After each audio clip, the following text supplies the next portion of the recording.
off, so every time you change. Okay. So Sarah Mar. Okay, it's the only reason it matters is because I have to remark these. No, it was. It was. Okay.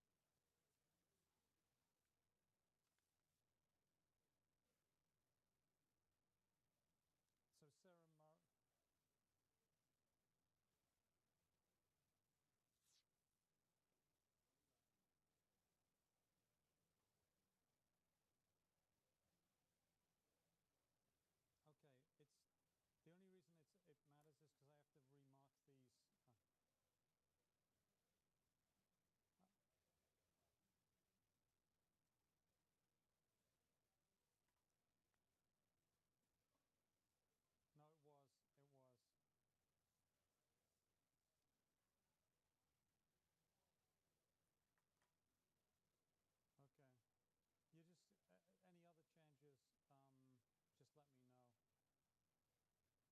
Just let me know. And basically, how should I start the show? The polls are beginning to close here on Super Tuesday, and we'll have all the results for you right here, right now on Campaign Journal. How's that? Does that work?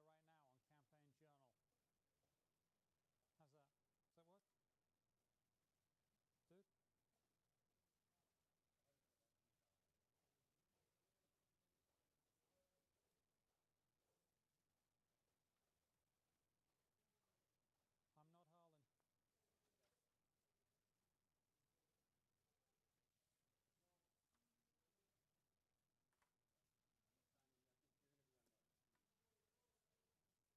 I'm not Harlan. Sorry, I just got to do this,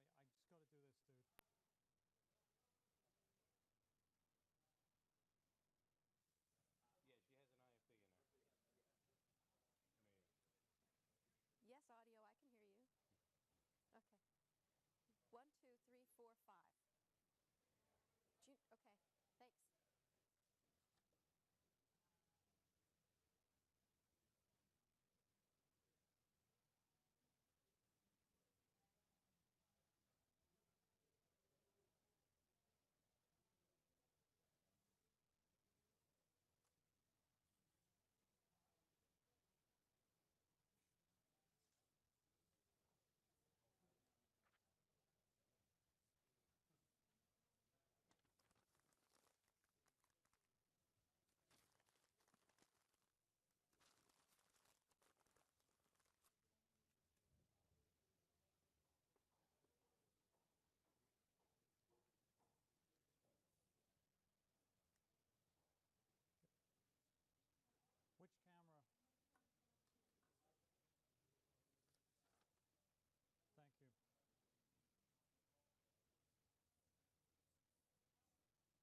what's at stake here, right? Okay, okay, great. Just give me a chance to write down. I know where to stand when.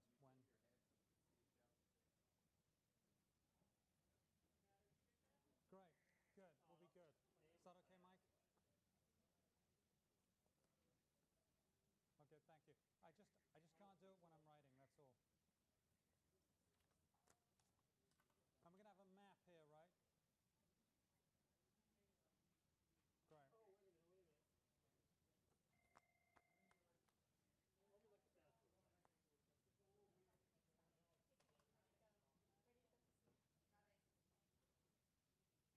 Let me look at that for a second. Who said no map? Okay, so the open intro Super Tuesday maps and Ohio and Georgia polls. Holland? So where it says So maps in Virginia, Ohio and Georgia polls, no Sheila maps. has control of that main head and deck.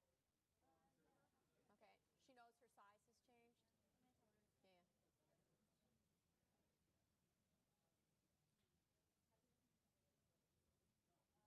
It looks really good. Got you.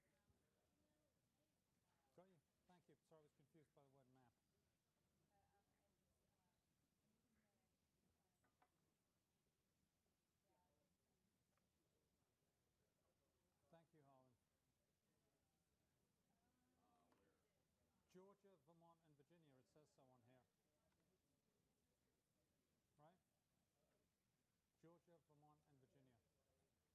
Georgia, Vermont, and Virginia. Jerry Seib.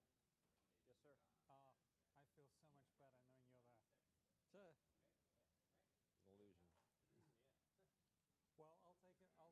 You're not an illusion, and I'll take the illusion of feeling better. Thank you. Thanks, Jerry. Well, I was getting you in the calm before the storm, but the storm is about to hit. So. Who's that?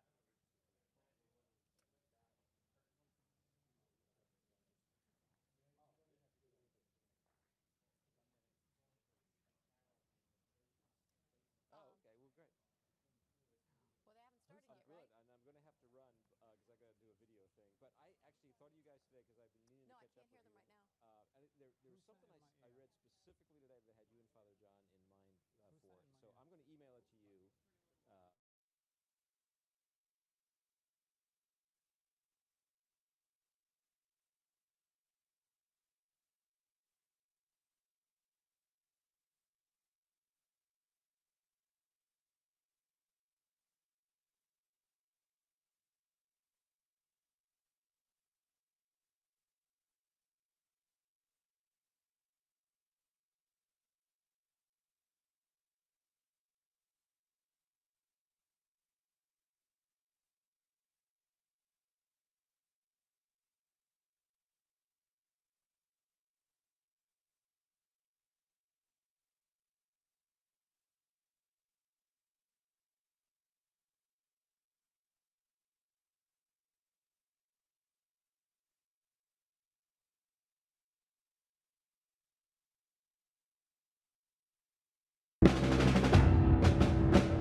Super Tuesday is drawing to a close. The polls are closing right now in Georgia, Vermont, and Virginia, and we're going to get the results to you as soon as they come in.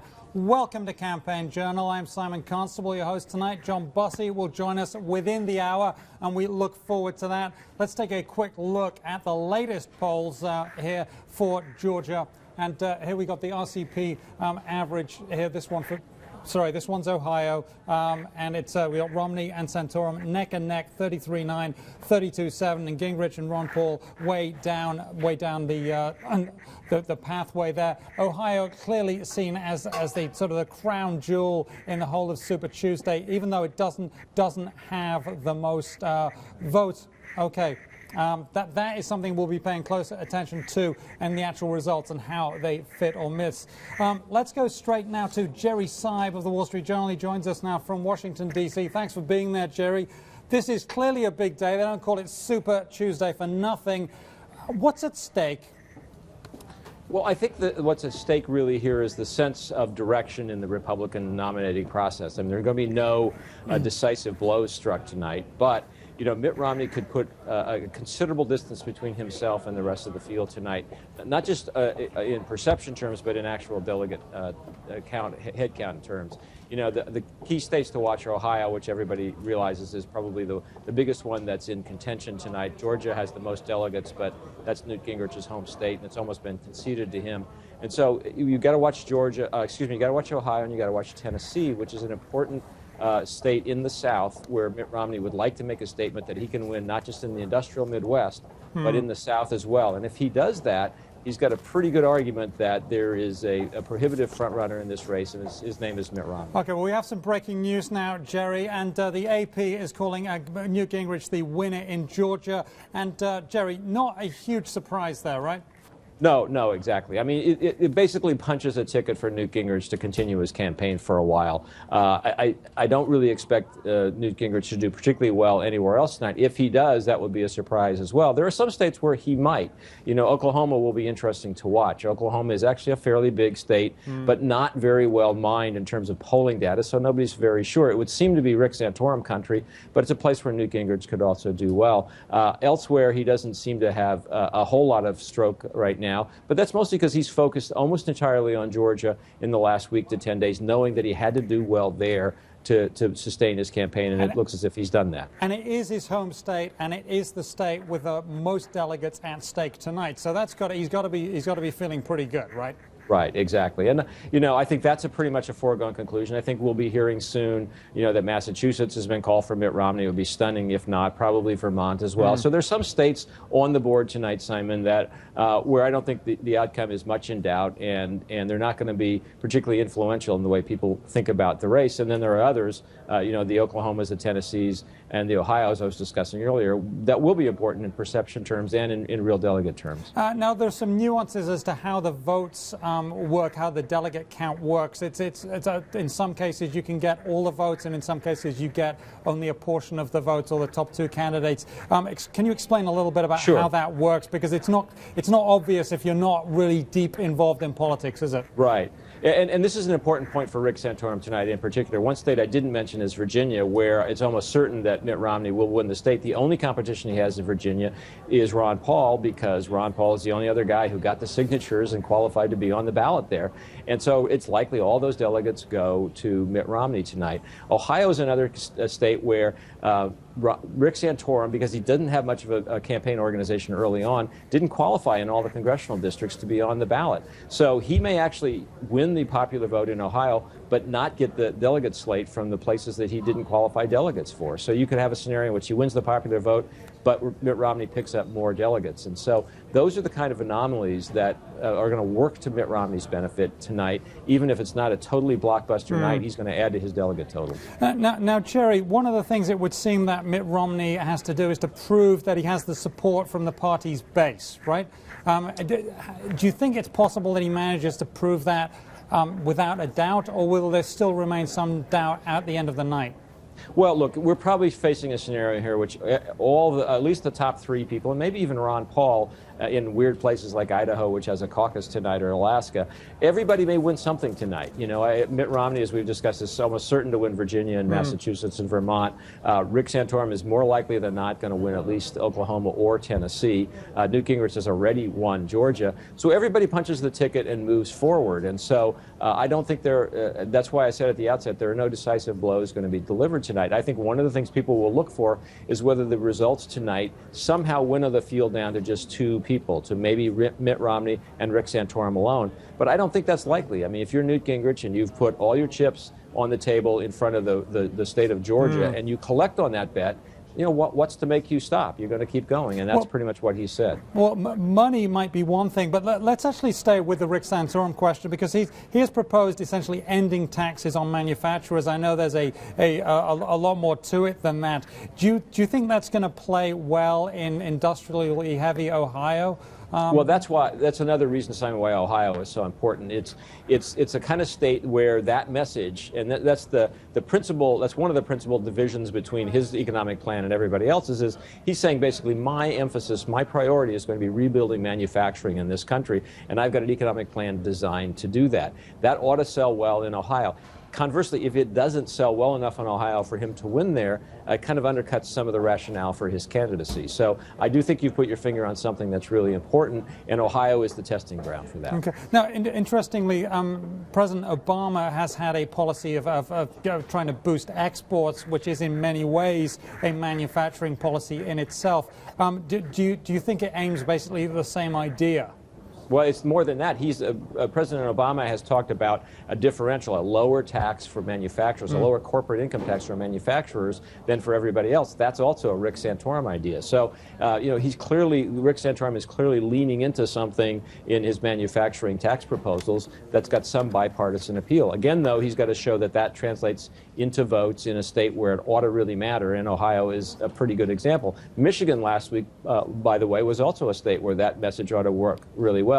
And it got him close, but it didn't get him over the top. Mitt Romney won in Michigan. Yeah. So if Mitt Romney wins in Michigan and it wins in Ohio, people will ask, well, so where is that message supposed to really resonate if not in those two places? Yeah. What is amazing actually about Rick Santorum is he has, as I think I mentioned earlier in the day, he basically has a campaign war chest which is the size of a wallet. I mean, it's money you could have found down the back of the couch, basically, and yet he continues to roll on and rock on and do really quite well. I mean, I don't know quite what the magic he's got is, but imagine if he'd got a lot of money.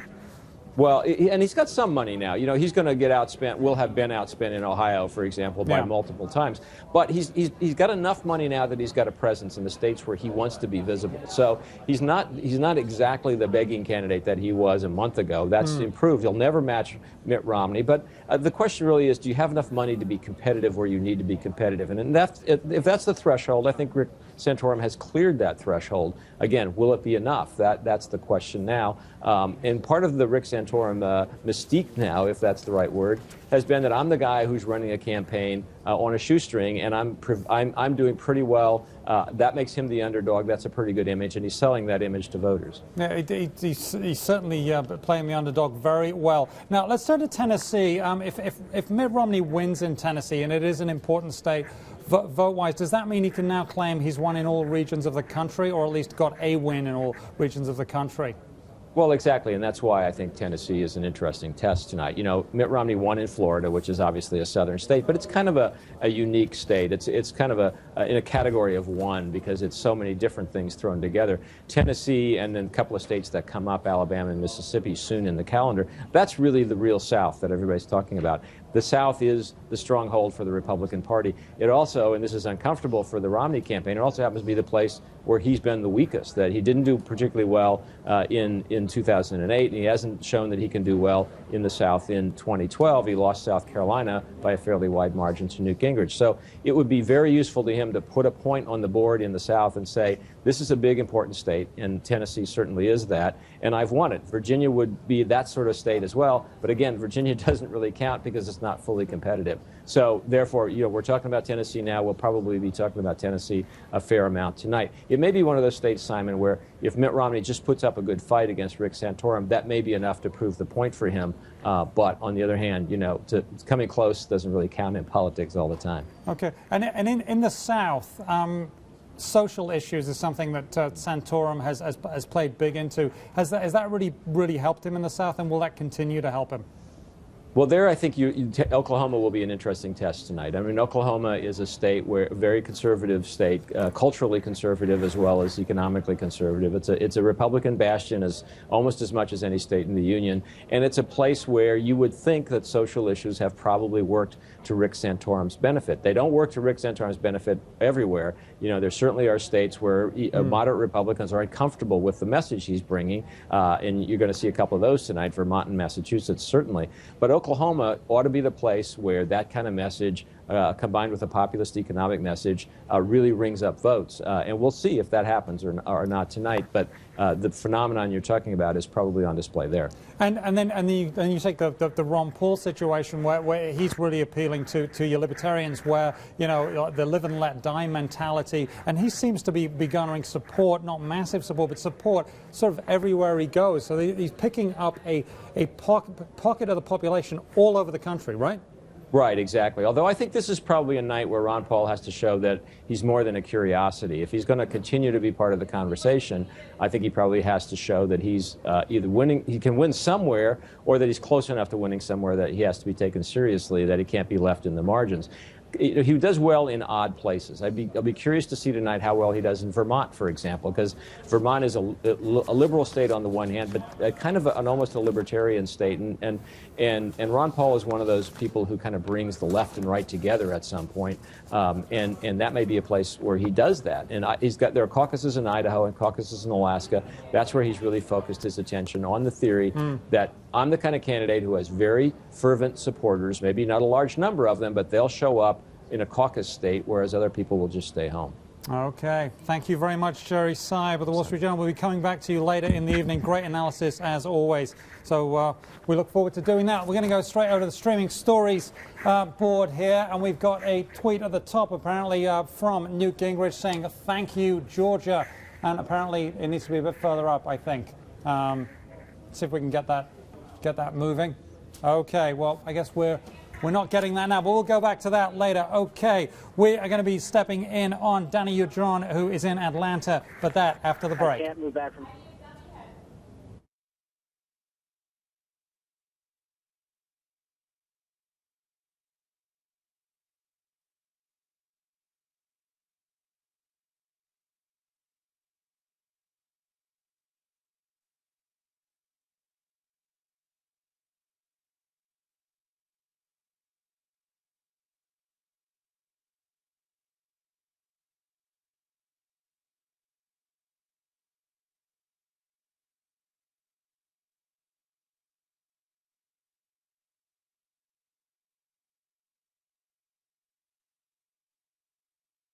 Now, welcome back for more Campaign Journal here at WSJ Live. I'm Simon Constable. John Bussey will arrive within the hour to add some spice. We now go to Danny Udron, who is with the Wall Street Journal in Atlanta. We're going to talk about Newt Gingrich, who the AP has declared a winner for Georgia.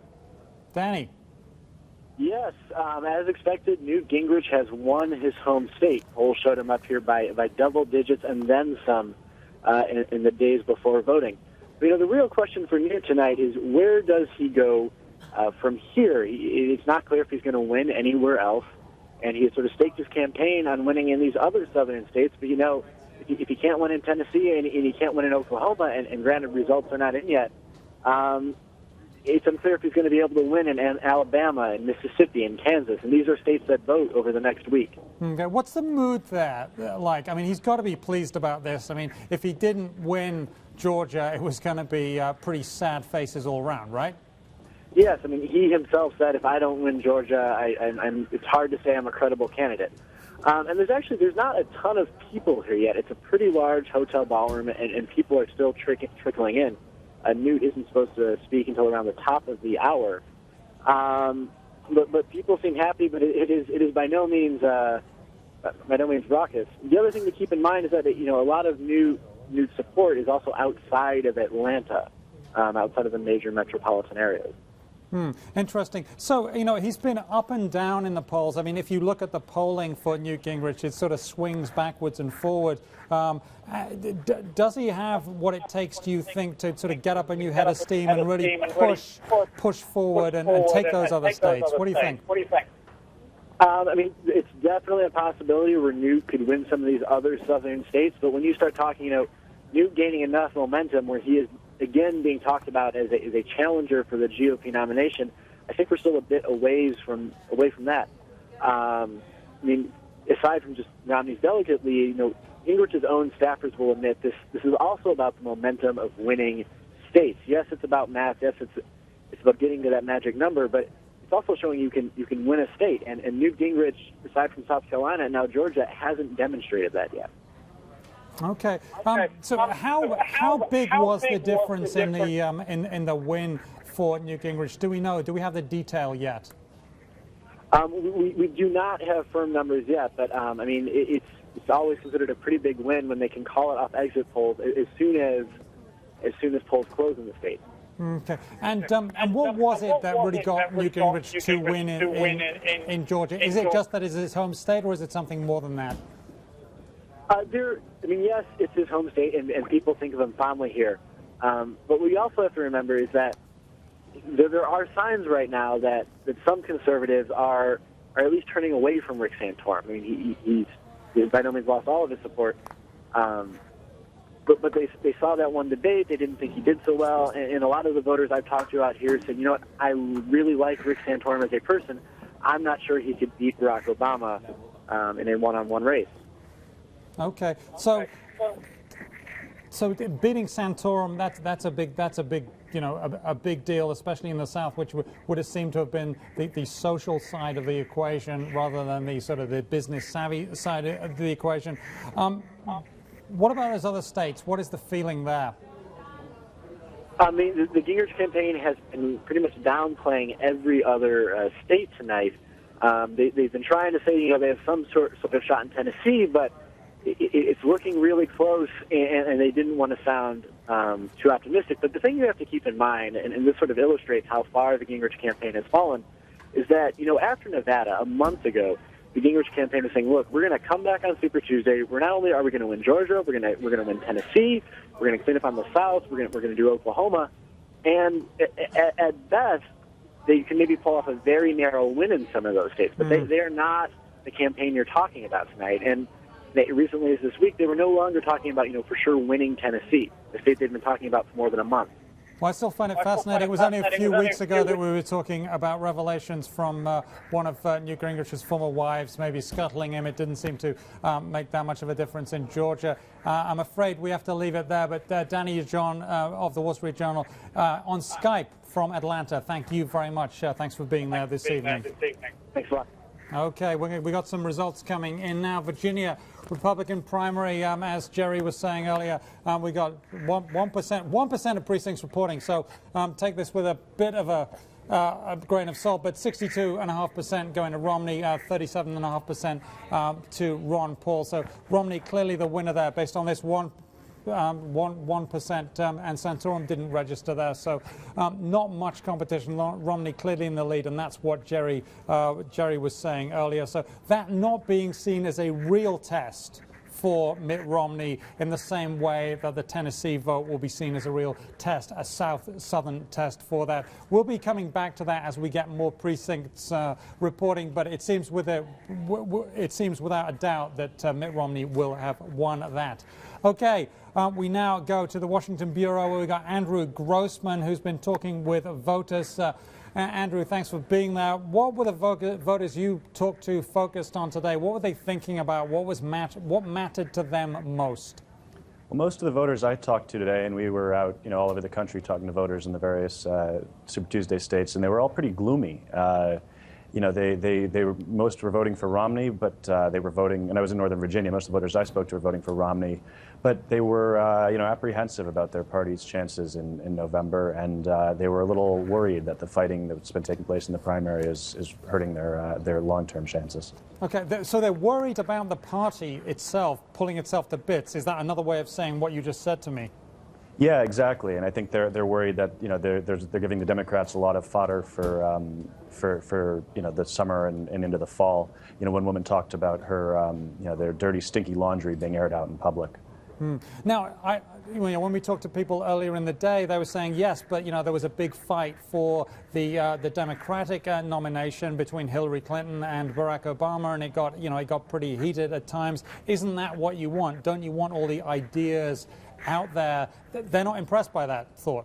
Yeah, I mean, there's also a crucial difference this year in that, at the same time you had a nominating fight on the Republican side that, while not as intense, was still going on. Here, Obama's just sitting there and, waiting for this to play out, and they're able to organize and start making arguments.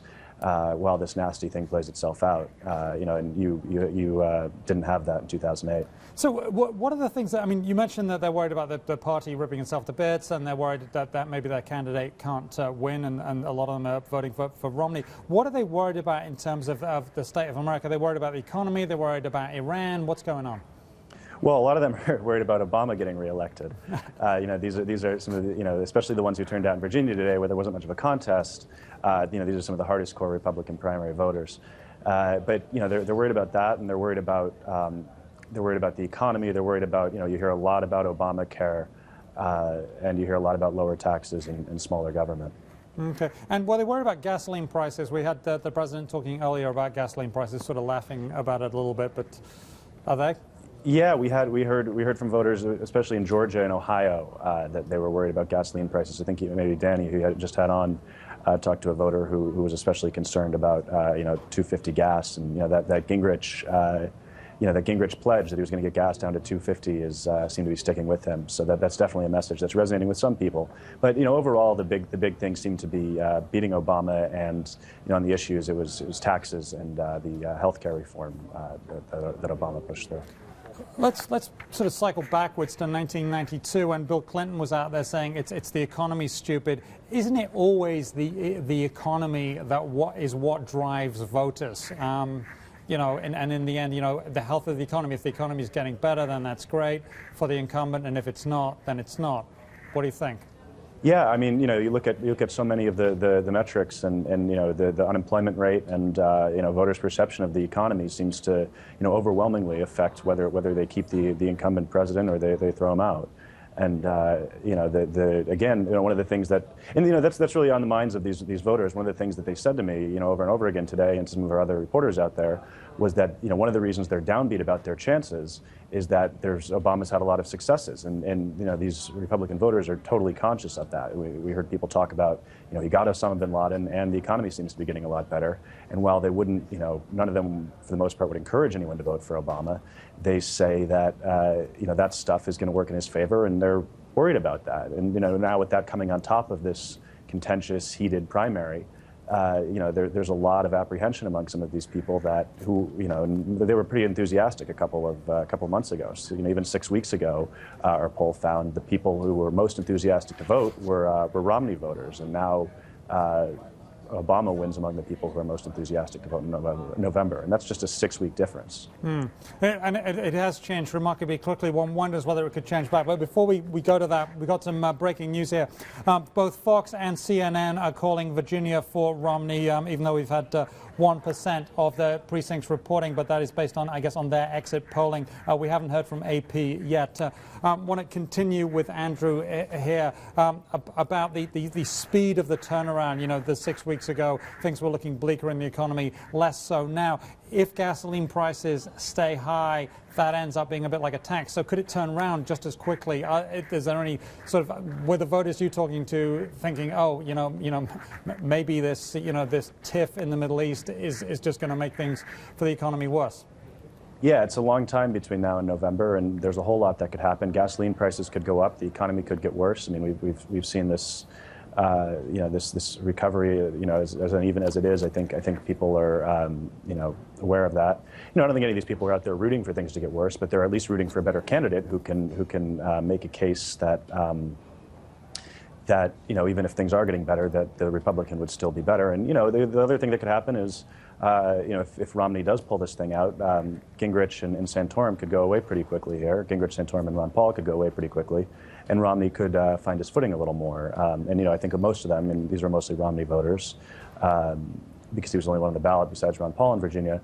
Most of them, were hoping that that's what's going to happen, because they feel like the process, the fighting between these guys is really hurting the party and helping Obama look like a much better alternative. Okay, one more. We just got to stay with us one more. We just got some breaking news that also now AP has called Virginia for Romney, in addition to Fox and CNN. And Andrew, I've got to ask you one last question. In talking to all these voters, any surprises? No, the only surprise was how overwhelming the gloom was. There were a couple of enthusiastic voters, a handful, but they were remarkably across all of these states pretty gloomy, pretty downbeat. Wow, sounds like you've had a bundle of laughs. Thank you very much. Andrew Grossman of the Wall Street Journal in Washington, D.C., thank you very much for joining us. And we'll be taking a look at the Santorum camp when we come back after the break.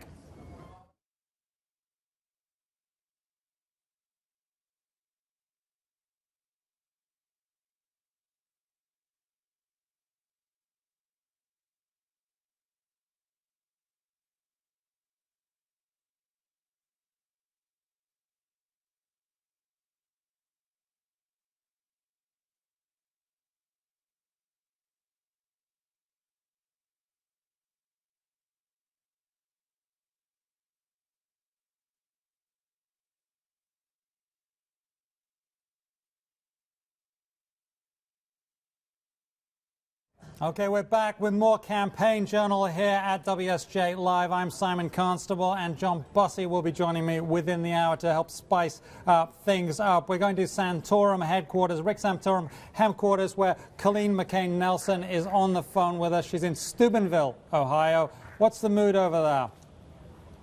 Well, there's a good crowd gathering here. They're still waiting to get into the high school gym here. But they're fired up. They're optimistic. These are certainly Rick Santorum's crowd. But a lot of them even acknowledge that he may not win here today. And a week ago he was pretty far ahead, and now it's not looking quite as promising in Ohio. That's very interesting. That's quite a change. Now, one of the things that he proposed was ending taxes on manufacturers, and basically that should have played very well into an industrial state like Ohio. What went wrong?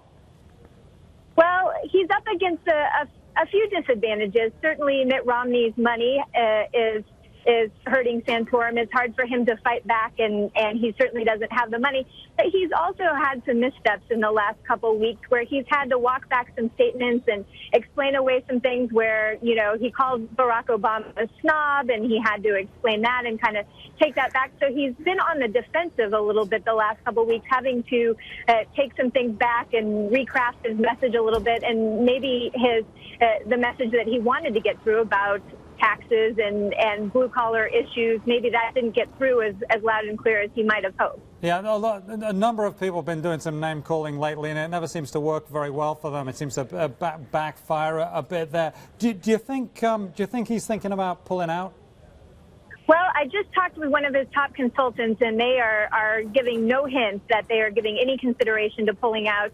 They say they are in this for the long haul, but they acknowledge that they need some things to happen for them to start to catch up in the delegate count. It really seems like they are putting a lot of their hope on Newt Gingrich pulling out. They're really hoping for the scenario where they could go head-to-head, one-on-one versus Mitt Romney, and instead of splitting conservative vote with Newt Gingrich. And if Newt Gingrich stays in this race, it's hard to see a scenario where Rick Santorum can start to make up enough delegates to catch up. Okay, stay with us for one moment. We just got this breaking news in. Fox predicting that Romney wins Vermont based on exit polls there. So Fox predicting that Mitt Romney wins Vermont. We're going to continue with you, Colleen. How is the Santorum campaign feeling about Gingrich's apparently very substantial win in Georgia? Georgia. They are very quick to dismiss that and say, well, of course he won Georgia. That's his home state. But that's the only place he can win. They say, show us a win in another state, and then we'll talk. But they just kind of discount Georgia, and they say, unless Newt Gingrich can show some strength in a state where he doesn't live, then he really doesn't belong in this race any longer, is their argument. So they don't consider that any show of strength by Gingrich. You know, they might get an answer to that later this evening. The way that I'm thinking about this is that certainly there's an appeal to the more socially conservative voter that might come from Georgia. So you might have expected some sort of overlap there, but apparently not. Right. I think that Santorum certainly had hopes of doing well in Georgia, and Santorum considers the South a stronghold for him, and he was in Georgia a couple weeks ago and drew huge crowds, but it looks like Newt Gingrich is going to come up with the big win there. Interesting. Do you think Santorum does have an advantage in the South because of his social conservatism? I think he will play well in the South. I mean, he's next turning his attention to Mississippi, Alabama, and also Kansas. The Kansas caucuses are on Saturday, so he's headed to Kansas City bright and early tomorrow. And both Kansas and the southern states are kind of Rick Santorum's crowd. There are a lot of evangelicals. There are a lot of conservative voters who should be at least open to Rick Santorum's message. So these are some states where he needs to do well. The bad news is that they're not huge states. They won't get him a ton of delegates, but he needs to notch some wins, definitely. Well, and he'd also be up against Ron Paul, who tends to do very well in a caucus environment because of the peculiar way that his organization is made up. So that'll be an interesting contrast, won't it? A libertarian versus a social conservative in the caucuses. Absolutely. Ron Paul is the master of the caucuses, and it certainly seems in every state that Ron Paul has been there months in advance. He is organized, he has boots on the ground, and he knows how to work the caucus system. So this will be an interesting test. Okay, money. Let's talk money on Santorum. I understand. I mean, he doesn't have as much money as Mitt Romney, but then who does? Right. Is he gonna have enough money to have enough momentum to keep him going through a full campaign to see this through the end, and then if he does get nominated, through into a general election? But you know, Mitt Romney has a lot of money. You know, more than Barack Obama. Barack Obama has a lot of money too. Right, absolutely. Well, at this point, Rick Santorum has a lot more money than he once did. In the month of February, he collected $9 million. He had 130,000 different donors, which is a huge jump up from him from what he was running on before. So he at least has some money to be in the game. It's not necessarily enough to compete with Romney on an even playing field, but his campaign has grown, but it's still a pretty small operation compared to most national campaigns. His hope needs to be that he gets the nomination. If he gets the nomination, the money will come, the party will coalesce behind him, and inevitably he'll have the money that he needs. But as long as he's still competing against Mitt Romney, he's going to be playing at a financial disadvantage. Are you getting any? I know you're hanging out there at headquarters, and I know that they know you as a reporter, but are you getting any sense of what events would make Rick Santorum want to call it quits? I mean, what is the playbook? Is they got a list of things? If this happens, then quit. And have you seen any little tables like that they have? They're just not ready to utter those words yet. I mean, I think that Super Tuesday is so important and has been such the big target that no one wants to even talk about those scenarios until they see how Super Tuesday comes out. I mean, certainly at some point, you reach the point where you start to do the math and there just aren't enough delegates to make up the difference, and you're not getting raising the money that you once were, but they're not willing to talk about those scenarios ahead of Super Tuesday. Okay, and we're talking with Colleen McCain-Nelson from Steubenville, Ohio, at Santorum headquarters, talking to us on her iPhone. Remarkable that you can just sort of come in through that, and we appreciate you doing that. Are people in Ohio, and you're in Ohio, are they worried about the Republican Party ripping itself apart through this process of this candidate selection? We heard from Andrew Grossman in Washington earlier that a lot of Romney supporters that he polled were just really, really downbeat about that airing of dirty laundry.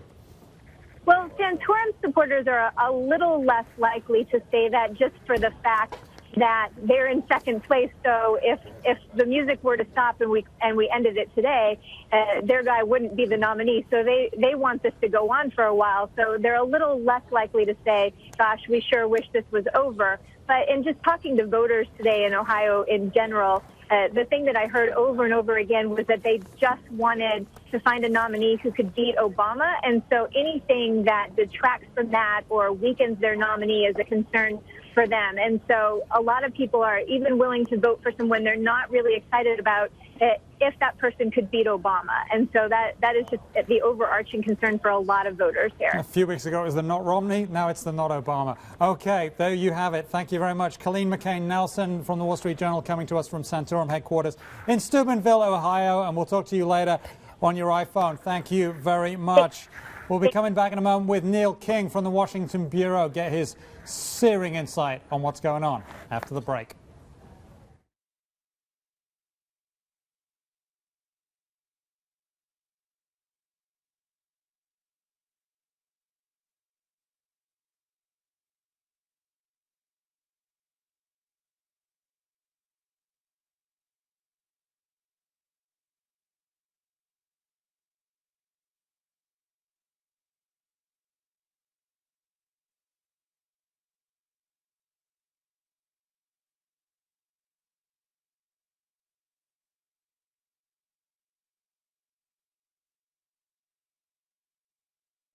Okay, we're back with more Campaign Journal here at WSJ Live. I'm Simon Constable.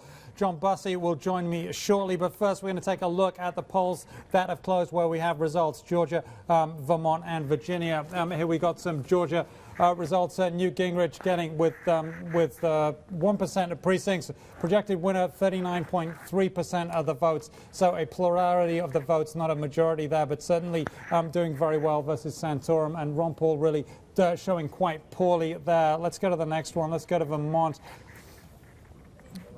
Okay, hopefully we're getting that. Okay, there we go. Okay, Virginia, that's good too. 18% of precincts reported. Romney projected the winner at about 59% of the votes. Ron Paul, 42%. Not apparently really much of a competition. Santorum not even on the ballot there, so not really a big test of Romney in the South. Still, he did win. And we're going to go to Vermont now. Romney projected the winner with, according to Fox only, with 3% of precincts reporting, 34% of the votes in for Romney. Santorum a little way behind at 28%, and virtually neck and neck with Ron Paul and Gingrich. They're doing really quite poorly at the bottom there. With only 3% reported and the numbers this close, we could see that change around, and we'll be coming back to that during the evening. Let's go to Neil King with the Wall Street Journal in Washington, D.C. Neil, you are there. What do you make of all these results?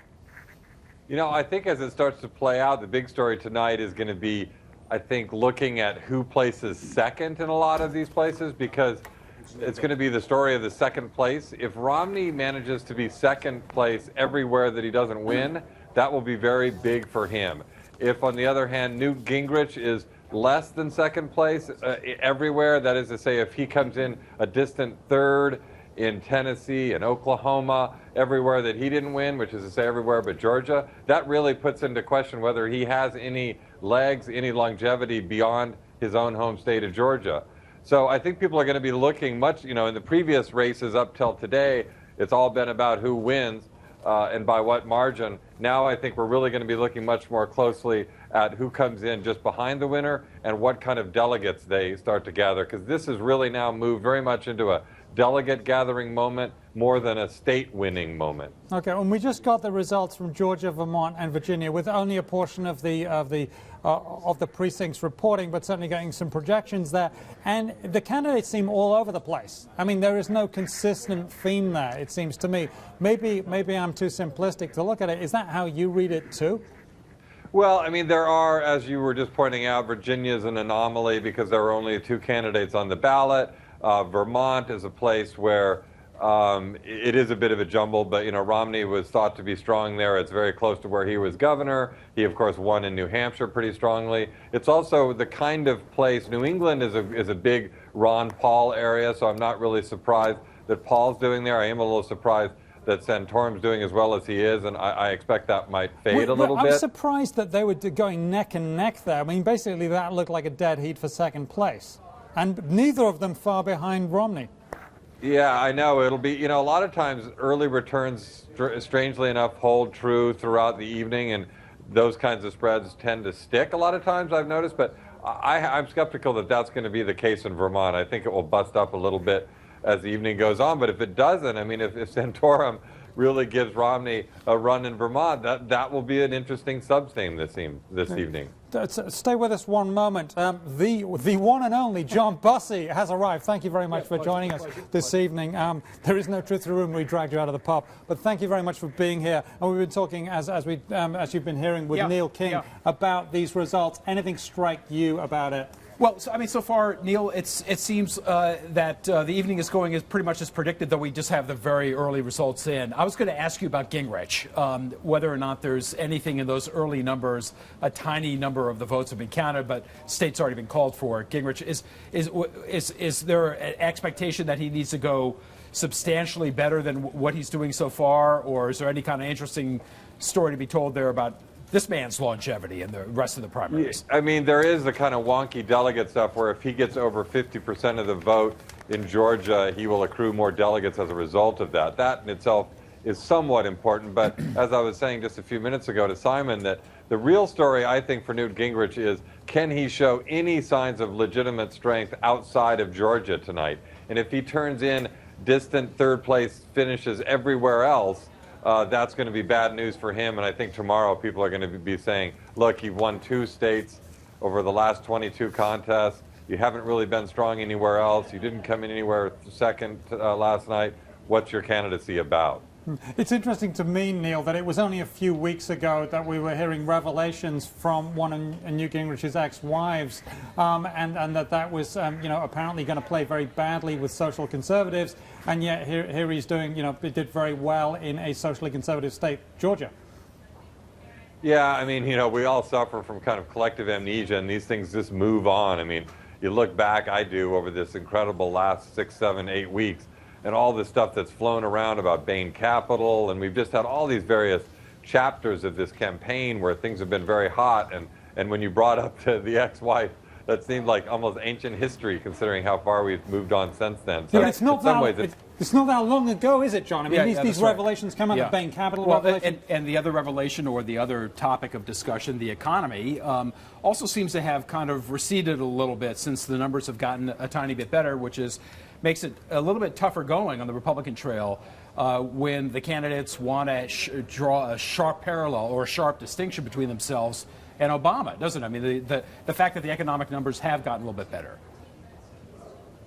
Yeah, there's no doubt, if you're asking me, that's definitely the question, the point. One thing that happened this week that was really, or I guess it was at this point last Friday, noteworthy is that Ohio, the state that matters more than any state for Republicans, its own unemployment dipped to 7.9, I think it was, or 7.7, which is actually several, almost a percentage point lower than what it was when Barack Obama became president. So in that one state, pivotal state, things are improving enough that Obama can now tell a positive story there, and that in itself could dent Republican ambition. And that is much better, of course, than a less worse story. Stay with us, Neil. We're just getting news in there. In addition to Fox, we're hearing that AP is also saying that Romney wins Vermont, if I heard that correctly. That's huge news. So, Neil, when it comes to this sort of this economy situation, you got Santorum saying that he was trying to play to manufacturing industry in Ohio in an industry-heavy state by saying he wouldn't have taxes on manufacturers in the U.S. And he doesn't seem to be doing very well there, according to sort of what we were hearing earlier in the program. What do you make of that? Is that people don't see him as a potential winner? What do you think? Well, I mean, his problem is he just has had no message discipline, no consistency. He's been all over. It's been kind of a different theme that he's hit every other day. And when you say the manufacturing thing, it's interesting, but and that's true that he kind of is hitting on that for a little while, but then he got off track in Michigan with a lot of other things. He's not known really for a particular thing. You even look at Newt Gingrich in the last week or so, he's gone all in on $2.50 gasoline. I mean, most people now seem to know that. Does it make any sense? Does that particular policy add up? Maybe not, but it's sort of the new Newt Gingrich. It's hard to say exactly what Santorum's all about, and I think that kind of dissonance, if you will, is one thing that seems to have played out a bit. We'll see this evening in Ohio. Yeah, I mean, you hear the same thing. It's an interesting point that you're making, Neil. You hear the same thing on kind of the national security front, on Iran. I mean, Benjamin Netanyahu was in Washington talking to Obama yesterday, talking on Capitol Hill today.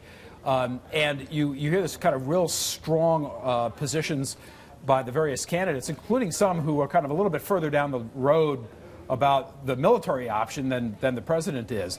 But at the end of the day, that just doesn't seem to have the kind of traction as an issue that the economy would have. And even in President Obama's press conference today, he didn't spend a lot of time talking about the economy. I think that with the stock market up and some of the economic numbers improving, he probably felt he didn't have to, even though this was, for him, a campaign speech and campaign moment as well. Just wondering if you saw it that way.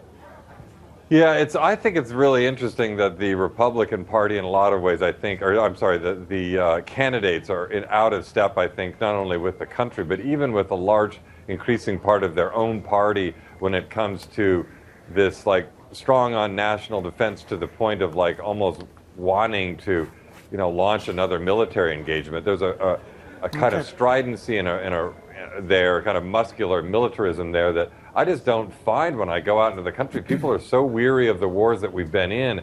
You find these people, of course, this is what Ron Paul supporters are all about, but it's out there all over the place. And in that case, I'm not sure that, I know that it's not all about winning votes. Not everything's about winning votes, but I'm not sure that the line that you've heard from Santorum, Romney, Gingrich all today at the AIPAC conference is exactly the kind of thing, to go to your point, that's going to move even the Republican electorate. Yeah, okay, I'm afraid we have to leave it there. Thank you very much, Neil King. We're going to go to Ron Paul now, who's speaking in North Dakota.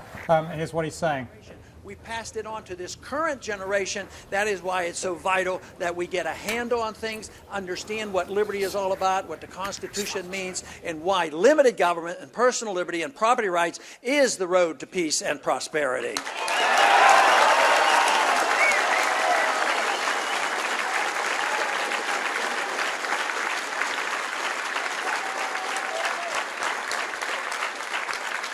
It has been said that no army can stop an idea whose time has come. And the idea of returning this country to the principles of liberty, that idea is alive and well and growing by leaps and bounds. And that is why this country is changing significantly. The message is loud and clear and growing exponentially. And I am optimistic to believe that we can turn this around, but we have to cut the spending. Now, a lot of people say, well, you're going to cut this, this, and this. And I actually have a transitional program. I want to cut $1 trillion, but I want to have priorities. And I want to really start with the overseas spending. The overseas spending and the welfare and the occupation, we ought to all be able to agree that spend the money here at home if you have to, but not overseas.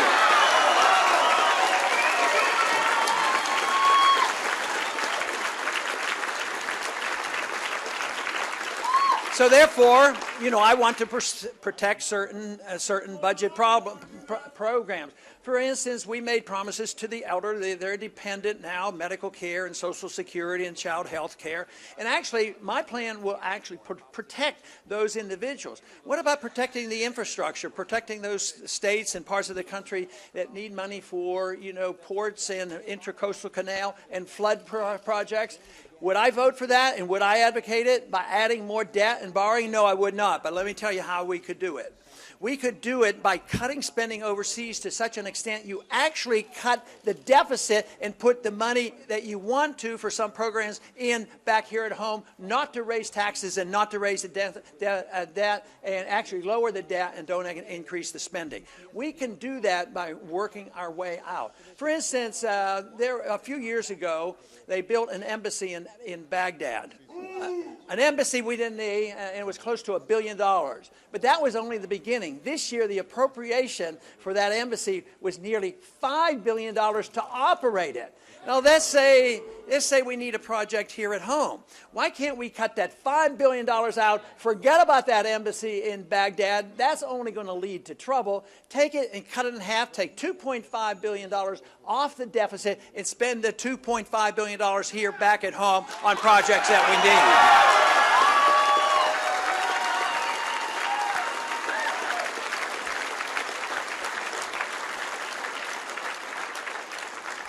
But there is no doubt that you can't have economic reform and economic growth unless you look at the monetary policy. Financial bubbles are caused for a reason, and they come from excessive credit, artificially low interest rates, excessive spending by the Federal Reserve System. So if we want sound economic policy, we have to address that subject. But you know, if we do all these things, we still have another major problem, and that is the ultimate responsibility of the government, the real purpose of the Constitution, the real purpose of what a republic should be about. It isn't to have welfare from cradle to grave. It isn't for us to be the policemen of the world. But the government, the limited government that we should have in a constitutional republic, should be designed to protect our liberties and nothing else. That should be the responsibility of the government.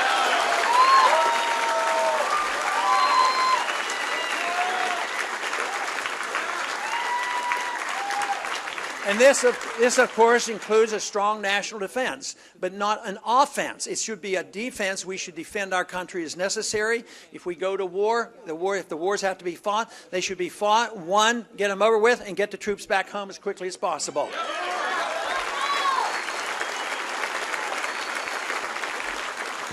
But there has been a and that was Ron Paul, presidential candidate, talking in North Dakota. And John, do you want to weigh in on that for a moment before we move on? Well, it's just, you know, this is, no matter where you are on the political spectrum, no matter where you are in favoring one Republican candidate over the other, this discussion, whether people like it or not, is going to dominate this next administration, be it Democrat or Republican. And that is spending. What are we going to spend on? What's our social safety net going to look like? How are we going to make sure that we get our deficit and our debt under control?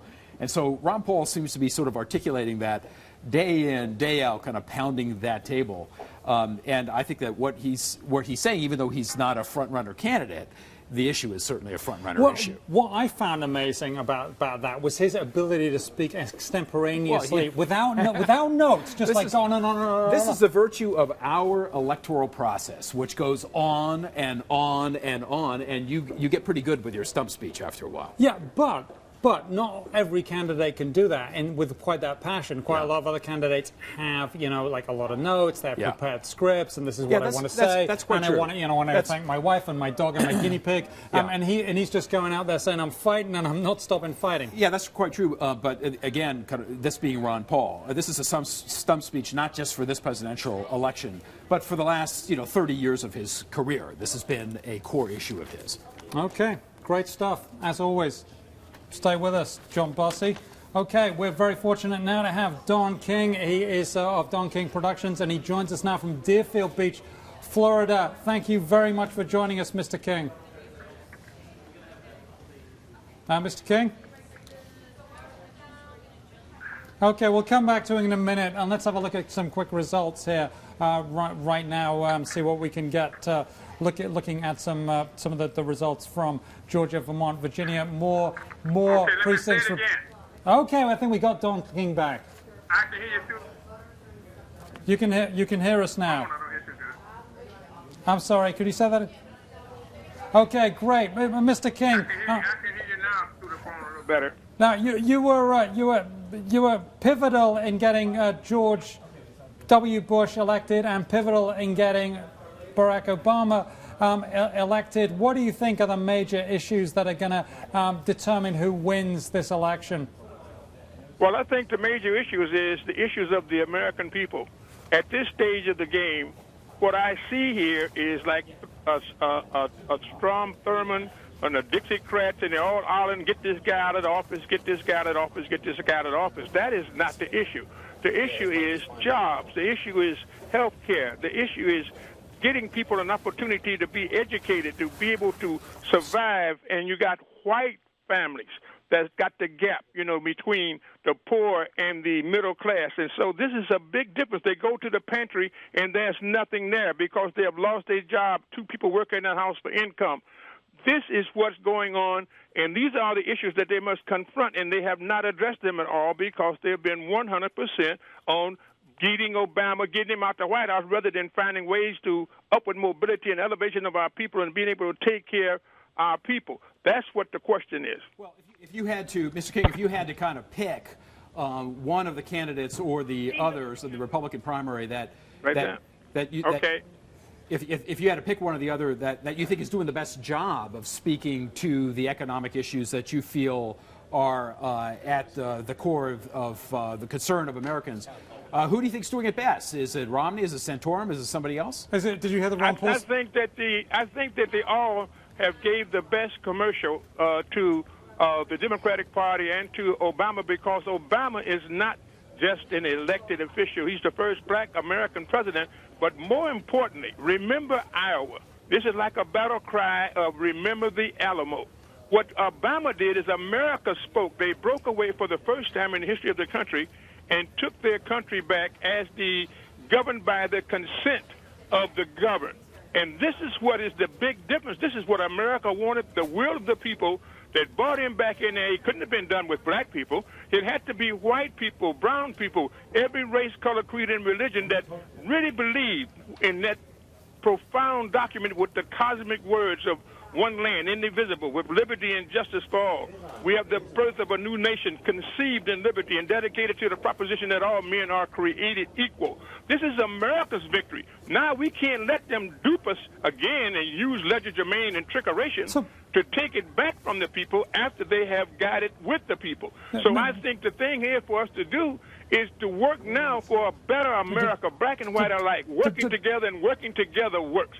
That is what the whole conceived option thing is to me. I'm looking at it as the applauded for America, because around the world we were called Yankee imperialists. We were talking about the high degree of hypocrisy that we do. We got to stop you there. And when they put this man in the White House that they never dreamed would ever get to the White House, it took America to a new dimension. And so what we have to do is to Mr. King, Don King, thank you very much for your time this evening. And nobody did we have to move it on, and we're going to go now to Doug Belkin in Ohio. Oh, I'm sorry, we've not got Doug Belkin in Ohio. We're going to take another look at those results from Georgia, Vermont, and Virginia, and that was Don King of Don King Productions really letting us know what he thinks there. Okay, here we got precincts reported, 42% in Virginia. Romney declared the winner with 59% of the votes. That seems pretty consistent as we've seen more results coming in. Not a big surprise there. Not really a big southern win, even though Virginia is in the South, for Romney. Yeah, that's right. I mean, a couple of candidates not even on the ballot. So I mean, the question now is whether or not he's able to translate. Yeah, Virginia's a southern state, but it's really Tennessee that we're going to be looking at to see whether or not he scores finally in the South. And we've got three states closing in about 3 minutes. We'll have Tennessee, Oklahoma, and Massachusetts. But let's go through these other ones that we have here now. This one, Vermont, Romney declared the winner, 39.2% of the vote. Not as big a win. What's still interesting, Ron Paul and Rick Santorum, very, very close there. What do you think? Yeah. I mean, we're just significantly. But only 8% of results in. Right. It's kind of early in the evening, but I mean, the question. Romney's already taken this. Is again no surprise that he was going to get the state that is neighboring to. And this is not a surprise too, because Ron Paul does well among libertarians, and this is next door to New Hampshire. But Rick Santorum, a bit of a surprise to me, anyway. Anyway, so let's have a look at the last one in that, which was Georgia, which I think we know is basically Newt Gingrich winning there, but let's see by how much. We got some precincts reporting there. Okay, we got some Ohio results in too. Only 1% reporting, 38.6% of the results to Romney, but only a hair ahead of Rick Santorum. Newt Gingrich way behind. Ron Paul basically might well not. But this is what this is what we kind of felt coming into this evening, right? That Romney was beginning to get a little bit of traction in Ohio. It's still kind of again early in the evening, but that this was neck and neck, and this is going to be the one to watch. Well, and that's we've basically seen a little bit of a change there. Ohio basically Santorum now in the lead. 38.3 versus 38, but again, less than 1% of the precincts reporting. So as that comes in, this has got to be pleasing Rick Santorum right now. Yeah. Well, he's. Do you think they cracked some champagne, or they're getting it chilled? Yeah, that's and this was again. He was pulling ahead. He was doing well with sort of blue collar workers in Ohio. But Romney, again, over the last few days, there was a little bit more confidence in his camp, according to our reporters, Wall Street Journal reporters that have been covering him. So this is going to be something to watch as the evening goes on. This is the real horse race. This is really, really close. And this gets back to what Neil King was saying, is that, if Gingrich comes in third place all over except in Georgia, then basically, maybe he's a dead duck. Yeah, and I don't mean he's dead, but you know what I'm saying. Right, and the expectation is at some point the Republican leadership is going to say, look, we've got to galvanize, right? We have to kind of get our money and our efforts behind one candidate, and Gingrich, the pressure is going to be on Gingrich. This is wow, and we're getting again 5 out of 9,440 precincts, and you can see how these numbers are jumping around. Santorum now almost getting up there, 40%. Romney and Gingrich and Ron Paul nowhere basically, but still only 5 out of 9,000. Yeah, that's right. And excuse me. This is going to be kind of interesting. I think people are going to be keeping a close eye on this.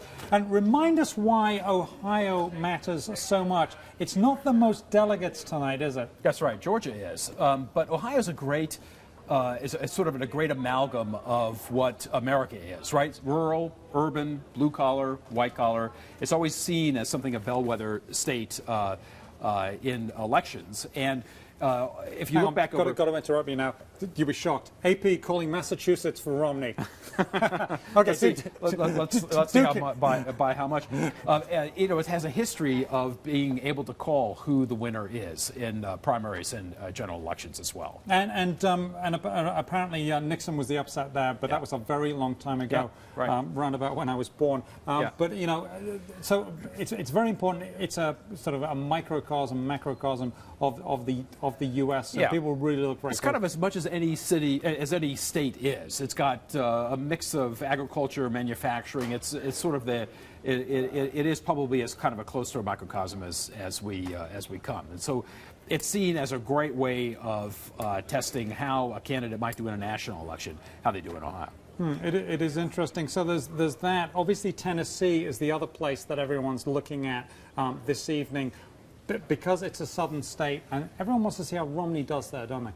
Because he hasn't done well in the South. So this is an opportunity for him to prove to Republicans that not only can he attract conservatives from the base of the Republican Party, but he can do so effectively in the South, which he has not been able to show yet. I mean, he has not pulled a southern state yet, including in the last election. Okay. Well, thank you very much for that fantastic analysis. We now are very fortunate to have Peter Hart joining us via Skype from the Washington Bureau. He is a Wall Street Journal NBC pollster, and there he is looking great. So what do you make of all these polls coming in? There's particularly interesting stuff we're getting in from Ohio. Not many precincts reporting, but showing Santorum in the lead. Well, it certainly is way too early, and I think the point here is Ohio is the key prize for tonight, and what you need to look at here is, does Romney pick up a good share of the conservative vote? Because if he does, he's going to carry Ohio. If he doesn't carry this conservative vote, then obviously it's going to be close, and it could be Santorum. The other group that you'll want to look at is Catholic voters. Again, very important group, a group that Santorum should do well with. If he's not carrying that group, it's probably another sign that he's going to be in for a long evening.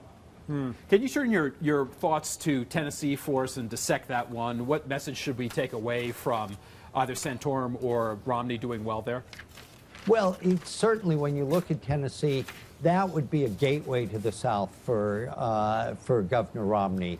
If there were a way in which he could take that, and I don't think the early polls are suggesting that he's going to, that would mean that he indeed has a claim to be able to say, I have won in the North, I've won in the East, and I've won in the South. And that would put him in a very good stead, I think. But if he just has sort of Virginia and Florida to hang on to, those don't really qualify as the Southern strategy. So Tennessee becomes important, more not because of just the delegates, but more important to be able to say psychologically, I have the ability to look strong in those border states. Yeah. Can you talk to us also a little bit about what your polling has showed about concern about the economy? I kind of maybe blew that off just a tiny bit a little bit earlier when I said that some of the numbers had turned up, and you didn't really hear Obama speak at length about the economy at today's press conference. And a lot of the rhetoric on the campaign trail seems to have turned a little bit away from it as well. But still, you're at 8% unemployment, it's still a major issue. What has your polling showed about Americans' attitude toward the economy and how that's likely to play out in a general election?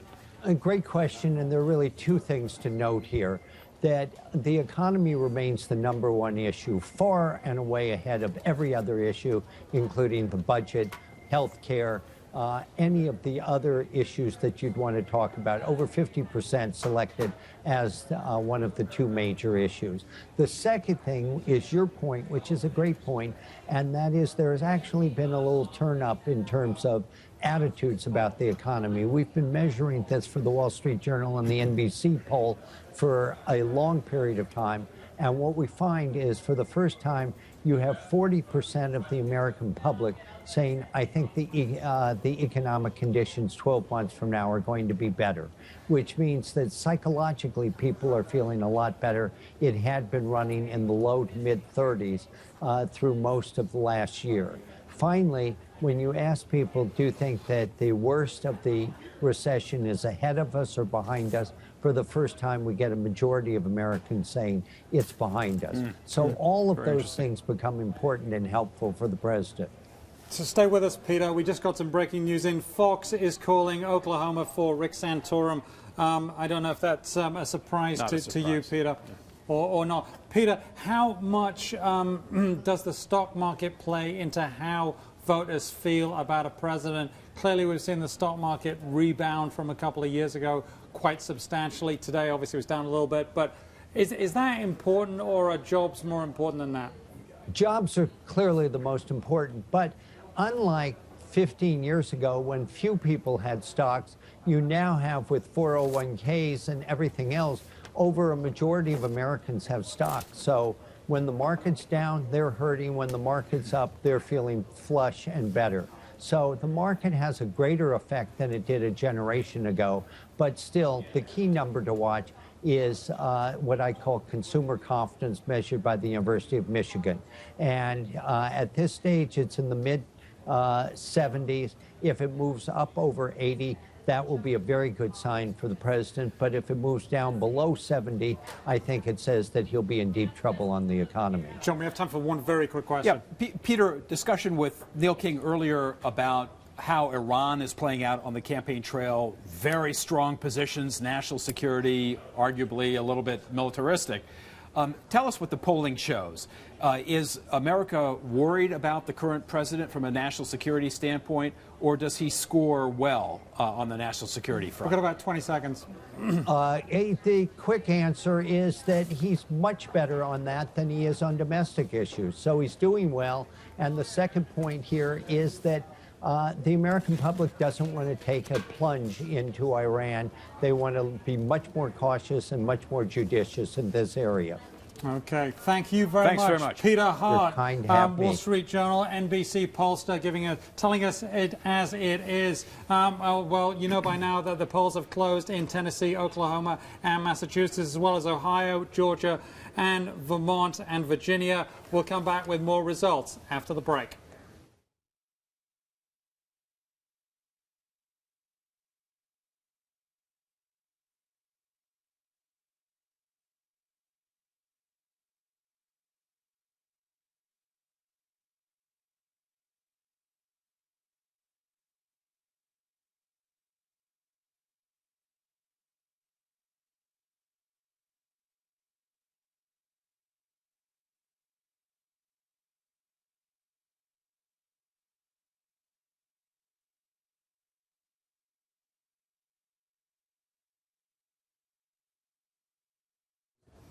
We're back with more Campaign Journal here at WSJ Live. I'm Simon Constable along with John Bussey for the evening. And if you haven't heard, we got results in for, I guess the polls have closed in Tennessee, Oklahoma, and Massachusetts. Fox calling Oklahoma for Rick Santorum, if you didn't hear that. And the AP calling Massachusetts for Mitt Romney. Not a huge surprise there. And a lot of other results. We're going to go now to Senator Johnny Isakson, Republican from Georgia. He's on the phone from Washington, and he joins us now. Senator, obviously you've been following what's been going on with the results so far. What are your thoughts?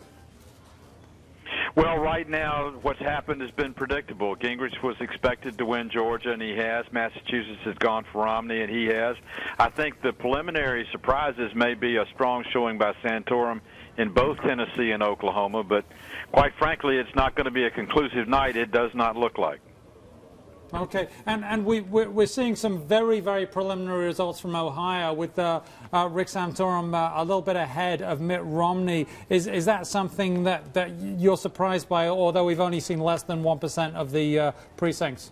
No, I'm not surprised based on what I've heard from some friends in Ohio. And I will say this, if Romney is able to pull Ohio out and add it to Vermont, Virginia, and Massachusetts, he will have had a great night. If Santorum pulls off Ohio, he will have had a terrific night.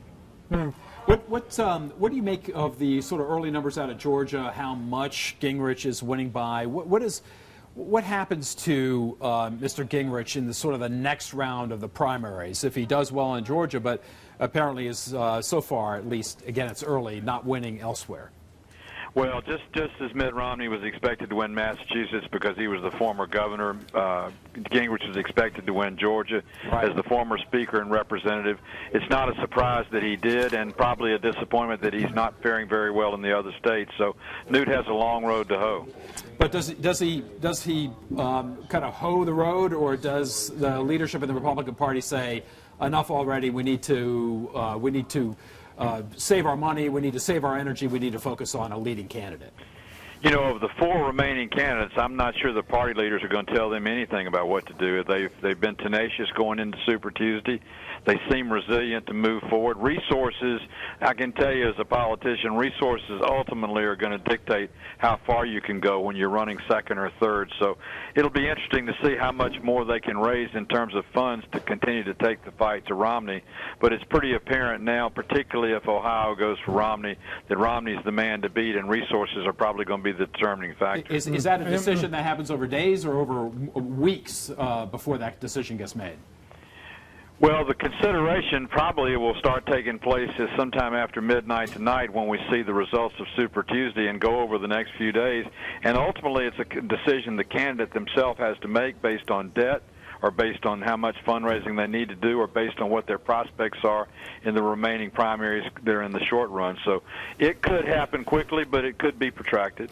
Senator, earlier this evening we were talking with one of our reporters who'd been talking with a lot of Republican voters who, and many of them are very upset by this prolonged process of choosing a candidate. They see it as airing of dirty laundry. Wouldn't you rather see this be over, really lickety-splickety, and move on to the major general election?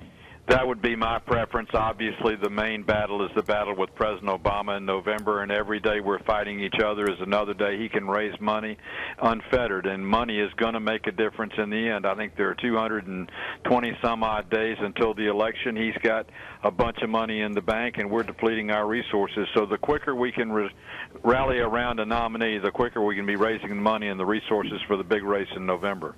Senator, does this process do lasting damage to the Republican Party, this sort of this process where the four candidates beat each other up?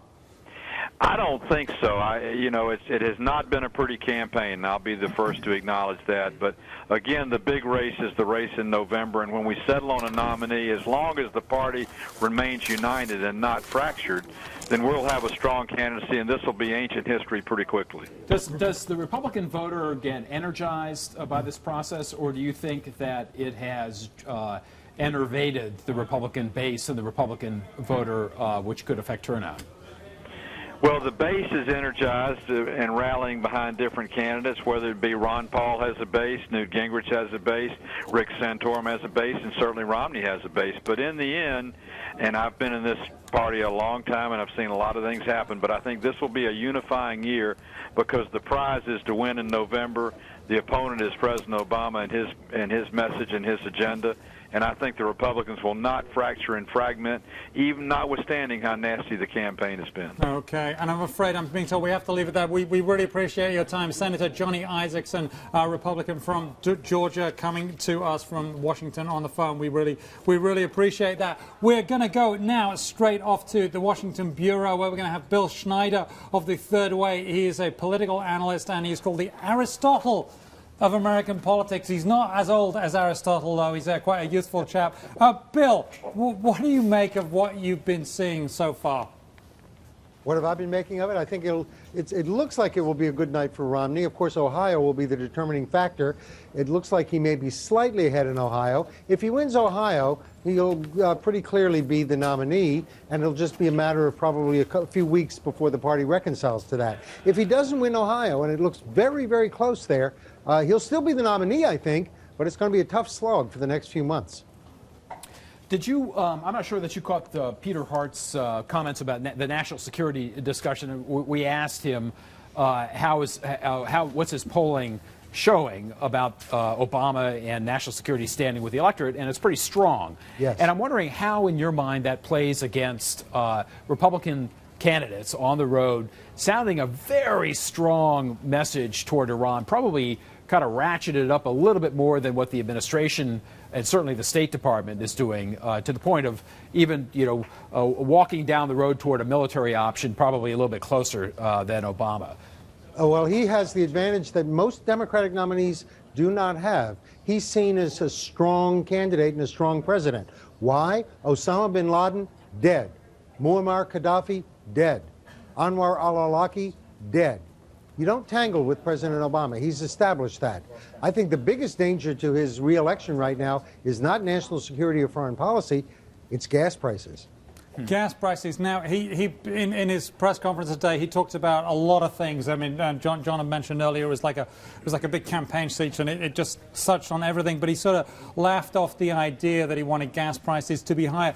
How likely is it that you think that gas prices could sink the economy and really have a dramatic effect on the election? I mean, it only took 6 weeks for this to turn around to positive. In another 6 weeks, are we looking at gloom again? Well, we could be, but, we've gone through these cycles a number of times before.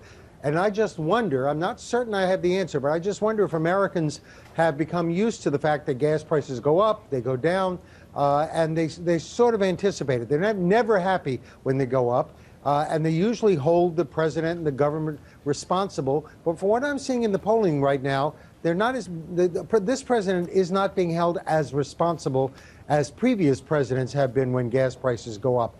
I am not sure it can really defeat him as easily as it might have in the past. All right, so gas prices go up and down, and an electorate kind of understands that. It's an incumbent president that has a pretty good record on national security. The economy has turned around a little bit. It's not as bad as it was. It's still not great. Tell us, kind of in your mind, play out for us the July through November period. What is the national election at the end of the day going to be run on from the Republican side and from the Democratic side? Well, it's going to be a very negative election because a lot of people don't like President Obama. They don't think he's fulfilled his promises. If you talk to Democrats, they still support this president, but their prevailing reaction is disappointment. All that hope and change is just not there anymore. They feel disappointed, though they do support him, mostly because they're terrified of what's happened to the Republican Party. The Republican Party just does not put up a credible opposition right now. In many ways, it's defaulting on this election. You have a likely Republican nominee, Mitt Romney, who is being opposed by the base of the Republican Party. One of the things to watch for in tonight's results and in subsequent weeks is this. Can Romney carry Republicans in any southern state except Florida and Virginia? Florida, a lot of people argue, is not a real southern state. It has a lot of northerners and minorities. Yeah. And Virginia went to Romney by default because Gingrich and Santorum were not on the ballot. Can he carry Tennessee, Oklahoma? He obviously has not carried Georgia. Is there any southern state he can carry? Because that is the homeland, the heartland of the Republican Party base. And we're hearing that Oklahoma has been called in favor of Rick Santorum. One other thing, and I want to talk to you about Rick Santorum. He's proposed ending taxes on manufacturers, and he's really hotly contesting Ohio against Mitt Romney. Do you think this is going to resonate with the voters, or is this just a one-day ploy? I think Rick Santorum resonates with those voters who don't like and don't want Mitt Romney. It's the anti-Romney vote, pure and simple. Who are they? They're the strong Tea Party supporters. They're white, born-again, evangelical Christians. He didn't even carry the Catholic vote, apparently, from the exit poll in Ohio, but he did carry the white evangelical vote. This is the hardcore Republican base. You know, the last time we had a president who found a base that was in rebellion, not a president, a candidate with a base in direct rebellion against him, that was Hubert Humphrey in 1968 when the Democratic base was trying to overthrow him because of his views on the war in Vietnam. Well, now we could have another nominee with the base in direct rebellion against the nominee. Okay, we've got a question for you from one of our readers, WSJ Live Super Tuesday viewer questions. I'll read it to you, Bill. If Santorum... Oh, hang on, it completely disappeared there. If Santorum takes Ohio, Newt takes Tennessee, how much longer does the campaign go on? That's from Patrick McFawn on Facebook. And Bill, what do you think? I think it'll go on for quite a while, maybe even up to the convention. You see, one of the smartest things conservatives can do is kind of stay in the race with the explicit purpose, or implicit purpose maybe, of preventing Romney from getting a first ballot victory. If Gingrich and Santorum and Paul keep on running, and the question is, will they have the resources? If Santorum wins Ohio, I think he'll be able to raise some money. Gingrich seems to have some pretty rich friends. And if they stay in the race and continue to gather delegates, it could go all the way to the convention because of proportional representation. Proportional representation, which is the rule now in the Republican Party, is a way of keeping dead candidates alive. It could keep Gingrich alive. He's going to continue winning delegates everywhere tonight, even if he doesn't win anything but Georgia. Santorum will win delegates, even in states where he does not win. It keeps them alive, and it could prevent Romney from getting a first ballot majority, in which case you could see a scene of bargaining and negotiation between Romney and conservatives, and that won't be very pretty for Romney or for the Republican Party. Okay.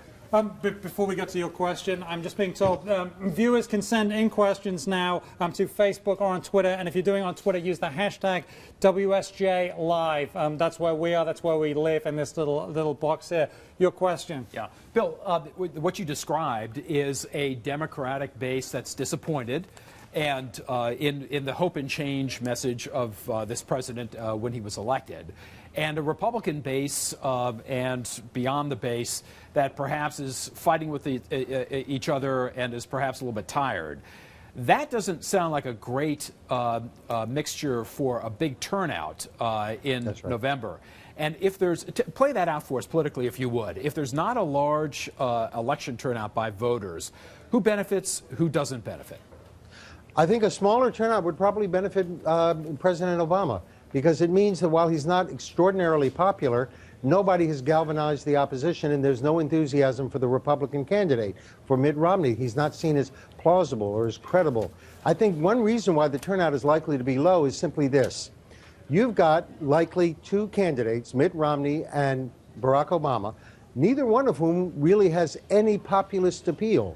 They represent two elites. Romney is the elite of wealth, which is conservative, and Obama is the elite of education, which is liberal. They're competitive elites, so they share a lot of characteristics. After all, they both went to Harvard, but they represent different values. It's like Clinton and Bush. They both went to Ivy League schools, but they have opposite values. So neither one has a populist bone in his body.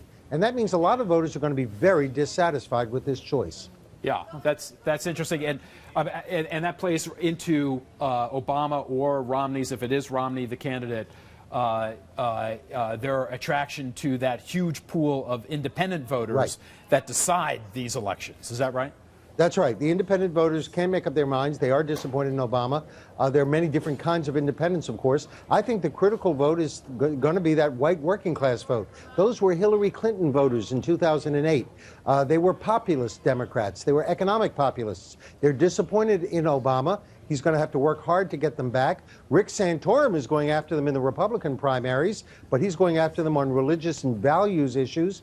And they generally see that they don't have a candidate. They don't like Obama, and they really don't like Romney, who looks like, you know, he's a rich guy who has nothing in common with anything that they feel or experience. Well, he's certainly a rich guy. That much we can agree on. Bill, we were talking earlier with Senator Johnny Isakson, Republican from Georgia.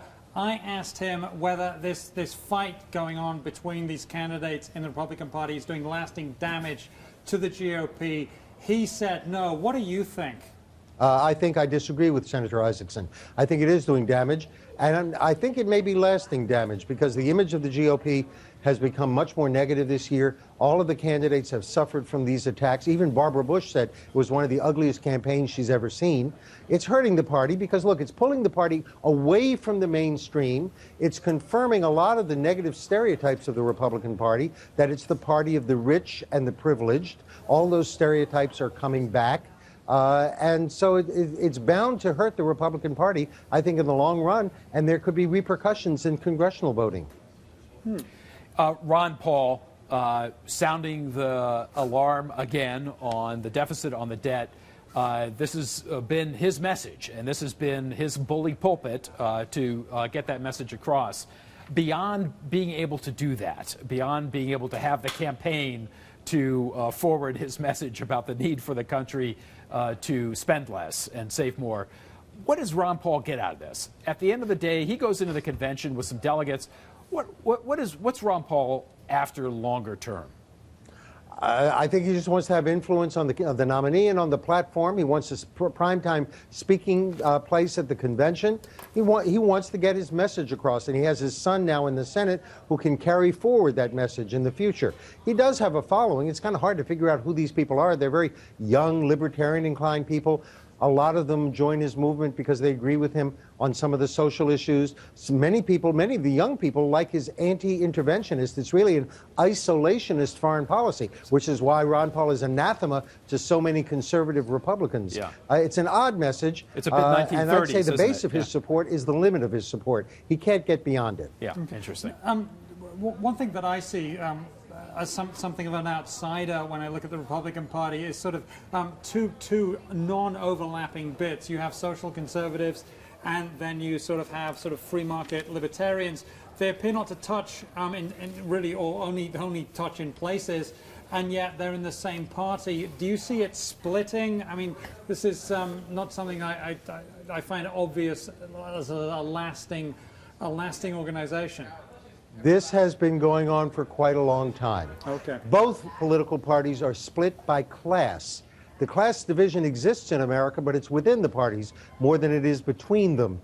You have country club Republicans like Mitt Romney, and he's getting, if you look at the exit polls tonight, he's getting, as he has been in the past, wealthier voters, older voters, the establishment. And you have values voters, they call themselves. Liberals don't like to concede that title, but they're the people who are driven by religious values, traditional morality, cultural issues, things that have been around since the 1960s. The Democrats are also split by class. That was the battle between Hillary Clinton and Barack Obama in 2008. She got the working class populists. He got the upper middle class educated NPR Democrats, plus African Americans, which gave him a very small majority. The class split is there in both political parties. Interesting. The economy is the issue going into November, or does it diminish over time and other kind of a cacophony of issues replaces it? It has been diminishing, and I was impressed to see that right now 40% of Americans say things are going pretty well in the country. Yeah, right. When that number rises at 40% or above, it means the economy is not usually the issue. Below 40%, you have a bust election like 2008, when it was 16%, and the economy was everything, or 1992, when it was the economy stupid. When it's over 60%, you have a boom election, like 1996 when Clinton got reelected, or 1984 when Reagan got reelected. Between 40 and 60, which is where we're going right now, then the election usually turns on something else. Typically, that's been civil rights or the war in Vietnam, or in 2006, the war in Iraq, or terrorism in 2004. So there might be other issues out there, even Iran and the Middle East. All of those could be the big issues in this election. Okay, Bill, we have to leave it there. It's been a pleasure. Bill Schneider, Third Way political analyst, the Aristotle of American politics, although not as old. Thank you very much, so. And okay, if you want to write in a question, you go to Facebook or Twitter and use hashtag WSJ Live. WSJ Live is where we live. We're now very fortunate to have Governor McDonnell, a Republican from Virginia, joining us via Skype from Richmond, Virginia. Thank you very much for joining us. Your state has been called for Mitt Romney, Ron Paul second. What do you make of the results you've seen elsewhere so far? Well, I think it's going to be a very good night for Mitt Romney. He went in as the leader with the delegate votes. I think he's going to come out of this night with even a greater lead in the delegate votes. He's took up all 49, of course, here in Virginia and several other states. I think there's a decent chance he'll pick up one of the southern states as well. And I think it's becoming more and more clear that Mitt Romney is the best candidate to unite conservatives, to be able to win all over the country, because he's got message, he's got organization, and he's got resources. And it takes all three of those things to win, especially against President Obama. So I think this is going to be a good night for Mitt Romney. Well, we know that you support Mr. Romney, Governor Romney, but just kind of to make the point that Santorum and Gingrich weren't on the ballot in Virginia, so it was likely to be a Romney victory. Isn't that the case? Well, it is. I'm talking about nationwide with all these 10 campaigns that it's going to be a good night for Mitt Romney. But yeah, unfortunately, only 2 candidates qualified for the ballot, Ron Paul and Mitt Romney. And I'm very disappointed. I really was hoping that we'd have Rick Santorum and Speaker Gingrich. Both of them have houses in Virginia, and unfortunately they couldn't get the requisite number of signatures. But a more robust competition would have been better for party building, for turnout, and for just the nature of the competition. So I think Romney would have won anyway, but it's disappointing, but still a good night for Mitt Romney. He'll pick up all of the delegate votes here in Virginia tonight. Now, you just used the phrase robust competition. That's a diplomatic way of saying slugfest, because that's what we've seen in this campaign. It's been bare knuckle. It's been ugly in some ways. Do you think that this extended competition, if you like, has been destroying the Republican Party? Well, I'd say the alternative would be better, and that is that we would have united even earlier around Mitt Romney to be able to be the candidate. But there are pros and cons. On the one hand, yes, when everybody's focused on the Republicans differentiating themselves from each other and going after each other a little bit while President Obama's on the sidelines, sure, that's not an advantage. But the other side is they're going to get these same issues and these tough questions anyway from the media, from President Obama and his team during the course of the general election. So hearing all those things out now is fine. Now, here's what I think. Once Mitt Romney becomes the candidate and we're able to laser focus on the abysmal leadership record of President Obama with a horrific unemployment rate of over 8% now for his entire presidency except for the first month, national debt at $15 trillion, going to $25 trillion in the next 10 years under his introduced budget, and really no coherent vision for jobs, for energy, big government solutions to everything. I think that independent voters, conservatives, libertarians are going to rally behind our candidate, and we'll have a good run in November. Well, I was just about to ask you what the issues might be, given that we have a slightly improving economy, and he's got a pretty good score with voters on national security, as Peter Hart was articulating. So is that the list if you are sitting in the governor's seat, or perhaps maybe even a national candidate of some sort? Are those the issues you want to see debated from July through November? That list you just gave, economy, deficit, big government? Absolutely. And not only because we're right and the president's policies are wrong on that, but these are the issues people, not only around Virginia, but all over the country, say that's the top of their list. I mean, we have the greatest country on earth, but people are hurting right now. There's so many people, 25 million at some estimates, underemployed or unemployed. And people are beginning to realize the incredibly bad problem that we face with a $1.5 trillion deficit and a $15 trillion national debt. We're mortgaging our kids' future. And they see no good policies to get us out of this reliance on foreign sources of oil. And I think Mitt Romney's got a great record on those issues. He's a proven leader as both governor of Massachusetts and as a can-do conservative business guy who created over 100,000 jobs through Bain Capital. I think that's what this election's all about.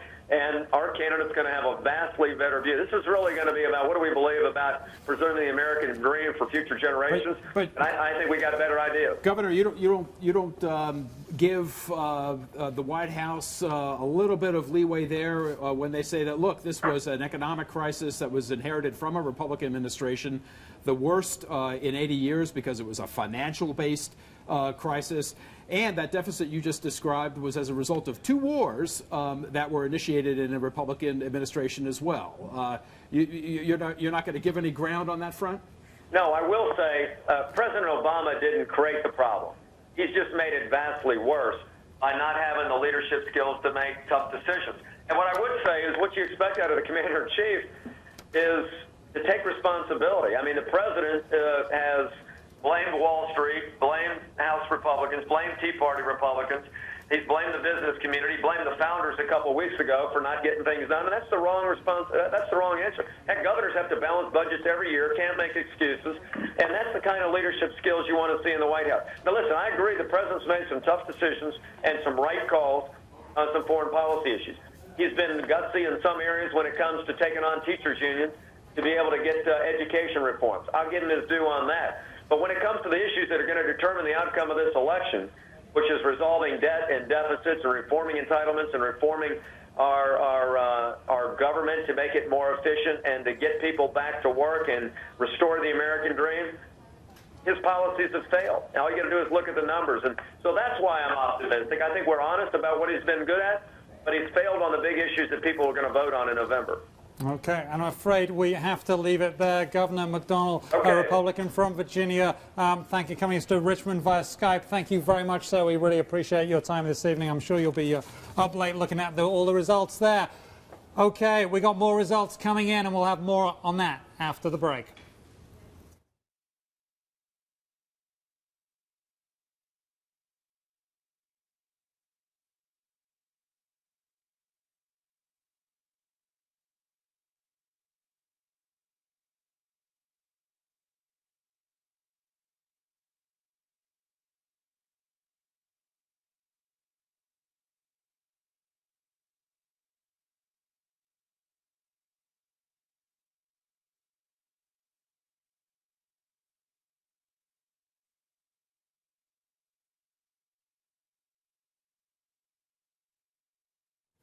We're back with more Campaign Journal here at WSJ Live. I'm Simon Constable. The one and only John Bussey continues with me. We're now going to take a quick look at some poll results. And we're going to look on the board here, I believe.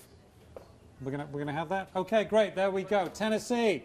Rick Santorum in the lead there, 44.4% with 1% of precincts reported, so not many there. Mitt Romney way behind, 28%. Newt Gingrich and Ron Paul even further behind.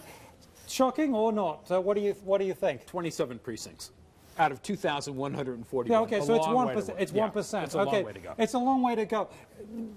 If this was the end, though, or if this was 99%, that would not be good for Mitt Romney, would it? It'd be terrible news for Romney. Okay, it didn't come. He would not have with these numbers. This would be an indication that he's going to have real trouble in the rest of the South. Okay, here's Georgia. Gingrich, the winner, declared the winner, 48.2%. So almost half there, 23% of precincts. That doesn't look like a change there. Mitt Romney and Rick Santorum basically tied. Yeah, right. Which I thought was interesting. Let's get the next one. Those Ohio still 1%, but a lot more than the 1%, the less than 1% we had earlier. Mitt Romney in the lead, 41%. Rick Santorum, 36.6%. Yeah, but as you pointed out earlier, Simon, as you were watching that board, the percentages were switching and the lead was switching. Yeah, we need more precincts reporting. Yeah. If you're counting the votes there, just get doing this a bit faster so we can get the results to everybody. What else have we got? Okay, Vermont, Romney, the winner. Not really a shock there. What is the shock is Rick Santorum, to me at least, doing quite so well in Vermont there. Sort of almost the home in many ways of libertarians, and not quite, but almost there. Yeah, not a surprise that Paul was number 2. Not really a surprise there. Okay, and what else? And that's 29% reported. Okay, and okay. Virginia. Okay, and we were talking about that earlier. Romney declared the winner, almost 60% of the result. Not really contested, though. And we had Santorum, Gingrich not on the ballot. That's kind of a key thing there. So this is not seen as a key vote, a test vote of the South. Okay, cool. So great stuff. We'll continue going back to the results, and we hope that they come in a little bit faster. Ron Bonjean, he is the GOP's strategist. He comes to us from on Skype, from Virginia, in Alexandria, Virginia. Ron, thank you very much. We've spoken before. What are you making of the results now? Is this good news for Rick Santorum? Is this good news for Mitt Romney? Is this good news for anybody? Well, look, I think Mitt Romney's having a very good night. Obviously, Rick Santorum's doing a little bit better than expected, just taking Tennessee. But the real deal here is Ohio, and the candidate who wins Ohio is going to go on and have some huge momentum here. And this is going to be really a test of whether or not Rick Santorum can win a Rust Belt state. If he can't win Michigan and if he can't win Ohio, that's going to be a big problem for him to justify why he can keep his campaign going. However, the fact he won Tennessee means that he can preserve a quote-unquote firewall, that he can say, I have support out there in the country, and it's likely he'll keep his campaign going. Is it at the end of the day, maybe not as bad as people think, that this is a kind of a slugfest, that this maybe doesn't weaken the party, but that it energizes more voters, the fact that it is a hard-fought primary? Yeah, no, I think that this is a very hard-fought primary, and I think that it is, I think voters are looking for a consensus candidate to rally around. They just haven't found that yet. Ohio is going to help bring that rallying point, I think. You saw some Washington establishment Republicans like Eric Cantor get behind Mitt Romney. If Mitt Romney were to win Ohio, I think you're going to see more Republicans, high-profile Republicans, come around and start to really support him, to say, okay, everyone, that's it. We know we don't have a delegate winner, but we need a front-runner. We need to get this going to energize the base. Okay, Ron, stay with us. I want to bring in Jerry Seib from the Wall Street Journal in Washington, D.C. Jerry, what are you making of the results you've seen so far? Well, I think it's kind of unfolding according to plan. It's looking as if Rick Santorum will probably win Tennessee. That's not certain yet, but those are the exit poll indications. And I think it's right. It comes down to a very interesting test case in Ohio. You've got everybody establishing their lanes here. You've got Newt Gingrich doing what he had to do in Georgia, and that's all he needed to do today. That's all he intended to do today, and he seems to have done that quite effectively.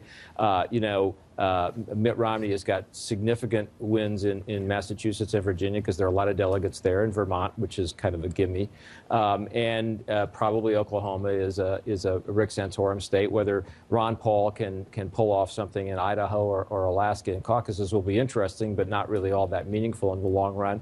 And you're left with Ohio, and that will be the state that kind of decides whether this night tips in Mitt Romney's direction or tips more in Rick Santorum's direction, and we just don't know that yet. The exit polls we're hearing from one of our reporters are showing some striking ambivalence among voters in Ohio. Oh, I'm sorry, Jerry, we have to stop there. Newt Gingrich is about to speak. There he is.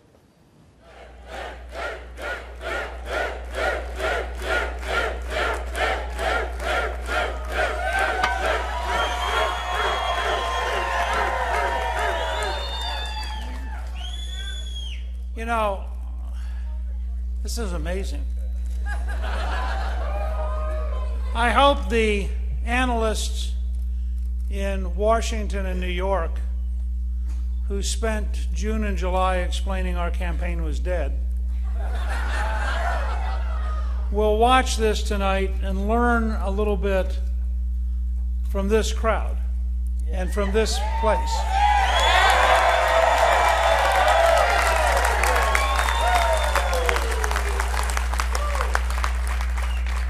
We survived the national elite's effort to kill us in the summer because of you, because people who said we are not going to allow the elite to decide who we are allowed to nominate. And so, with your help, Thousands and thousands of people came to newt.org, and with your help, we survived the 2 most difficult months of a career which goes back to August of 1958. And June and July were really hard, and it was precisely because the national elite, especially in the Republican Party, had decided that a Gingrich presidency was so frightening that they had to kill it early. But you wouldn't let them do it.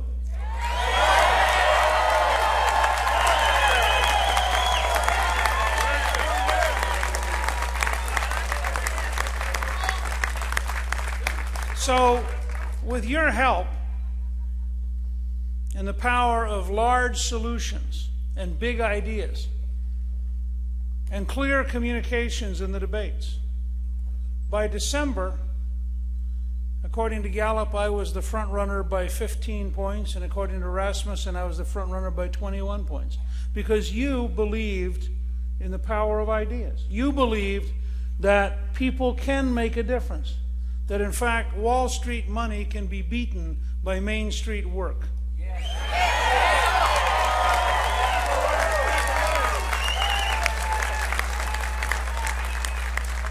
And of course, at that point, Wall Street money decided that only a relentlessly negative $5 million campaign in Iowa would work. And they did reduce my support from 36% to 14% in 3 weeks of unrelenting negativity. And once again, the media said, oh, I guess this is over finally. But you all said no. And at the very depths of the establishment rejecting it, thousands of more people came to newt.org and signed up. Yes. And the result was, by South Carolina, we won a historic victory, carried 43 out of 46 counties, and it was extraordinary.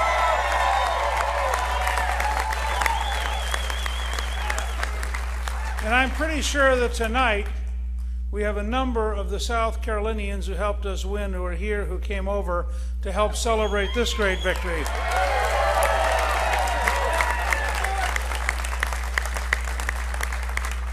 And at that point, the forces of Wall Street figured out they were in real trouble.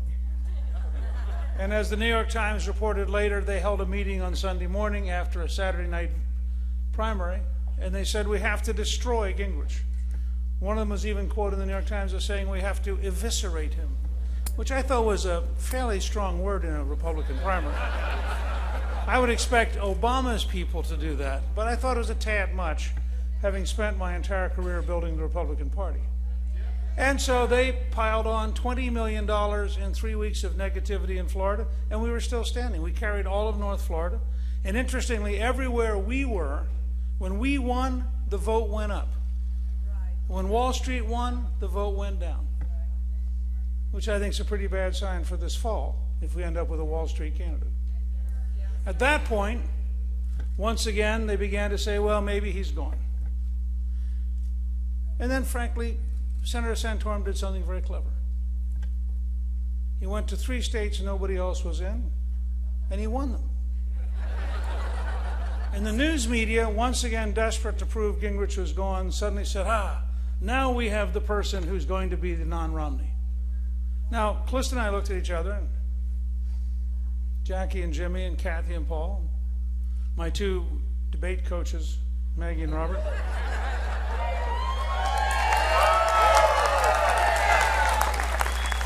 By the way, I would say for the performance they get out of me, the most underpaid debate coaches in America. Although they'll probably talk to me about that later on. I shouldn't have said that. But in any event, we looked at each other and we thought, remember when it was Tim Pawlenty who was going to crowd me out? And remember then when it was Michelle Bachmann? And then it was our good friend Herman Cain the first time? And then for a brief moment it was Donald Trump almost. And then it was our good friend Rick Perry. And then it was Herman Cain the second time. And now it's Santorum. And you just can't quite get across to him. It's all right. There are lots of bunny rabbits that run through. I'm the tortoise. I just take one step at a time.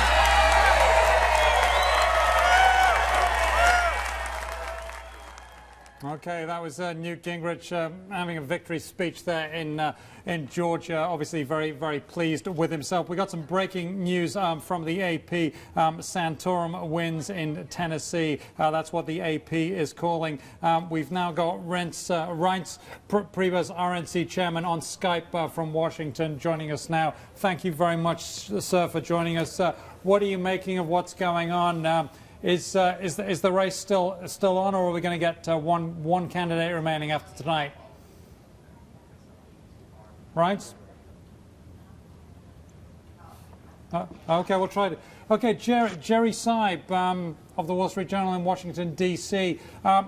Santorum wins in Tennessee. Is it over for Romney? We were told that if Romney didn't do well across the South, particularly in Tennessee, I think it was you that said this, then basically that was not good news for him, and we're hearing Santorum has won.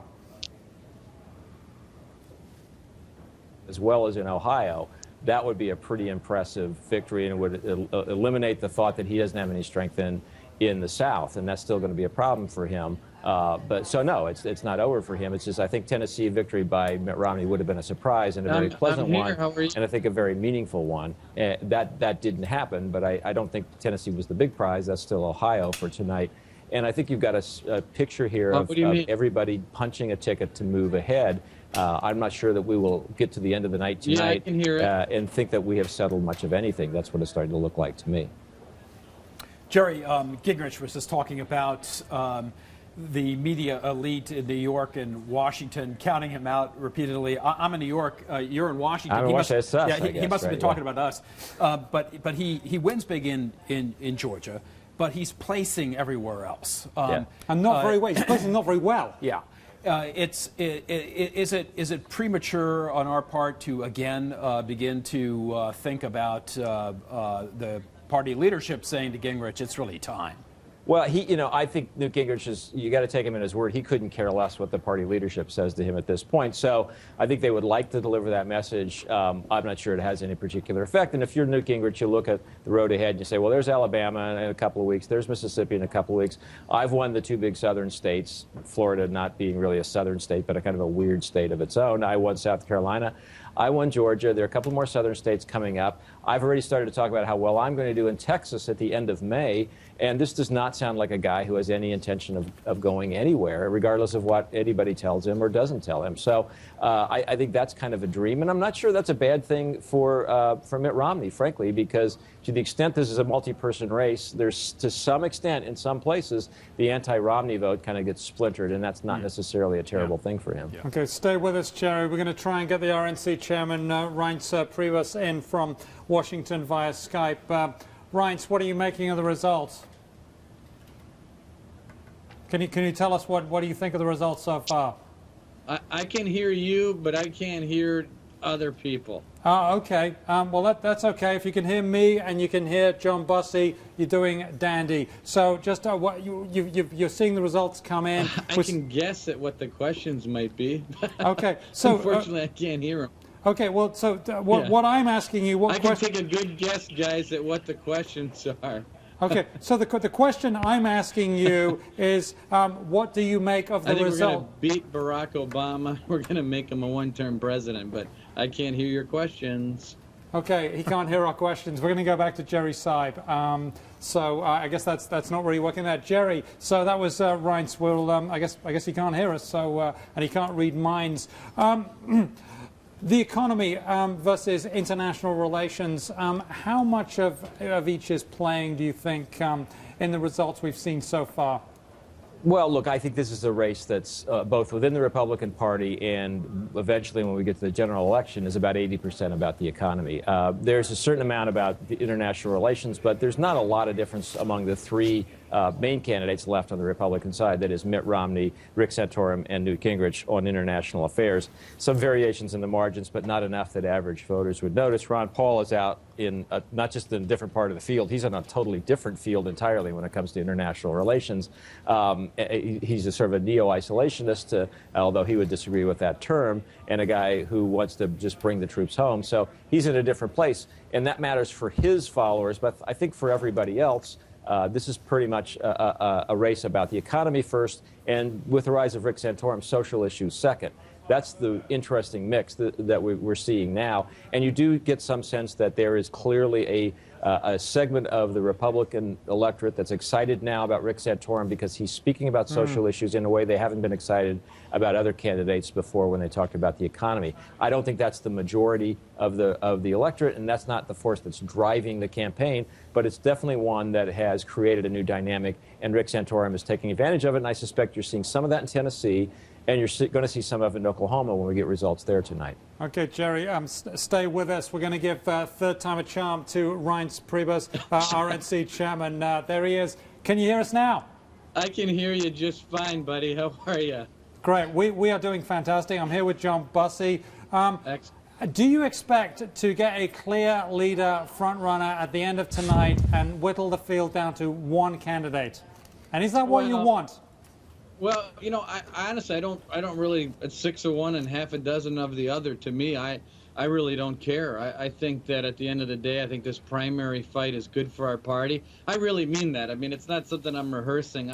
I've been down this road before in Wisconsin and other states across America, and I've just seen over and over and over that primaries ultimately make for better general candidates. And the more people are paying attention, whether it be on this show right now or on cable 24/7 or on your paper tomorrow morning, the more people are talking about our people all the time, it's a better for us in defeating an incumbent president.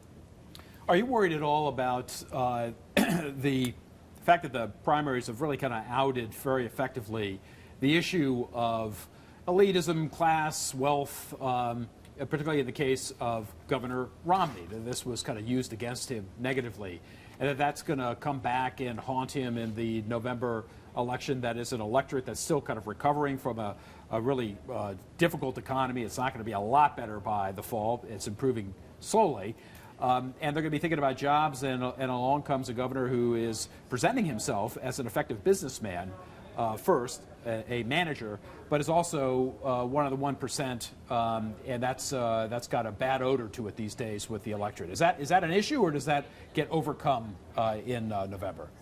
Well, I think it's a positive for Mitt Romney. I think people are looking for leadership like that, and whether it be Mitt Romney or Newt Gingrich or Ron Paul or Rick Santorum, I think all of these folks are very successful people in their own right, and I think that Americans appreciate and admire success. And so, I mean, if anything, I think if you look at the president and look at his 1% world that he lives in on the backs of taxpayers and writing books because of positions he's held on the backs of taxpayers and campaigning on the backs of taxpayers, I think that's a little bit more offensive than people who create jobs and have created wealth based on putting people to work and paying them a salary. I think that's something that Americans are looking for.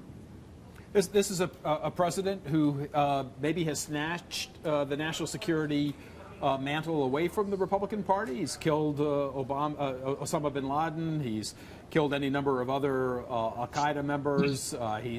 He's being tough with Iran. Is that a concern? I'll stop you there on I'll stop you on that one.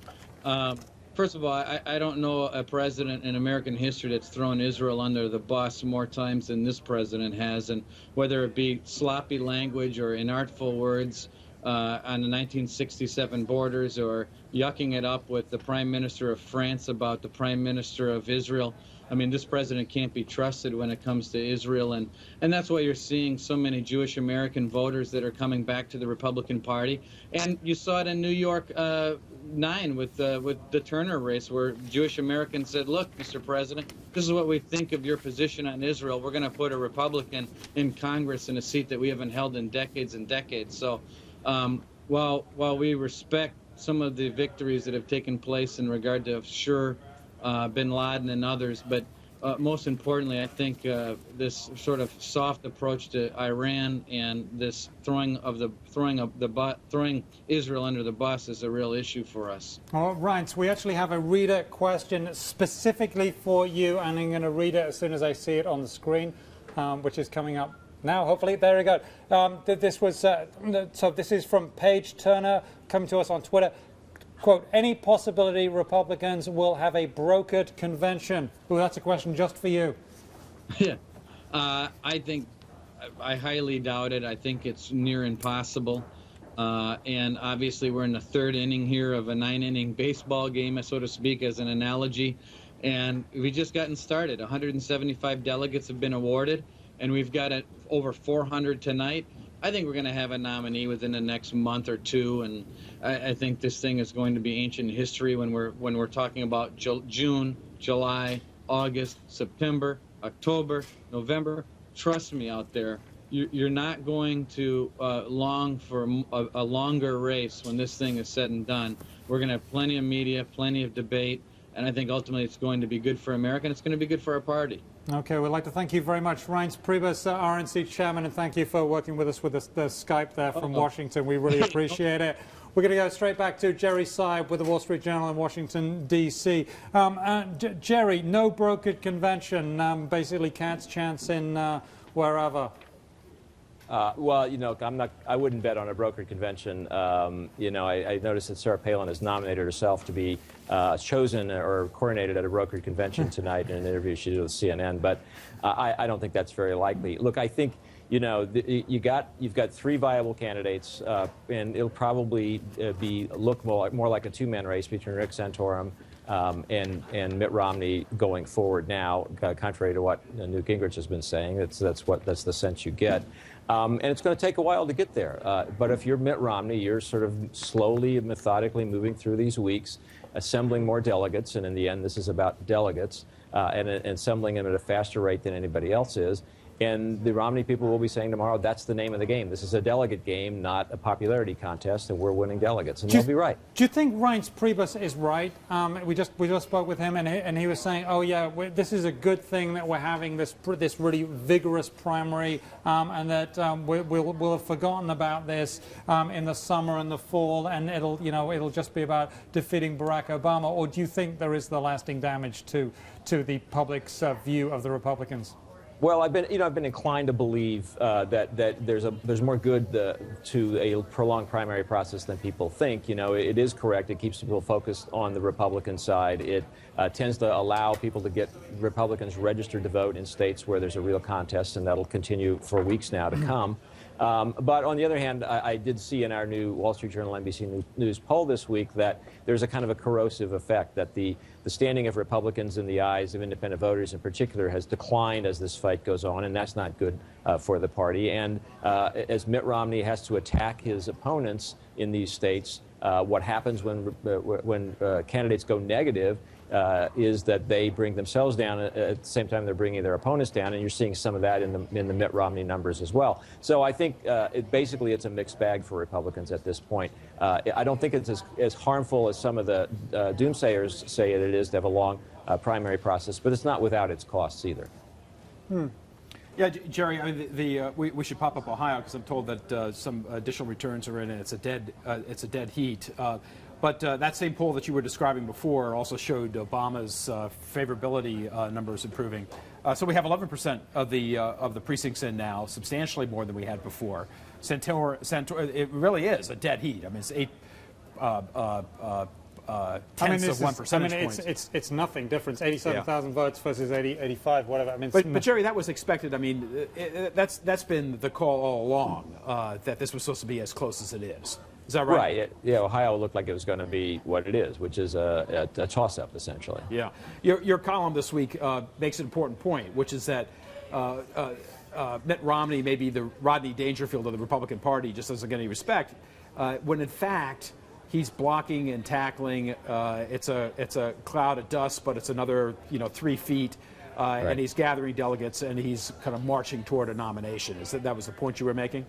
Right, exactly, and that's been the story of the Romney campaign. And as I said in the column, it's what he told everybody who bothered to listen that this was going to be like. You know, the Republican Party set up a calendar, a primary calendar, and a set of rules that was not designed to allow somebody to have a lightning strike and a quick victory here. And indeed, there's not going to be one. This is going to go on for a while. The point is, and the point of the Romney campaign, the way it's structured, the way it's organized, and the way it's financed, is to pick up delegates week after week after week, and to pick up steadily more than the other guys do, and that's enough to win.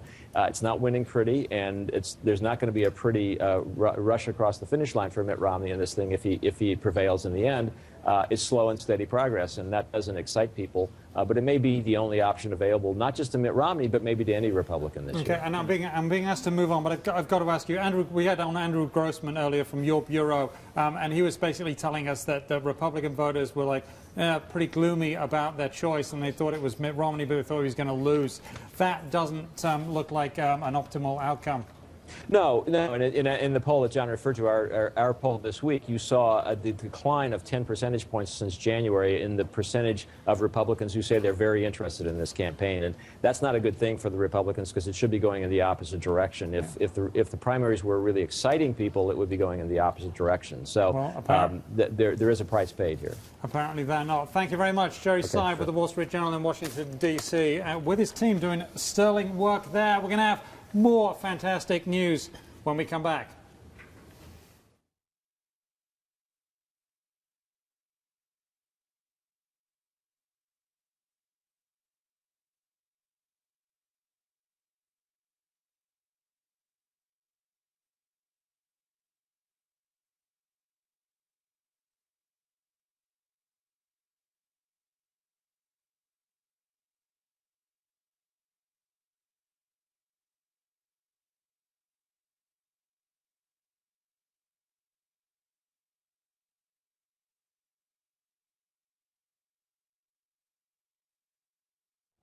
Well, welcome back to Campaign Journal this Super Tuesday here at WSJ Live. I'm Simon Constable. John Bussey continues with me.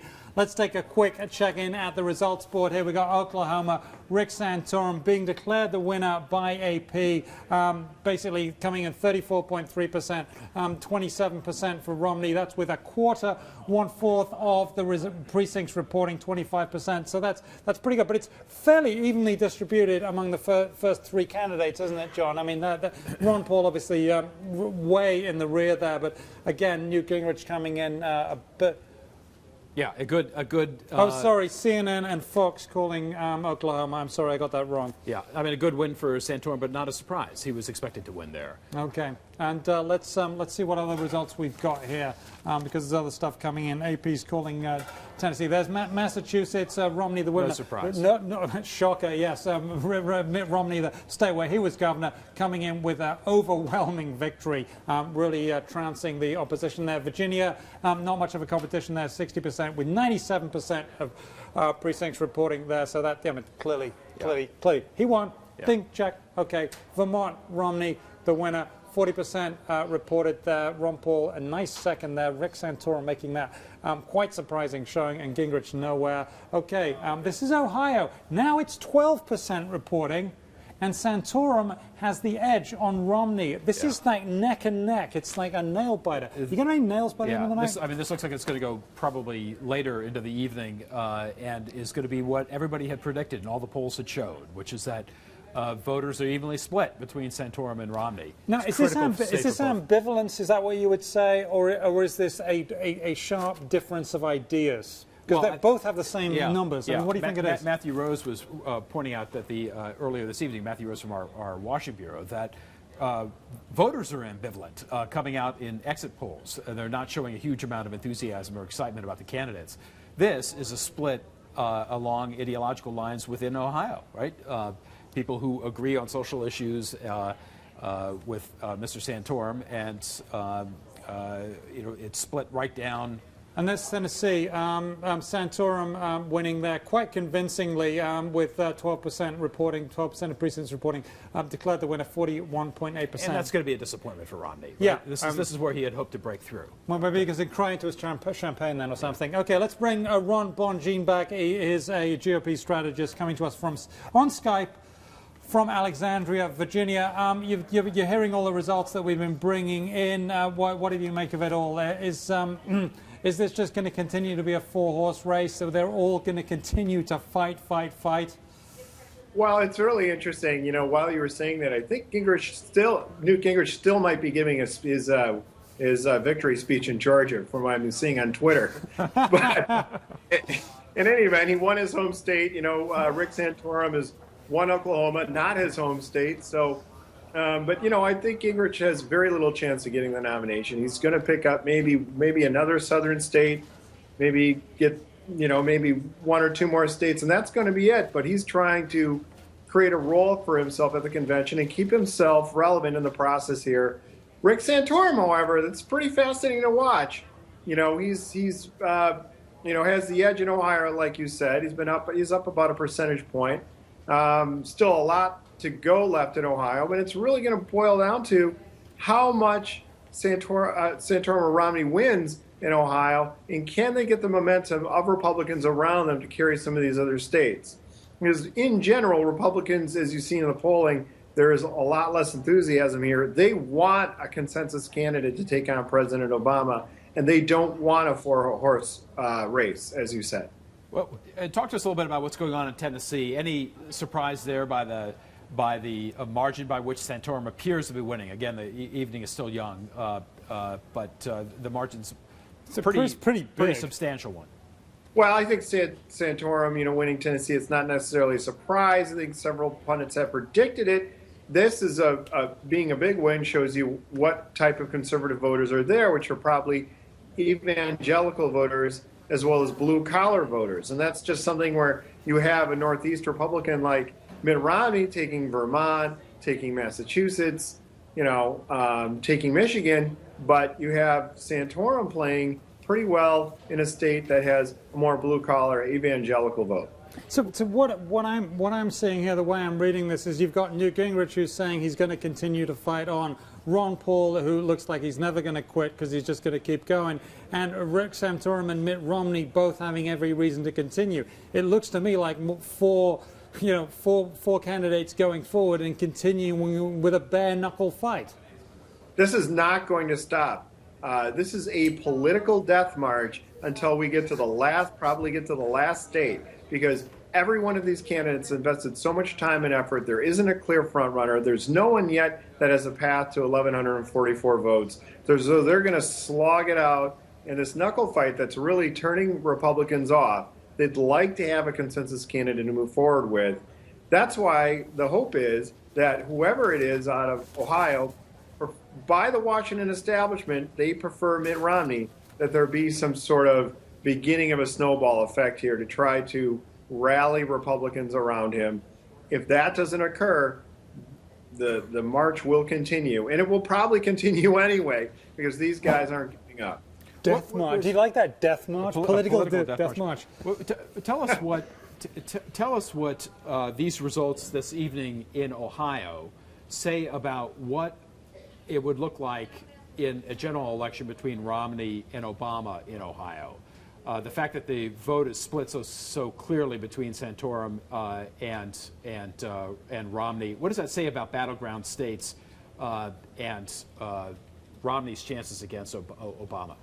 Well, I think you see a split between the conservatives who want to see a Republican beat President Obama, that's A, Mitt Romney, or B, those who are supporting Santorum, and that is for the values, the conservative social Republican values.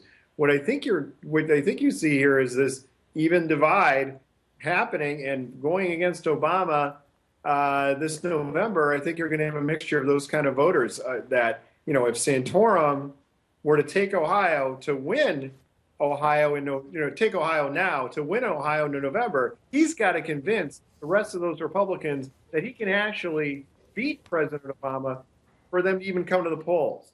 Vice versa, if Romney takes Ohio at this point, and if it's evenly split like it is now, he's going to have to convince those conservative value voters that he's going to stand up for them and fight for them as he takes on President Obama.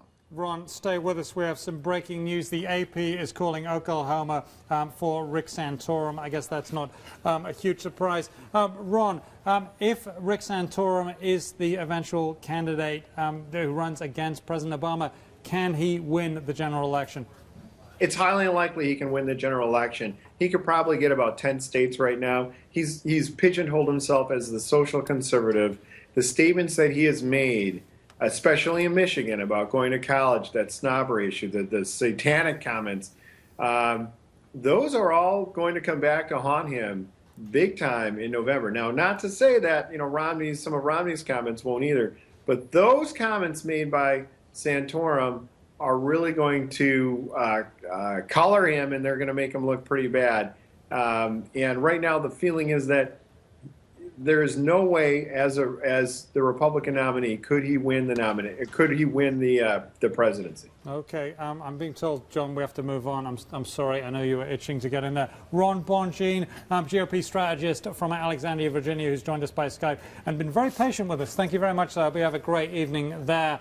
We're going to go now to Sarah Murray, who's at Romney headquarters, coming to us on her iPhone. Thank you very much. So what's the mood like there? Nail-biting, perhaps, for Ohio? It's a pretty celebratory party here in Boston. It's extremely loud, which is why I'm joining you from a hallway. They've hired kind of an 8-piece band because, it's a victory night party for them. They are in Massachusetts, and, it was an easy win for Romney. What's your impression, Sarah, of the kind of inside the inner room there? They knew that they were going to win in Massachusetts, but the battle's going on in Ohio. Are you picking up a nervousness about what the results are showing so far?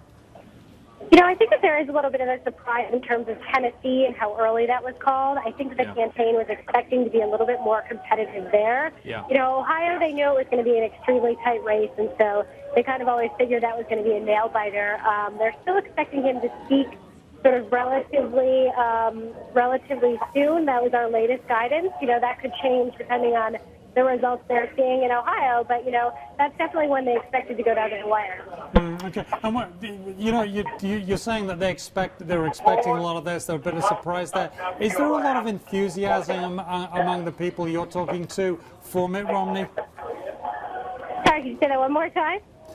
Is there a lot of enthusiasm for him? We've been hearing that Republican voters in general have less enthusiasm than they did a few weeks ago. Is that what you're finding at Romney headquarters? I think that the spin we always get from the Romney campaign is that voters are energized and they want Barack Obama out of office. But I think you make a really good point, which is that that's not always what you hear when you talk to voters. A lot of people are still not very enthusiastic by the GOP field, and, particularly by the idea that, Governor Romney is a presumptive nominee. He, has a lot of business experience, and people think, he would be a good manager, but it's hard to get really enthusiastic and excited and passionate about a guy that you look at and see, a good manager.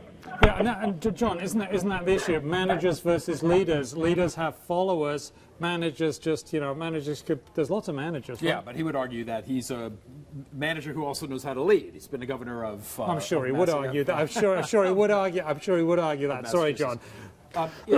Sarah, I'm wondering if you're looking at the results tonight, aside from Tennessee and the closeness of what's going on in Ohio, which most of the polls were predicting anyways. Is there anything else that catches your eye?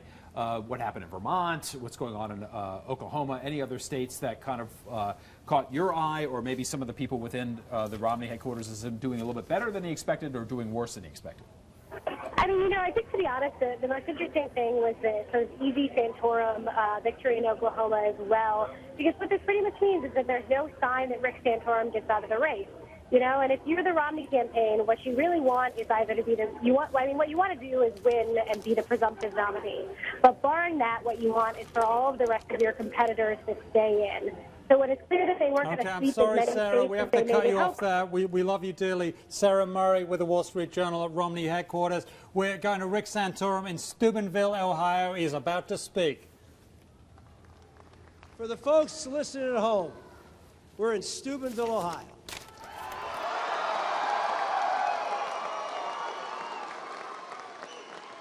Not too many presidential candidates come to Steubenville, Ohio, much less hold their victory party here in Steubenville, Ohio.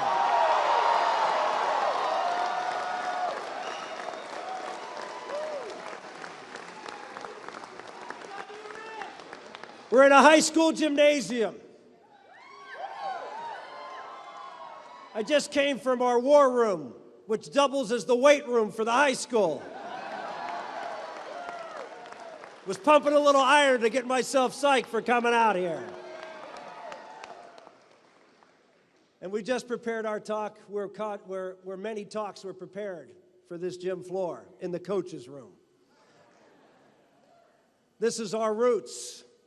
Here behind me is, well, a part of our family, because this is where we're from. We're from down here in the areas of southeastern Ohio, West Virginia, and southwestern Pennsylvania, where the folks who worked hard and built this country lived and worked for many, many decades.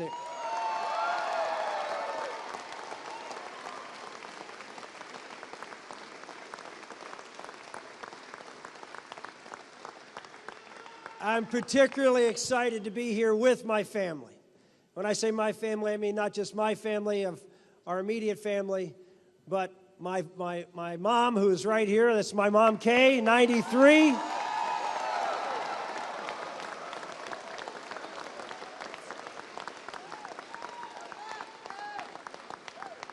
And Karen's mother and father, Ken and Betty Lee, right over there, Garver. Thank you.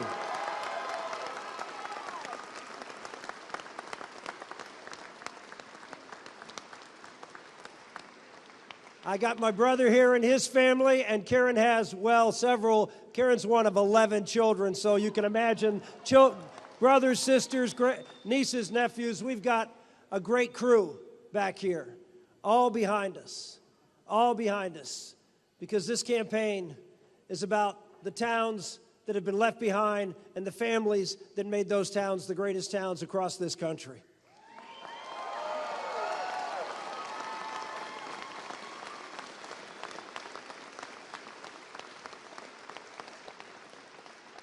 This was a big night tonight. Lots of states. We're going to win a few. We're going to lose a few. But as it looks right now, we're going to get at least a couple of gold medals and a whole passel full of silver medals.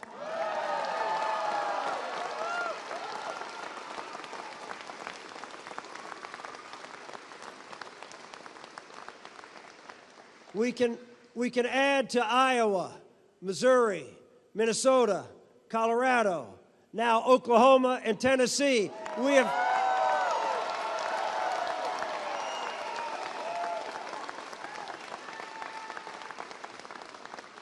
have won in the West, the Midwest, and the South, and we're ready to win across this country.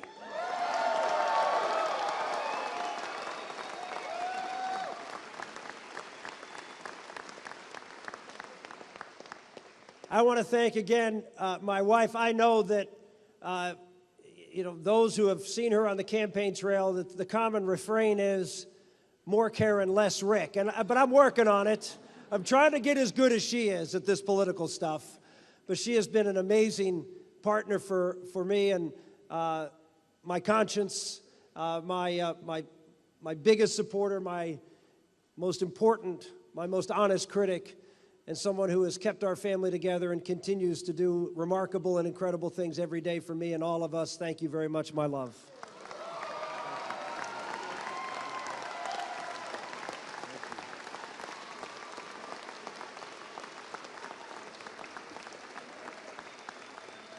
We have almost all the kids here. We have John, Sarah Maria, where are you? Patrick, Elizabeth, Peter, and Daniel, and they're all wearing buttons for our little Bella. So we got everybody here.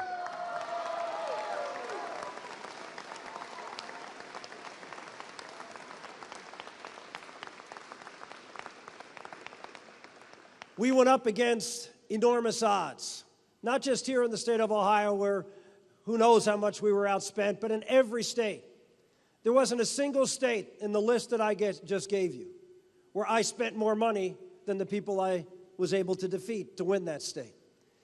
In every case, we overcame the odds. Here in Ohio, still too close to call.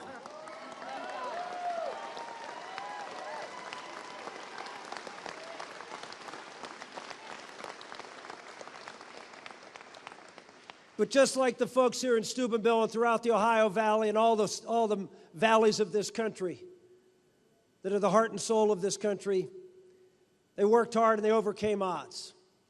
And that's what we're here to talk about, and that's why we came to Steubenville. That's one of the reasons I'm so proud to have my mom and my father-in-law and mother-in-law up on stage with me. They're part of the greatest generation of America.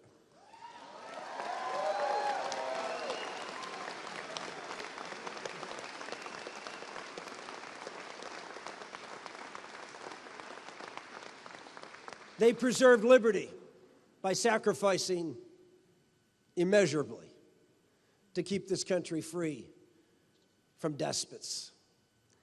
Ladies and gentlemen, it's a bit different battle that we're engaged in today, but it's no less a battle for the basic liberties that this country was founded upon.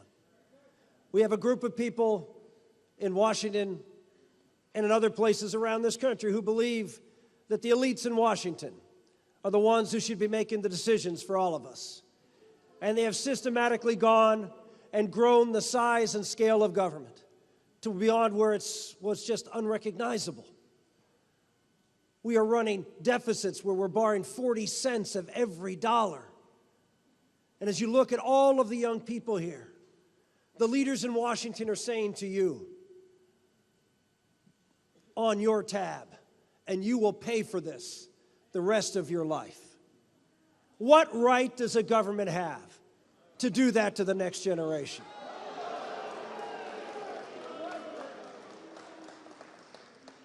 We have people who believe that America's best days are behind us.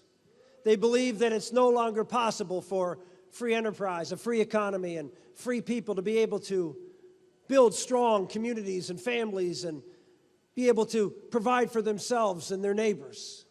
No, we now need an increasingly powerful federal government to do this for us.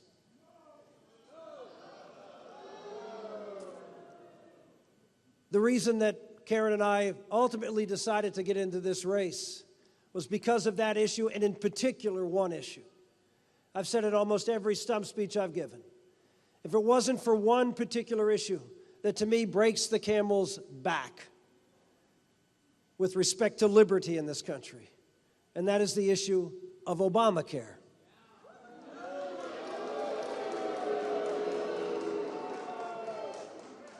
What we will go to in a very short period of time, the next 2 years, a little less than 50% of the people in this country depend on some form of federal payment, some form of government benefit to help provide for them. After Obamacare, it will not be less than 50%, it will be 100%. Now, every single American will be looking to the federal government, not to their neighbor, not to their church, not to their business or to their employer or to the community or nonprofit organization in their community. We'll be looking always to those in charge, to those who now say to you that they are the allocator and creator of rights in America. Ladies and gentlemen, this is the beginning of the end of freedom in America. Once the government has control of your life, then they got you. That's why we decided to step out. As you look, I mean, Karen and I have 7 children, ages 20.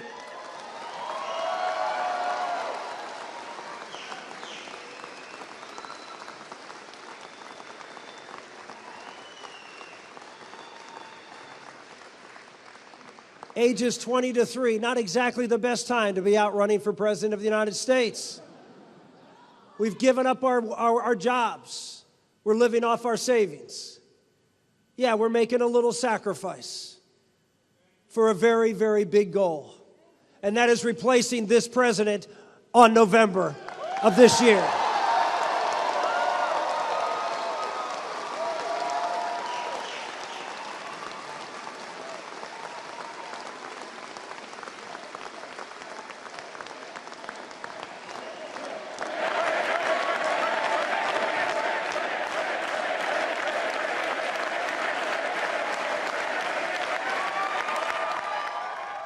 Okay, that's Rick Santorum in Steubenville, Ohio, looking pretty pleased with himself. We're going to go to Larry Sabato. He's in Charlottesville with the UVA Center for Politics, coming to us via Skype. Larry, thanks for joining us tonight. We've got some results in. Do you think that this is good news, bad news for the presumed frontrunner Mitt Romney? Has he shown so far that he's got the Republican base behind him or not? What do you think?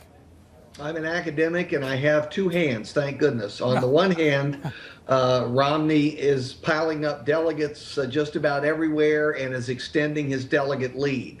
On the other hand, it is very clear already that he has not done as well tonight as he had hoped to in some places at least. He didn't come close in Tennessee. In Ohio, he might lose, and if he wins, it will be by a smidgen. It's pretty clear that Santorum is going to go on, that Gingrich is going to go on, that Ron Paul is certainly going to go on. This race continues. I think the Romney people had hoped they could begin to wrap it up. I don't see it.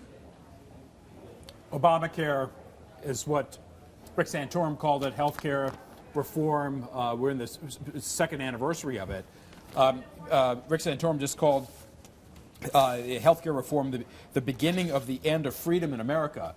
I'm wondering how much of health care reform is going to be at the top of the debate issues in your mind come the fall between whichever candidate we have and President Obama, or does it get supplanted by something else? Well, we don't know what the Supreme Court will rule, and that's going to determine a lot of it. Obviously, there would be a sharper contrast if the nominee were Santorum or Gingrich rather than Romney. I think Romney will attack Obamacare, but we all know about his problems with health care stemming from his governorship in Massachusetts. Look, I tend to think no matter how many other issues they talk about, in the end, it's all about the economy and all the pieces of the economy, from gas prices to unemployment to GDP. There are lots of pieces to that, and that's what people care about. You always go back to the voters and see what they think the agenda should be. Okay, and on that issue, gas prices and the economy, we're seeing something of a better economy, some signs of it getting a little bit better consistently, at least over the last few months. And then we're also seeing much higher gasoline prices. Which way is this going to go with the voters? Well, I wish I knew. I'd go to Las Vegas and bet tonight. But the truth is that there are going to be pieces of the economy moving up and there are going to be pieces of the economy moving down. And it depends on which pieces, and it depends on, for example, whether gas prices are $3.50 or whether they're $5.50. I mean, the degree of increase in prices like that in housing, whether you really see and feel economic growth and where the growth is it in the key swing states or is it in places that are already clearly red or blue? Doesn't matter whether they're in good times or bad times. So there are just too many variables. There are too many unknowns. No fair analyst is going to project the November election based on economic green shoots in early March. Any surprises to you in the results tonight? Any of the states? Gaps? Yes. Leverage? Yes, because we were all told by Romney people that he was coming on strong in Tennessee. I don't see it. I don't see that in the results at all.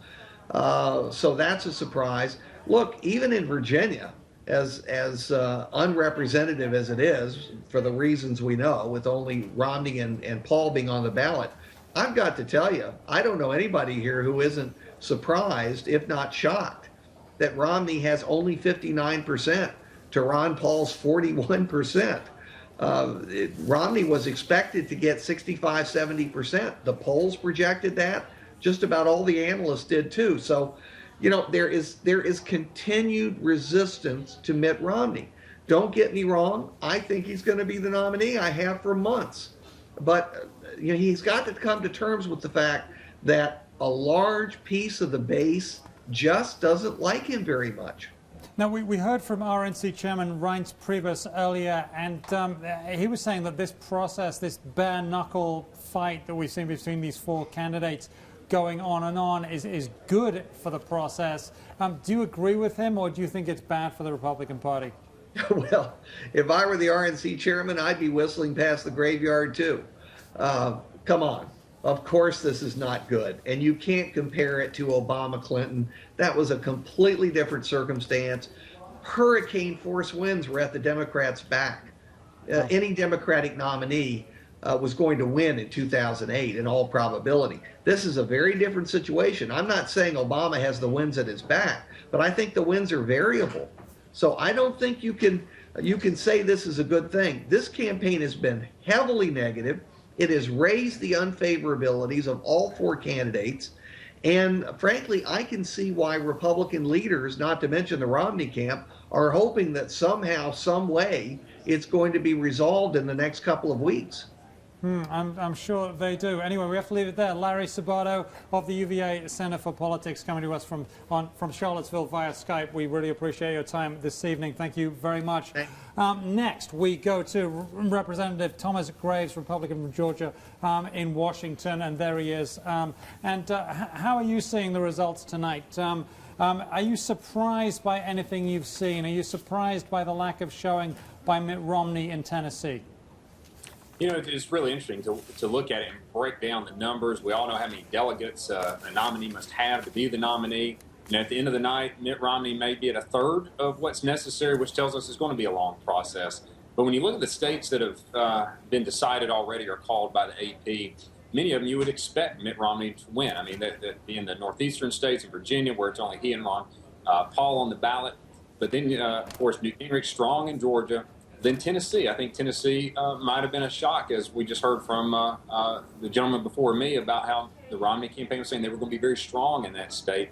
And yet Santorum has taken that, and Oklahoma's been called for him. In Ohio, being as competitive as it is, and it looks like Santorum's got some lead there. But I think what it tells us all is it's going to be a long process. And I'm one that believes that that's okay. I'm not one that believes the party leaders need to decide who the nominees are. I believe it's the people of the United States that make that decision. It's the grassroots. And they see something in all these candidates they like. It's going to be a long process. And it's going to be one that refines each candidate and their positions, and it prepares them to beat Barack Obama in November of this year. So it's going to be a long process, I believe. So everybody just get ready. Well, I mean, that's certainly a very defensible position. But what about the view that it's the airing of dirty laundry in front of the opposition, and that really is not something you really want to do for a very long time, like months and months and months? What do you think? Yeah, it doesn't matter who your opposition is. It's going to be aired. Might as well get it out there now.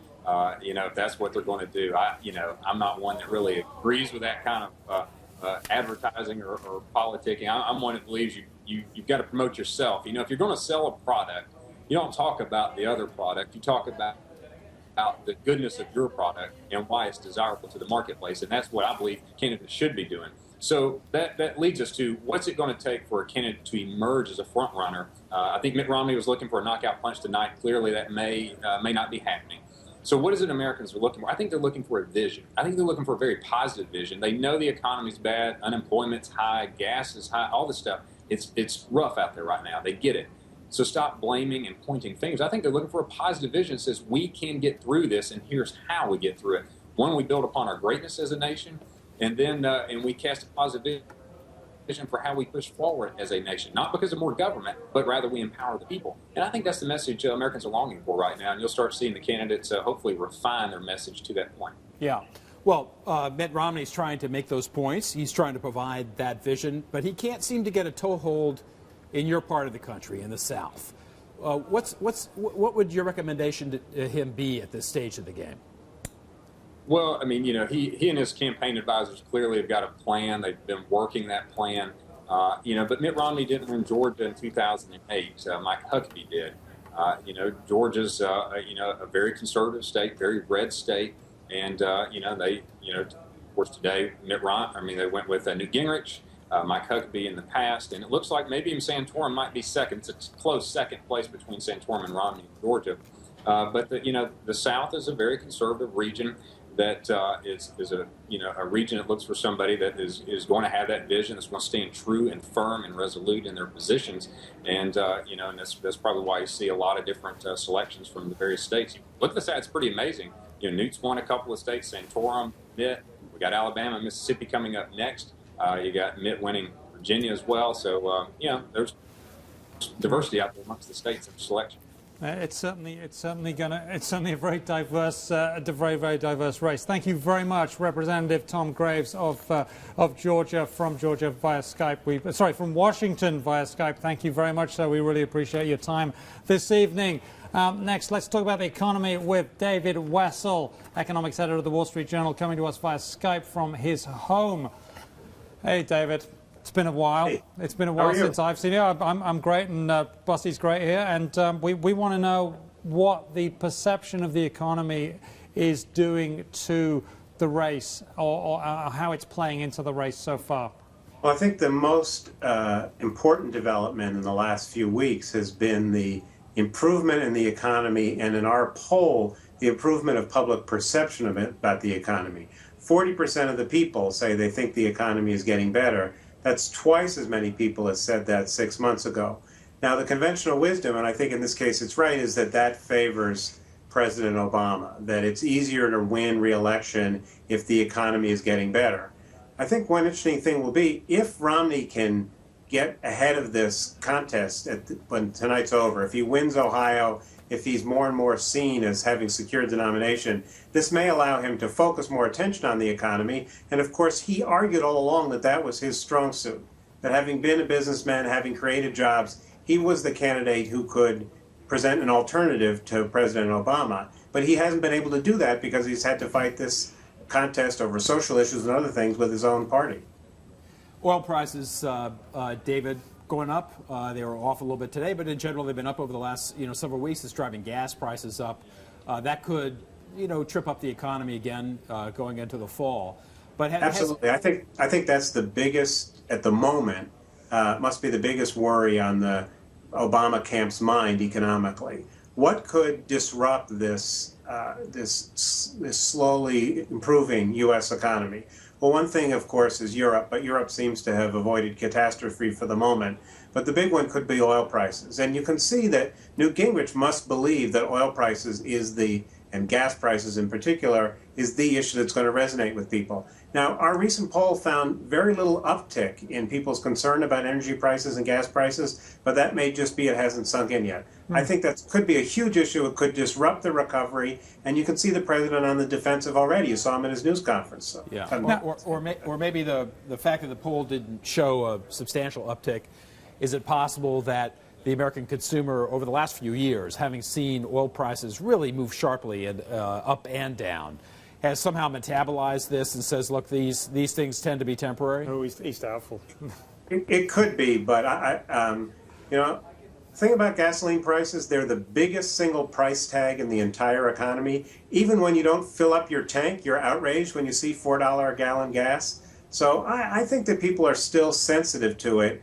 And I think that one of the difficult things is that because Iran is likely to be an issue for the next couple of months, the pressure on oil prices is much more likely to be up than down. And that could really hurt the economy. It could drain spending power as well as make people uneasy and uncertain, because we know how uneasy and uncertain people have been in this recovery. Now, it acts like an extra, whenever gasoline prices go up, it acts like a tax, basically, doesn't it? I mean, it has the same effect of sucking money out of your disposable income. That's really not good, and there's sort of no way around it for most people who commute really quite large distances here in America. Certainly, there's nothing you can do about it in the short run. We know in the long run, people, when oil prices go up, more people take the bus, take the subway, or buy fuel-efficient cars. We've demonstrated that people are sensitive to that. But I think one of the interesting questions that you saw with the president today in his press conference is this schizophrenia that the Democrats sometimes have about gas prices. So do we want gas prices to be high because that will lead people to conserve and will help deal with global warming and get people to buy alternative vehicles? Or do we want gas prices to be low because it's good for consumers because they spend more money on other things? And sometimes you feel like the Democrats can't get their story straight, except as the president implied today, in election years they're for low gas prices. Yeah, I mean, as a matter of fact, that came up in the press conference today, and his answer to the reporter who asked that is, name me a president who has wanted the gas prices to be going up in an election year. Right. But there's also an interesting, energy story in the United States that's happened organically. that is probably going to play into this discussion as well, which is that energy production in the United States is up significantly from a variety of different sources. The U.S. has become a more powerful producer of its own fuel, though that's not going to necessarily mitigate what's happening in Iran, and it may not push gasoline prices back down at the pump. Right. So that'll be the argument. I suspect that when we get to a Democratic-Republican campaign, the president will get beaten up over the Keystone Pipeline. You can see how hard he's trying to be for all of the above energy and to try and be pro-energy production in the United States while beating up on the oil and gas companies. And the Republicans think he's vulnerable there, and they'll go after him. And if oil prices are high, that'll probably get a lot more traction than it will if oil prices come down. So let's go a little further to the east, to China. We're hearing that China's economy is cooling down. Is that a sign that the world economy is cooling down, and with it the U.S. economy, and that basically that what we have on the cards is we may have seen the peak in the recovery? Give us about 20 seconds. I think that one concern of the U.S. is that our way out of this mess is to export more, and that's hard to do if the rest of the world is slowing. And it looks like emerging markets are slowing down. I don't think China's the only one where we see that happening. So yes, that's a concern. Depends how severe the slowdown and how well managed it is, whether it's a big threat or not. And so it could be a big threat. I'm sorry, I jumped the gun there. I was told that we might need to move quickly. So it could be a big problem. It might not be a big problem. I don't think that if China slows by 0.5 percentage point a year in an orderly fashion, that's going to disrupt the world economy. The trouble is that these are very big economies, China and India, and it's hard to steer them. Lord knows it's hard for us to steer our own economy. So the risk is that they'll slow it too much, and that would have a big impact. Some of it would be bad. It would mean the rest of the world would sell less to them and they'd buy less from us. Some of it would be good. It would reduce some of the pressure on commodity prices. But your point is a good one, that to some extent, the future of the recovery of the United States depends on the vigor and health of economies outside the United States, where no president has very much control at all, if any. Good stuff. As always, thank you very much. It's been far too long. Thank you very much. David Wessel, economics editor here at the Wall Street Journal. We're now going to take a quick look at some results from Ohio. I'm going to get a quick look up here. Ohio, percent of votes. So Romney, Romney in second place still. What is the percentage reporting? 34% of precincts reporting. Santorum in the lead quite decisively there, yeah. John. That gap is looking quite solid now. Gingrich and Paul, non-events in this state. 34%. 39% of the vote going to Santorum, 36% to Romney, and 34% of precincts reporting. I mean, how long before this gets called for one candidate or the other? As Jerry saw, I was saying earlier on, everybody's watching this race. This is kind of one of the races that was going to decide whether or not Romney was going to be it was going to be a breakout for him. It was going to somehow consolidate interest, money, energy around Romney, and that looks to be turning so far, at least this evening, 36% of the precincts in now. Talking of Romney, he's going to be talking now, and we're going to go to him now. Here he is. And that was my son, Tag, with her, and his wife, Jen, and their children, Allie and Joe and Thomas. Great to have my family here, to be back in our home of Massachusetts. It's wonderful to be able to go home tonight for the first time in 2 months. And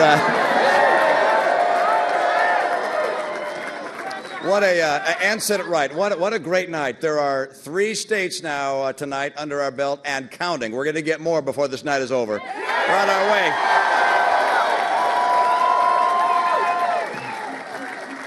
We're so excited to be in the Bay State tonight, celebrating with family and with friends who worked just tirelessly on this campaign. And of course, it's such an honor to have the citizens that I served as governor as part of our cause. Your support really means everything to Ann and me, and I'm not going to let you down. I'm going to get this nomination.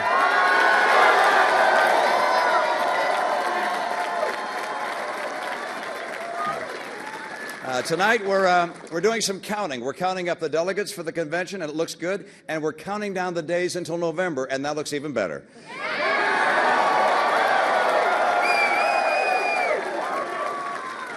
We're going to take your vote, a huge vote tonight in Massachusetts, and take that victory all the way to the White House.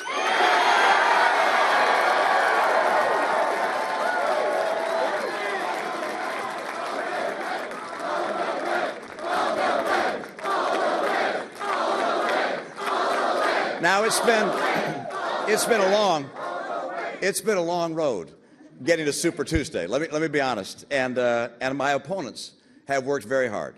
I want to congratulate Newt Gingrich on a good night in Georgia, and Rick Santorum on his good night, and Ron Paul for his steadfast commitment to our Constitution and his strong support almost everywhere you go. He's got good followers. Thanks, you guys. Nice races. Now, we officially started our campaign about 9 months ago, not very far from here at a farmhouse in New Hampshire. It was a beautiful spring day full of hope and promise, a day that made us all recognize once again how lucky we are to be Americans.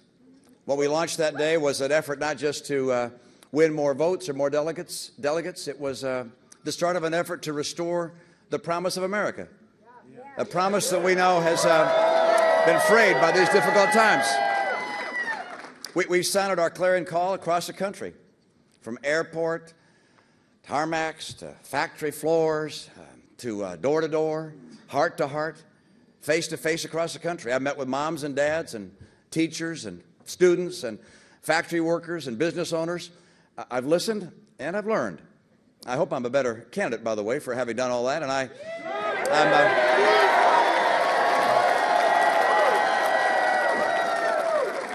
I'm going to forever be grateful to you for the help that you've given me, and grateful also to all those people who helped me through this process and taught me along the way. I've met some extraordinary folks. I met someone named Norm Byrne, who for me exemplifies the innovative spirit that really built the country. Norm didn't go to college, didn't get an engineering degree, but he does have 100 patents in his name. And he turned a small shop in his basement into a very successful company that employs a lot of people. It's entrepreneurs like Norm Byrne who are going to get America's economy back on track if we can get the government out of the way.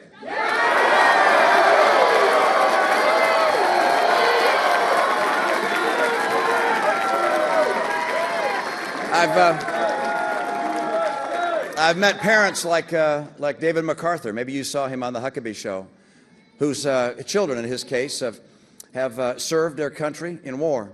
David's son was seriously injured in Afghanistan, as he described. He only returned from the front lines to face a new fight, to get the medical care he needed, and he surely has earned. And as I told David, I believe that to those who put everything on the line for us, we owe everything to them that they need.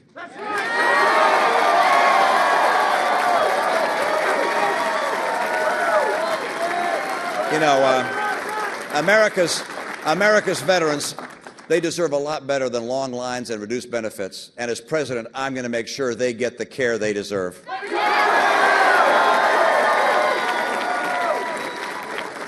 So in running for office, I've had the chance of meeting people like Norm and David, and their stories are, of course, inspiring. But I've also met some people who are hurting under this stagnant Obama economy, and their stories are heartbreaking. Some people have lost their jobs. Others are working 2 jobs just to make ends meet. Some used to be middle income, and now they're struggling again right back where they started. As you know, the prices for gasoline and food and clothing and health care keep going up, but their paychecks stay the same if they're lucky. President Obama keeps telling these Americans that the recovery is here. But for them, the recession is not over, that's for sure. You know, from generation to generation in this country, Americans have always known that the future would be brighter and better. We've always believed in a tomorrow full of possibility and prosperity and security. That deep confidence in a better tomorrow is the basic promise of America. But today that promise is being threatened by a faltering economy and a failed presidency. To the millions of Americans who look around and can only see jobs they can't get and bills that they can't pay, I have a message. You have not failed. You have a president that's failed you, and that's going to change.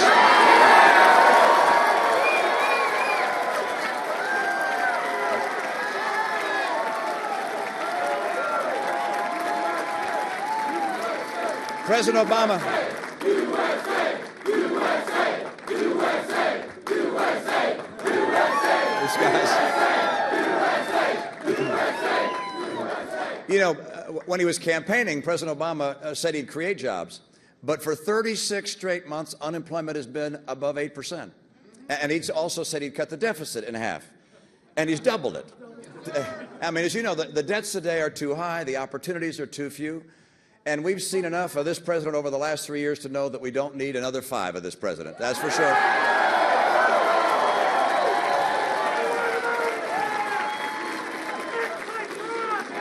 Look, I've said...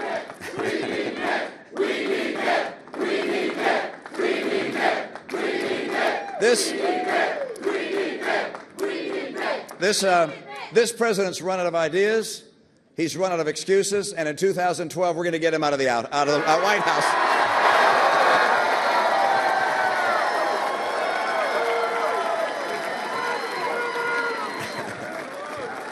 Now, President Obama seems to believe he's unchecked by the Constitution. He's unresponsive to the will of our people. He operates by command instead of by consensus. In a second term, he'd be unrestrained by the demands of re-election. And if there's one thing we cannot afford, it's 4 years of Barack Obama with no one to answer to. So these days, you hear the president and his team, they keep telling us that things are getting better. But 24 million Americans are still struggling for work. They're high-fiving each other in the West Wing. But my friends, the truth is 8% unemployment is not the best America can do. It's just the best that this administration can do.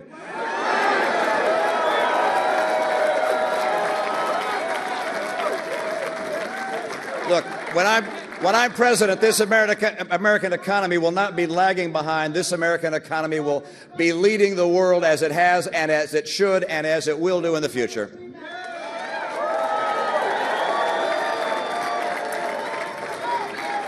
For this,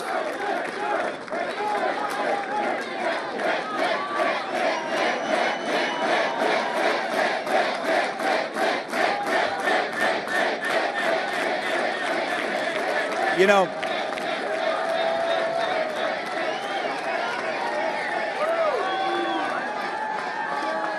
for this administration, the unemployment number is just another inconvenient statistic standing in the way of a second term. But those numbers are more than data on a spreadsheet. They're worried families and anxious faces. And tonight, I'd like to say to each of them, you are not forgotten. We will not leave you behind. Our campaign is on the move, and real change is finally on the way.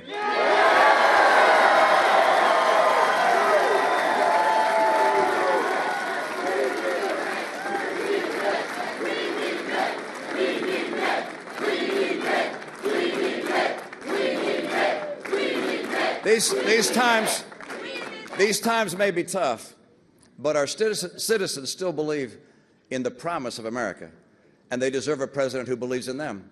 That's why our campaign is about more than just replacing a president.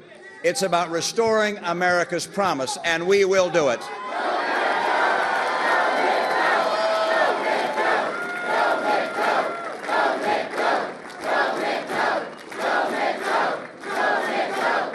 We won't settle for this president's new normal. I'm offering a real choice and a new beginning. I have a plan that'll deliver more jobs, less debt, and smaller government. President Obama raised the national debt. I will cut, cap, and balance the budget. Finally.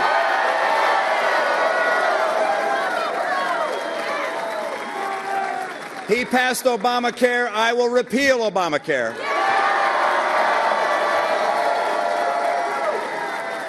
He lost our AAA credit rating. I will restore our AAA credit rating. Amazingly, he rejected the Keystone Pipeline. I will approve it. You know, he has stalled domestic energy production. I'm going to open up our lands for development so we can finally get the energy we need at a price we can afford. Look, when it comes to the economy, when it comes to this economy, my highest priority will be worrying about your job, not worrying about saving my job. And by the way, I've got a pro-growth tax plan, jobs plan that's going to jumpstart the economy. President Obama wants to raise your taxes. I'm going to cut them. That starts with an across-the-board 20% rate cut for every American.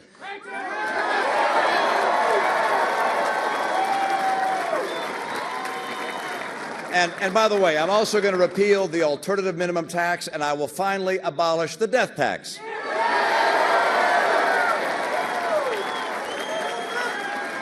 The president has proposed raising taxes for job creators. I will cut taxes for job creators.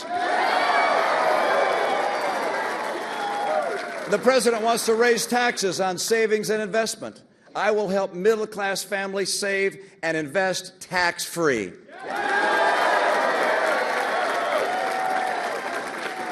You know, it's interesting. After 3 years, this president does not have a single serious proposal for saving Medicare or Social Security.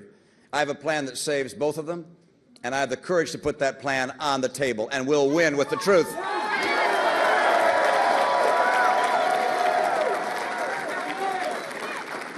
As president, I will get our economy back on track and get our citizens back to work. And unlike President Obama, I actually have the experience to deliver on that promise.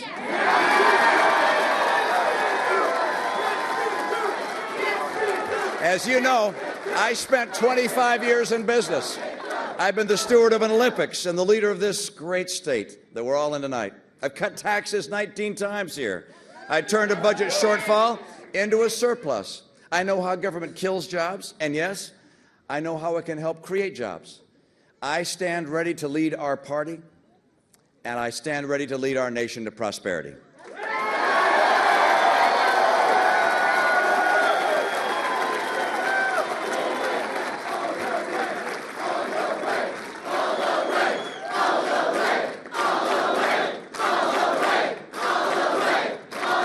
I've said this before, and I've said it again. I'm going to say it again.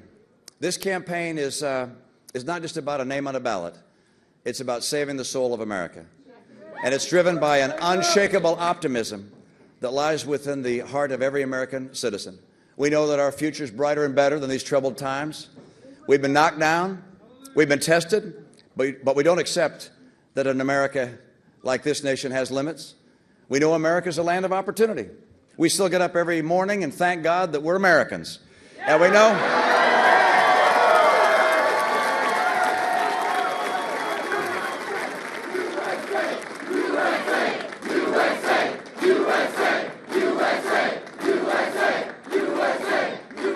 we also know that with hard work and with strong leadership, with a president that will tell the truth, with a president that will live with integrity, that our greatest days as a nation are ahead of us, thanks to the American people. And tonight, we've taken one more step towards restoring the promise of tomorrow. Tomorrow we wake up and we start again. And the next day, we'll do the same. And so we'll go day by day, step by step, door by door, heart to heart. There'll be good days, there'll be bad days. Always long hours, never enough time to get everything done. But on November 6th, we're going to stand united. Not only having won an election, but having saved a future.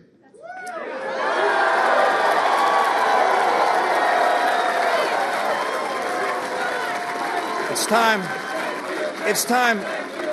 to believe in ourselves. It's time to believe in ourselves. It's time to believe in America. And I'm asking you to join our cause. We need your energy and your conviction and your commitment. I'm asking for you to pledge your support at mittromney.com. Get online. We need your voice and your vote in this campaign. And I'm asking you to join in the fight for our freedom and ensure that tomorrow will be better than today. Let's go forward together and restore the promise of America. Together, let's fight for the America we love. Thank you, and God bless this great land. God bless the United States of America. Thanks, you guys. Okay, that was Mitt Romney there making a speech. And notably, John, he was promising a 20% across-the-board tax cut. Yeah. Well, he promised a lot of things, and this is not new. That was the one that stood out, though. Yeah, but this is his stump speech has included variations on these themes, and what you're seeing is a great opportunity. It's a close race in Ohio. A lot of people are tuned in, watching this race now, and this was preparing for the fall, right? This is my best hit against the Democrats and Obama in anticipation of a campaign. Well, you mentioned Ohio, and in fact, that's what we should look at now. We should look at some Ohio results now, and here we go. Ohio, 49% reporting, and we got Rick Santorum at 38% of the votes, and Romney slightly behind there at 36%. So probably still too close to call, but I mean, increasingly looking like Santorum edging ahead. And it's been tracking this way for about the last hour and a half or so, right? Since we saw 11%, roughly 11% of the precincts reporting, and it changed. Romney was ahead earlier in the evening. Santorum quickly changed that. So, certainly statistically possible that this could flip around because there's only about 12,000 votes between them on this, so certainly that could change, but it could also just track this whole way going forward if this precincts are randomly distributed, as we suspect they might be. Newt Gingrich, sorry third, and Ron Paul nowhere, of course. That was one of the things we talked about earlier in the night, wasn't it, about whether could Newt Gingrich come in second place? Could he place as well as win Georgia? And this isn't really much of a place. That's right. And the question is the pressure going to increase on Gingrich? But as some of our guests have pointed out, that doesn't matter to Newt Gingrich.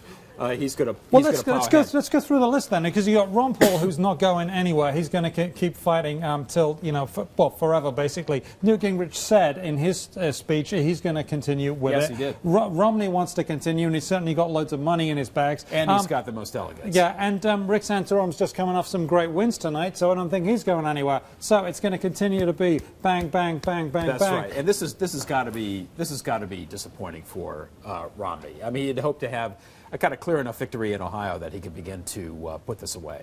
Yeah, well, I guess he was hoping that, but he wasn't showing any of that in that speech we had just now, which is pretty interesting. Okay, and we just got that refreshed. 54% of the votes, 38% Santorum, and 36.5%. Well, I presume someone's going to call this election fairly soon, based on too close to call apparently, but we'll hear, and as soon as we know, we'll let you know. Okay, let's go to Janet. Oh, sorry.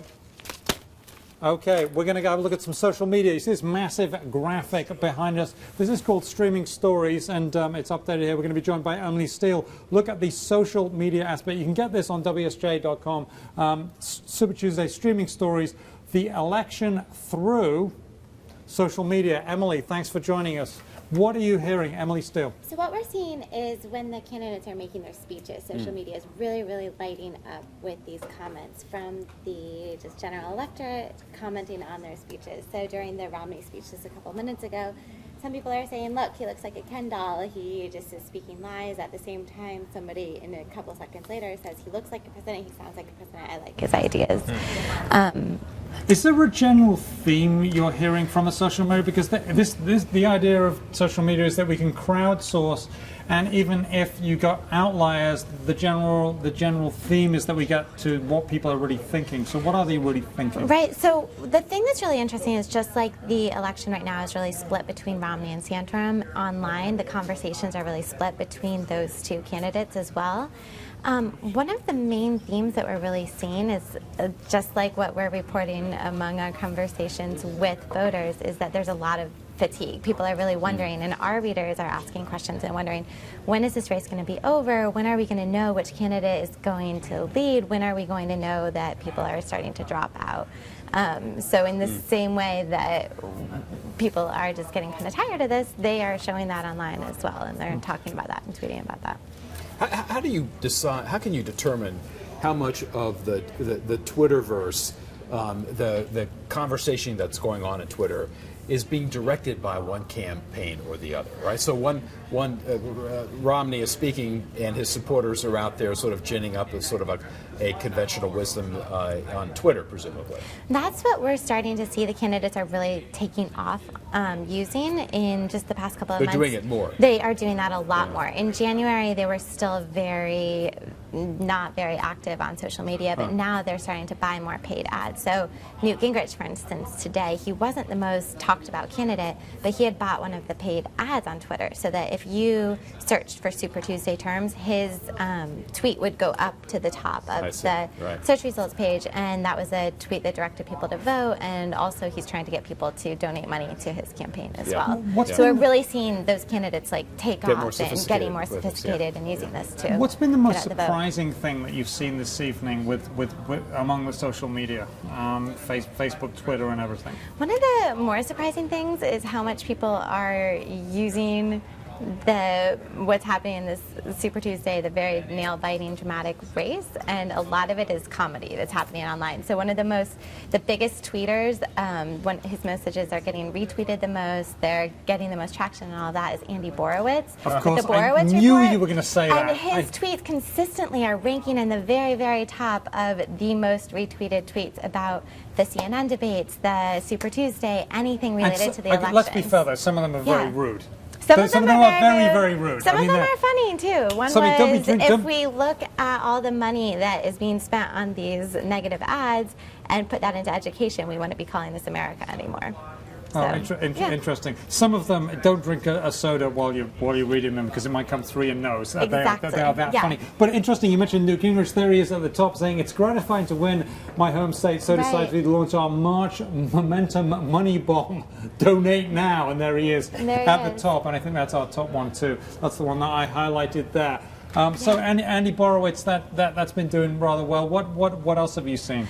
The other thing that we're really seeing is this split between Santorum and Mitt Romney in terms of the conversations, and it's also very interesting because the conversations are really based on a lot of what they're speaking about during their speeches in the campaigns. So Santorum will say something about contraception and birth control. A lot of people will go and talk about how many kids he has, and you see all of them lined up behind the scenes. And a lot of the other thing that's really interesting is that we're just seeing a lot of people very kind of confused with what's going on and really kind of tired of this very prolonged process and wanting there to be kind of more momentum and having a front runner and a candidate. And they're tweeting about it. But they're watching it and tweeting about it too. So, and it also seems like this is really a place where people are going to get their news. So they really are waiting to see what results come in, and then they're passing those along to their followers and their friends pretty quickly. And of course, we have our own social media here at WSJ Live, so you can come to us on Facebook or Twitter. And if you go on Twitter, use the hashtag WSJ Live and send us questions. And if we pick it, we'll read it to whoever we got on air at that time. Thank you very much, Emily Steele. We really appreciate it. And check out this streaming stories, WSJ.com. It's fantastic. Our wonderful graphics people made this. I love it. Don't you love this, John? It's good looking. It's good looking. It really is good looking. Let's go to Janet Hook now, who is going to is joining us from the Washington Bureau of the Wall Street Journal, where she's looking at the race moving to the south, and that's got to be bad news for Mitt Romney, hasn't it? Yeah, it's an unfortunate aspect of the map and the calendar for Romney that he was looking to Super Tuesday to deliver a knockout punch. Looks like he's not going to be able to do that. And one thing we know about the next stage, when next week, on Tuesday, we have primaries in Alabama and Mississippi, even deeper into the deep south than Super Tuesday, that's not going to be any place where Romney can deliver a knockout punch. No, it doesn't look like this. How important is the South in securing the nomination for the Republicans? Well, the thing that's interesting is the South is exceedingly important to the Republican Party in the general election. It's one of the most solidly, thoroughly Republican parts of the country. And typically, by the time the primary calendar gets to the South, things are already decided. And so that this is actually kind of an unusual cycle where the southern states will have as much to say as they're going to at this point. I mean, you could say, hypothetically, I mean, if Mitt Romney could manage to have a strong showing in Mississippi or Alabama, which are really kind of Santorum territory, that would really be a huge statement. It's just that it's hard to see that that's going to happen. And it didn't happen tonight, Janet, in Tennessee, right? So, I mean, this was and that's that's not quite the deep South. I mean, what we're looking at is a part of the GOP electorate that Romney all along has had a hard time winning over, which is the evangelical Christians and the people who identify themselves as very conservative voters. And there are a lot more of them in Tennessee than there are in Ohio, and there are a lot more of them in Mississippi and Alabama than there are in Tennessee. So it's kind of like taking the part of the electorate that Romney has the hardest time in expanding it for the next couple of states. Yeah. Walk us through what's happening in Ohio and how Ohio does or does not represent the nation, the significance of it for a candidate in the primaries and for Romney and Santorum tonight? Well, the larger significance of Ohio is that, well, first of all, it's a very big, diverse state that has the full range of the Republican electorate, from very conservative evangelical activists to more moderate Republicans like, say, Senator Rob Portman, who's endorsing Mitt Romney. But more importantly, looking down the road, Ohio is the state that in the general election, if Republicans don't win Ohio, traditionally, historically, they don't win the presidency. So there's a way in which the candidates right now are campaigning not just with the primary elected, but they're sending messages to Democrats and independents who may not be voting in the Republican electorate, in the Republican primary. And how will Ron Paul play in the South, do you think? I know that that's where we move to next. He seems to have a solid base of support wherever he goes. Is that going to be true when we get to this next round of voting? You know, I'm not so sure. I mean, the main point of interest in these states is, I think, the battle between Newt Gingrich and Rick Santorum in the fight to be the conservative alternative to Romney. I mean, Gingrich actually has been spending a lot of time and focus. He sort of had this Southern strategy where he kind of blew off a bunch of races in the Midwest in order to focus on building strength in the South. The theory being that if he does well in Georgia, as he did tonight, is doing tonight, that would help him pick up these Mississippi and Alabama when the race moves on there. But the polling, there hasn't been a lot of polling in the area, but what polling there is, including Wall Street Journal polls that are national polls, but look at the region of the South.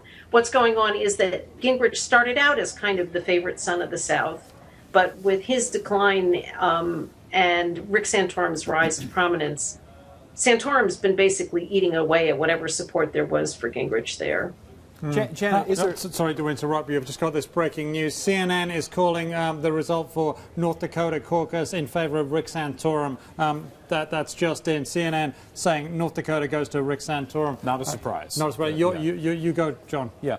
I'm just wondering, Janet, whether, I mean, the conventional wisdom has been that Gingrich and Santorum are splitting the conservative vote, and that doesn't kind of benefit anybody, that at some point it's got to galvanize behind one party. But is there another way of looking at this, that if you have a number of different Republican candidates out there, you reach more voters, you reach more sort of disparate views of within the Republican Party, and that could, I don't know, energize more voters going into the national election once there is a Republican candidate chosen, or is that wrong-headed?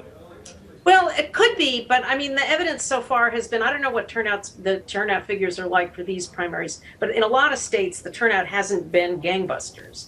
I mean, it certainly doesn't seem to be expanding at any kind of, quadruple rate for having 4 candidates in the field.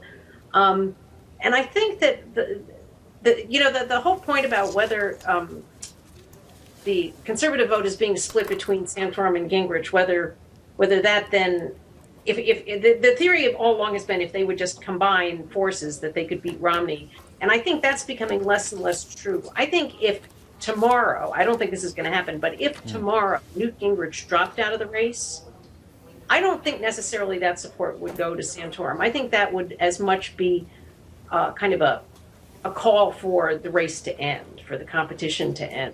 So I think that dynamic is changing. I do think, as I was saying, I think in Alabama, Mississippi, there's been a pretty straightforward trade-off between the two, though. Okay, I'm afraid we have to leave it there. Thank you very much, Janet Hook with the Wall Street Journal, giving us an insight into the next part of this race. We now go to Jerry Seib of the Wall Street Journal, coming to us from the Bureau. Jerry, back again, coming back to us. Thank you very much. What do you make of Ohio? I mean, it's being said it's too close to call, but it's as we get more and more of the results in, Santorum seems to be consistently a little bit ahead. Cat's whisker, I would say. Well, you got to be careful right now, though, because it looks as if a lot of the Santorum, the smaller counties that are Santorum counties, have fully reported, but some of the big counties around Cleveland and Cincinnati and Columbus, where Mitt Romney is doing much better, have not completely reported, and there are a lot of uncounted votes there that'll probably be Romney votes. And so if you extrapolate from that forward, You got a very close finish, a photo finish potentially in Ohio. So I think what you can say definitively about Ohio is it's going to be nearly a tie between these two guys. But, and we talked about this earlier tonight, Simon, that in the end, Mitt Romney is now almost certain to win more delegates out of Ohio than Rick Santorum will, because there are certain congressional districts where Rick Santorum didn't put a delegate slate on the ballot, so he doesn't get the delegates. So it's going to be a mixed picture in Ohio, regardless of what the precise numbers are way at the end of the night tonight. And we're saying we're now hearing it's 61% precincts reporting, 38% to Santorum and 36% to Mitt Romney. But you're saying that Mitt Romney could do better on the delegates anyway, just because of the way that the particular poll is structured. Well, not only could, almost certainly will. Okay. If you look at the way the votes are coming in, and you look at the areas of the state where Rick Santorum did not qualify, did not have enough signatures to put his delegates on the ballot, it's pretty hard to conclude that he won't come in second in the delegate count, even if he comes in first in the vote count. Now, that may be in the grand scheme of things, that's probably a small point, but it goes to a bigger point, which is that there are certain advantages to being the best organized, the biggest, and the most well-financed campaign.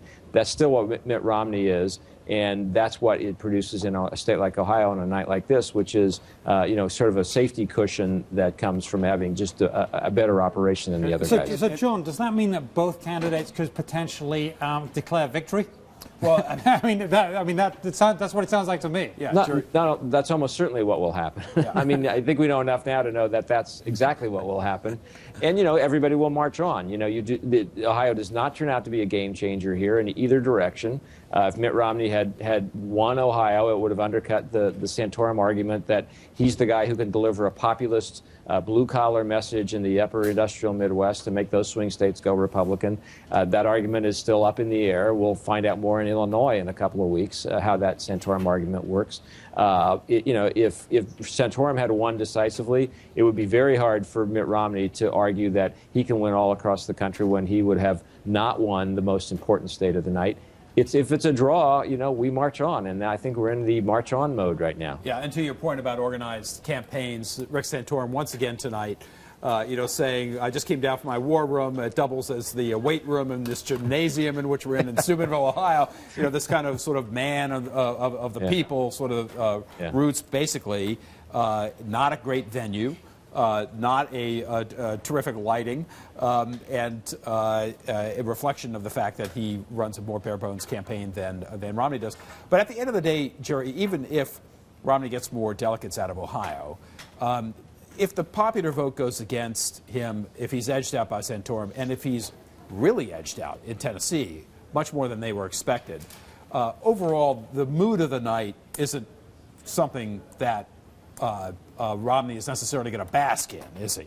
No. I think we're beyond basking tonight for Romney for sure. Santorum will bask a little bit in the sense that he's won a couple of states. He won North Dakota, he won Oklahoma, he won Tennessee. He's got his 3 victories now. Mitt Romney's got his 3 victories now in Massachusetts and Vermont and Virginia. But if you're the leader, if you're the front runner, if you're Mitt Romney, you would only bask if you had done better than that, and he's not done better than that, and won't do better than that. And so it's this continuing march forward in a not very impressive fashion, but potentially toward the nomination that has defined the Mitt Romney campaign. That's what we're seeing more of tonight. Newt Gingrich, does his win in Georgia give him enough momentum to carry on convincingly? And I guess convincingly is the key word there. Well, look, the only thing that matters there is whether it gives him enough momentum in his own mind to carry forward. And if you heard him give his victory speech tonight, there is no doubt that the answer to that is yes. He's going to go on convincingly. I don't know. He won a big state, but he won it mostly because his competitors just essentially conceded it to him. We'll see if he can win another southern state in a Mississippi or an Alabama, and if he can win someplace outside of the South. Those are unknowns at this point, so I don't know about the convincingly part, but the march on part, absolutely. Okay, and what about Romney in the South? That's something that we saw the Tennessee result tonight. We're continuing to see results come in favor of Santorum in other states. And he won in Virginia, but it wasn't a blowout in Virginia. Well, he didn't have much opposition, did he? Yeah. I guess that was part of it, right? Right, and you know, Florida kind of doesn't count because it's atypical, and Virginia kind of doesn't count because Santorum and Gingrich weren't on the ballot. So you're left with South Carolina and Georgia, and he lost both of them, and lost both of them pretty big. So the question about Mitt Romney in the South is still an open question, and the answer is that people are leaning toward tonight is not a particularly happy one for Mitt Romney. You know, one of the problems for Mitt Romney right now in the very short term is the campaign moves on to places that aren't necessarily great territory for him: Mississippi, Alabama, Kansas. You know, those aren't prototypical Mitt Romney states. They look a lot more like Newt Gingrich and Rick Santorum states. So I think you'll see a lot of focus by the Gingrich campaign on Illinois in 2 weeks, later in March, and that's a place where they probably need to plant their flag and show that they can win in the places where it really matters. Okay. And any conclusion from tonight, Jerry? Anything surprised you?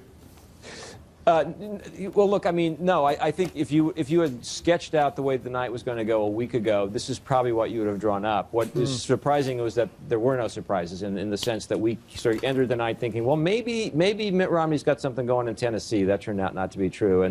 And you thought a week ago, well, maybe Rick Santorum's going to actually win Ohio comfortably, and that would be a huge status quo buster, and he didn't do that. That sort of came out even. There was even some talk earlier today that something weird was going on in Oklahoma. Well, nothing weird happened in Oklahoma. Rick Santorum won in a state that looks like Rick Santorum country, so that's what you might have expected. So in a campaign year in which there's been some weird twist or turn at every juncture, there hasn't really been a very weird twist or turn tonight, and maybe that's the weird twist or turn. I love it. Always eloquent. Thank you very much, Jerry Seib. Sure. And you can check out Jerry Seib's column on parties facing the gender gap. That is on WSJ.com now, or if you can wait for it, tomorrow morning's paper. And here we've got the Ohio results. Precincts reporting 65%. Rick Santorum at 38.3% of results. It's moving as we speak, 65% and 36.4%. You know, I think what Jerry was saying, maybe both are going to declare victory. Well, they will. They will do exactly that. One the popular vote, and with the other the delegate vote. Okay.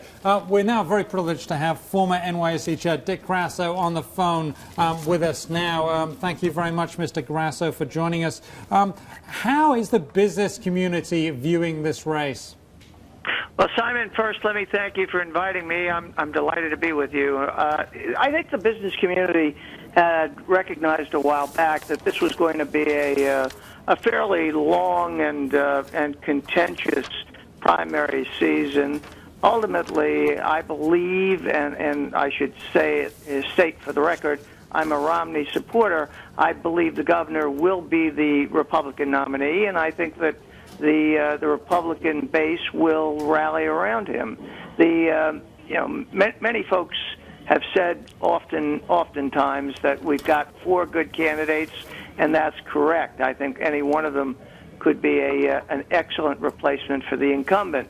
But I don't believe the other 3 are capable of winning a general election. I think it's the country is too centrist, and I think that Mitt Romney is the best chance and the best choice for the Republican Party to move the incumbent out of the White House. Having said that, I would not be surprised if one of the other 3 Republican contenders ended up as number 2 on the ticket. John? Well, what would your preferred ticket be as a Mitt Romney supporter, and if one of the others were on the ticket, which candidate might make the best VP? Well, I think, John, it depends on what one's personal point of view is. I think that certainly Newt and Rick bring enormous but very different strengths to a vice presidency. I think Ron Paul's views on the Federal Reserve and America's foreign policy differ quite radically from any of the other 3. So my guess would be either Santorum or Gingrich. You know, the so-called smart money is betting it's either going to be Marco Rubio or Chris Christie. but smart money has been proven to be quite dumb in political races in the past. Has President Obama managed to improve relations with the business community? In your estimation, it was pretty frosty in the first 2 years, a lot of tension over what was going on in the economy and on Wall Street. Has that improved? Has the outreach to the business community by the White House been effective? Well, I don't think it's what the business community would really like it to be, but it's certainly a lot better in the last 12 months than it was in the initial period. I think the president bringing Bill Daley in as chief of staff sent a message. Perhaps he left too early, but it certainly sent a message to the business community. The fact that Jeff Immelt was picked to chair, the economic jobs panel, and some of the folks that traditionally are not engaged in politics and certainly are not mainstream Democrats who were brought into the fold, I think have been helpful. But the results are really the measure one has to take, and thus far the results haven't been there. Well, but the results, you have a market that's up at 13,000. That's not a result that the president can point to and say, I've done well by the business community?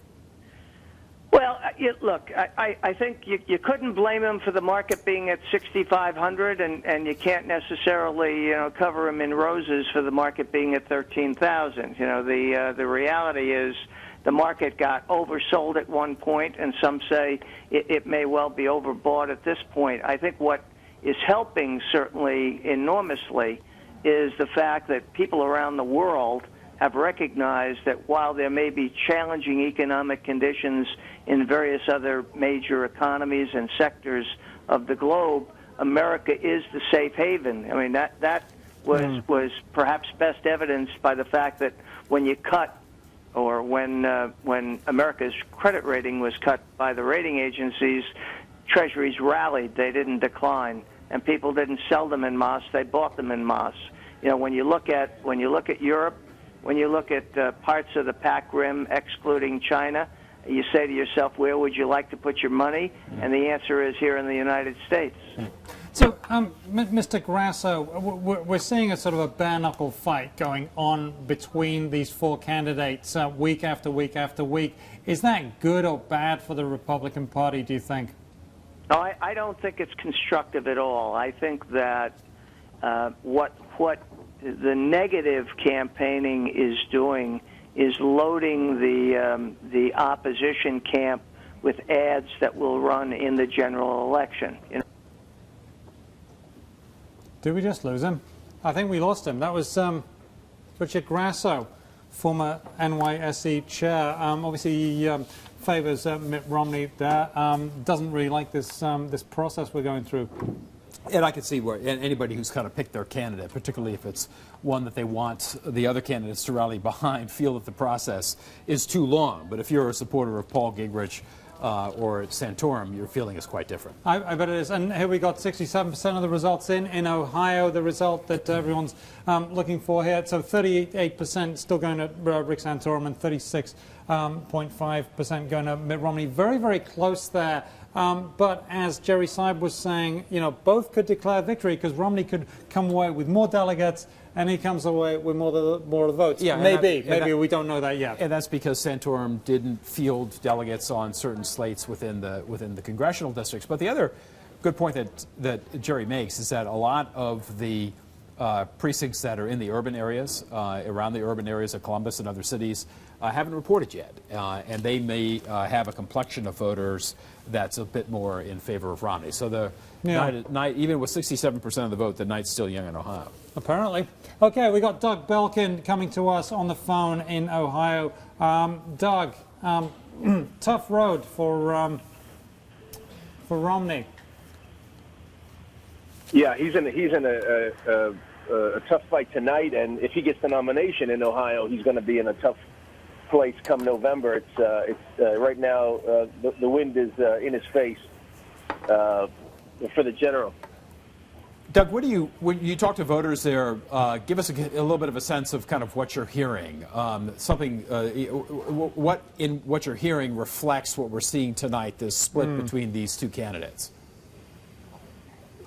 What I heard over and over again was that nobody was particularly thrilled with anybody. There was a sense that people sort of wanted to create a Frankenstein candidate. They liked bits of that one and bits of that one. No one was just right, but people were just making compromises, and that was true. The folks were voting for Santorum and for Romney, as well as Gingrich and Paul. And there were a number of them where I was in Columbus today. Okay, and Doug, before we let you continue, the AP we're just hearing is called North Dakota for Santorum, so that comes after CNN also called the same thing, so a little bit of consistency there. So the mood in Ohio, and we were talking with Jerry Seib earlier, mood in Ohio is certainly, seemingly sort of not thrilled with any candidate, and yet we could get two of the candidates coming out both declaring victory. Well, you've got a delegate winner, and potentially Santorum, at least right now, he's got an edge in the popular. So it makes sense, that's going to be the spin they're both going to take. How this plays out is obviously it's going to go on. This is just one more mountain to climb. Aside, Doug, from the sense of not great interest in any of the candidates that you've picked up with the voters, what are the issues that they're putting at the top of their list that will help them decide who they're going to pick? What is it? The economy? Is it something else? There's two things, and really only two things that I heard today. It's the economy and it's getting Obama out. I think that's not just Ohio. That's really everywhere. People are very concerned that the Ohio economy is doing better than the rest of the country right now in terms of the unemployment rate. There's been a resurgence here. Depends where you go in the state, but there's a fragility to it. People, the recession came here earlier and it lasted a long time, so people are very unnerved by that. You hear people talking less, but the auto bailout is a big deal. And AFSCME went up with an ad. They put about $500,000 into a television ad hitting Romney on the fact that he was against the auto bailout. 1 in 8 jobs in Ohio is connected to the auto industry. So that has a huge impact on the economy and on people's lives here. People were talking about that. Social issues, less so. Some people sort of annoyed that they had become as big a part of the campaign as they have been under Santorum. Obviously, he's still got a lot of support, though. Okay, Doug, stay with us. We're now going to look at some footage from the U shot from voters in Ohio. And we're going to take a look at that now and then come back to you, so stand by. I voted for Romney. I think he's, got the record, and I think voters are going to look for that. Once he started talking here in Ohio, his numbers just went up, and Santorum's just went down. I'm going to vote for Newt Gingrich. To me, I think he's the best candidate of what the Republicans are putting up there, and I think if he was elected, don't look likely right now, but if he was elected, I think he stands a better chance to beat Obama than any of them. I voted for Mitt Romney.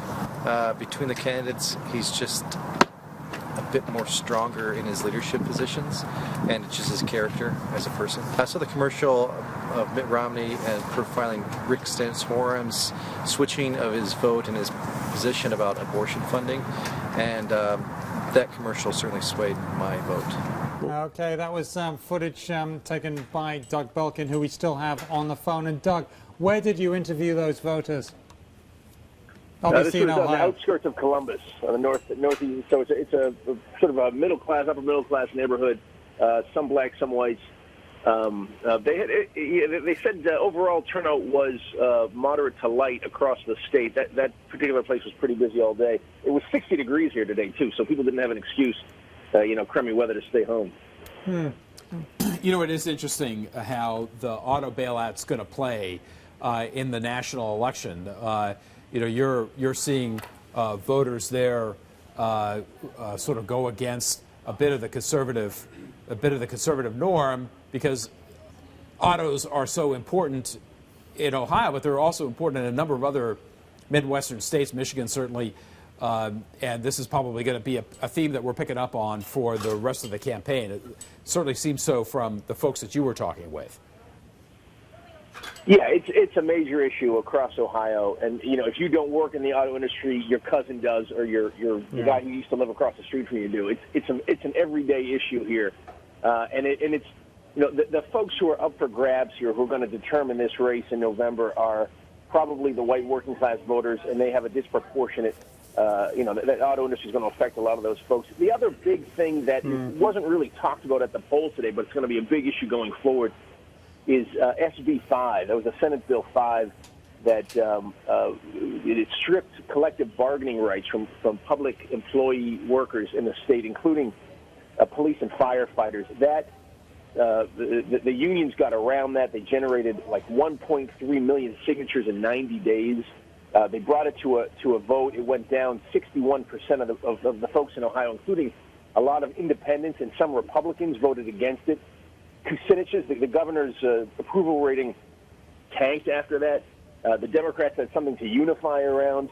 So the wind is blowing at Obama's back. He is now up in a head-to-head 7 points. He's been trailing most of the last 2 years to Romney or Santorum. So you see him ahead by that much. You see the Democrats enlivened as much as they are, and you see that Republicans really on the run. Now, there's a long ways to go to November, but right now Obama's has I think a better than average even money shot here if the vote were to be held for tomorrow. And that is very telling, especially coming out of Ohio. And Doug, thank you very much for your great work this evening, and thank you very much for that footage that you took earlier. We really appreciate it. Okay, let's have a quick look at Ohio.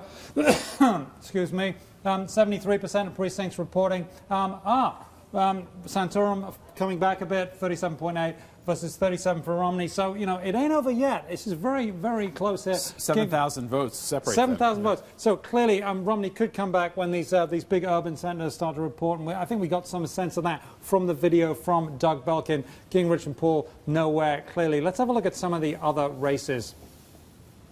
Okay, here we go. Massachusetts, clearly a big win for Romney. That's where he held his speech just now, 72%. Santorum and everyone else basically nowhere. I don't think that's much of a surprise to you. It's not, because they ceded the state to Romney. They campaigned elsewhere. Okay, so let's see the next one. Okay, Tennessee, Rick Santorum, 37%, 28 to Romney. That has got to be a disappointment for Romney. Yeah, it's a big disappointment. A big disappointment there. Okay, next. Okay, and we got Oklahoma there, Rick Santorum to Romney. Is that a surprise? No, as expected. As expected. Go to Santorum. Very close between Romney and Gingrich. Did that surprise you? Well, I think it's a more conservative. You could argue that Romney's probably pretty happy with that he scored as well as he did between two conservatives in the state of Oklahoma. Okay, and I'm looking on this board behind us. Neil King has a tweet on this, and let's get this all the way to the top, saying that it's I can't find. Oh, there it is, down the bottom there. Let me highlight that. Neil King saying it comes down. Romney hopes of eking out a win in Ohio, all in the hands of 3 counties around Cincinnati, Cleveland, and Columbus. Well, thank you very much, Neil King, for letting us know that. Isn't he awesome, working overtime all the time? There it is. This is the streaming stories thing here at WSJ, so check that out. Okay, so Oklahoma, there it is. Santorum, the winner, declared the winner anyway, 91%. Georgia, Newt Gingrich, no surprise there. Everybody else kind of, Okay, what's next? Okay, Vermont, Romney, 40%, Ron Paul, 24%. Again, we were both surprised by Rick Santorum's quite strong showing there. Yeah, that's right. That's okay. Right. Let's get Virginia. I mean, one of the points that was made earlier this evening by one of our guests was that for a state, a southern state, a northern southern state, one in Northern Virginia with a big sort of suburban population around Washington, that given that Santorum and Gingrich were not on the ballot, that should Romney feel happy about just 59% against 40% for Paul. And should he feel elated? Yeah, he should feel elated. Our guest it was a rhetorical question. He was surprised that Romney didn't do a lot better in Virginia, which again shows the resistance of the southern states against Romney's candidacy. Yeah, and what is interesting, I mean, a very very clean libertarian view. I mean, it's Yeah, but I think in this instance you probably have a protest vote against Romney. Paul so this isn't really Paul, this is not Romney. Yeah, and it's a Gingrich, Santorum, Paul vote, one could presume. Okay, what's next? Okay, we're gonna have a look at some more. Okay. So here we got some. This is the tracker here. This is fantastic. I love this. I love all this fantastic graphics. Okay, what are we looking at? This is the delegate tracker. Okay, so what we got here is these states in this color. That's Santorum. This basically. John, what do you make of this? I think just back to Neil King's point earlier that these are. I don't think his tweet. It's still up there. Cincinnati, Cleveland, and Columbus, a handful of counties around those cities will determine what happens for Romney. I mean, this is what basically Jerry was saying earlier, is that a lot of the urban centers are going to be strong for Romney.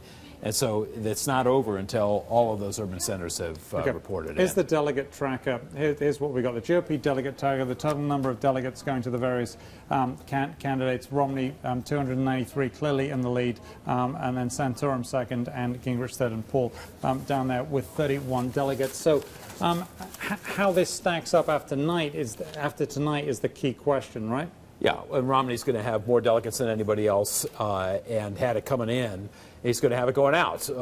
He's still not at the magic number, but he's plodding forward and blocking and tackling in every one of these races and stacking up delegates. Yeah, that's pretty clear. He still remains, I guess, the heir presumptive, but not without a lot of resistance, right? Yeah, that's right. That's right. And as all of our analysts have said, coming out of this tonight, it's going to continue to be a four-way race. Okay, we're now going to look at the map and see how everybody's doing here. Tennessee to Rick Santorum. Tennessee to Rick Santorum. Oklahoma. This is what happens when you're not born in this country. This is Tennessee. This is Oklahoma.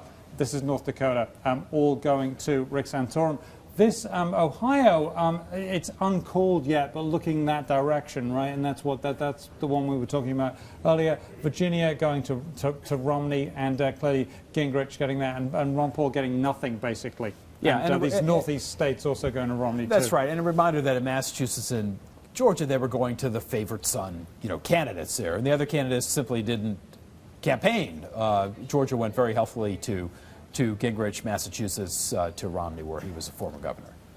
75% reporting in Ohio, and there is a 6,000 vote difference. That's, those two candidates are going to have no nails on their fingers left at the end of the night. They're going to be biting them all the way. And as we've said, they're both going to declare victory, and they both can legitimately do so. Romney in terms of delegates, Santorum in the electoral vote, and it's got to be, it has to be something of a disappointment to Romney. Okay, and obviously we've got I guess the Vermont, Massachusetts, they're also going to Romney, so worth calling on that. What do you think? What do you think of the night? I mean, interesting. Any surprises for you? Most of the polling, except for Tennessee, showed that this was going to be the relative result for this evening. I think that Tennessee surprised on the upside for Santorum. Yeah. Though there had been indications of that a couple of weeks ago. It looked like Romney was closing the gap and was getting more traction there, but apparently not. It ended up being a decisive victory for Santorum. What I find fascinating here is that a candidate like Rick Santorum with a limited amount of money can really make quite a big splash. And I had always viewed American politics as a place where the dollar was king. And it really makes a difference. Well, this once again kind of underscores the fact that the Republican, conservative part, the seriously conservative part of the Republican base feels that it doesn't have a candidate other than Santorum and Gingrich, and that they're not comfortable around Mitt Romney, and that's going to be, that's has been spoken quite loudly in the primaries up to date. It's going to continue to be so. And we'll have to see whether or not that results in a brokered convention, though we weren't getting too much pickup on that possibility. What did you make of what Ron? I mean, I asked Ron Bonjean, a Republican analyst, earlier about whether the two pieces of the Republican Party, the sort of live and let die side of it and the social conservative side of it, had any business being together. And he said, yeah, it's sort of always been that way. Do you buy that, or do you buy it sort of splitting up and them saying, well, let's call it quits. We ain't got anything to do with each other. Well, split up into what? Well, two other parties. Well, you have a national campaign coming up. I don't think you're going to say that. I don't mean now. I don't mean before Yeah. November. But I mean, there are plenty of other countries where there are many different parties. Yeah. Well, I wouldn't hold your breath. There's also some structural reasons for that not to happen, and certainly nowhere near to happening with a campaign this close for the presidency in the fall. So. I think at the end of the day, there's some compromise around a candidate, but whether or not you're going to have a whole bunch of the electorate alienated at one corner of this or the other, if it is Romney and you have a significant number of conservatives not showing up at the polls because they're ticked off at the choice of the candidate, then that's going to be a big problem for the Republicans going into the election. That would be a big problem for the Republicans, but also then they're not having a sort of core message or a candidate that doesn't represent them. That's a big problem too. Yeah, that's and that's what Obama's going to be hoping for. I mean, you heard Obama in the press conference this morning say that that he's wishing Romney well tonight. I think, and part of that is that the Democrats feel and the White House feels that they're going to be able to grab more of those independent voters than Romney's going to in the fall. Okay, great thoughts. We'll be back after the break.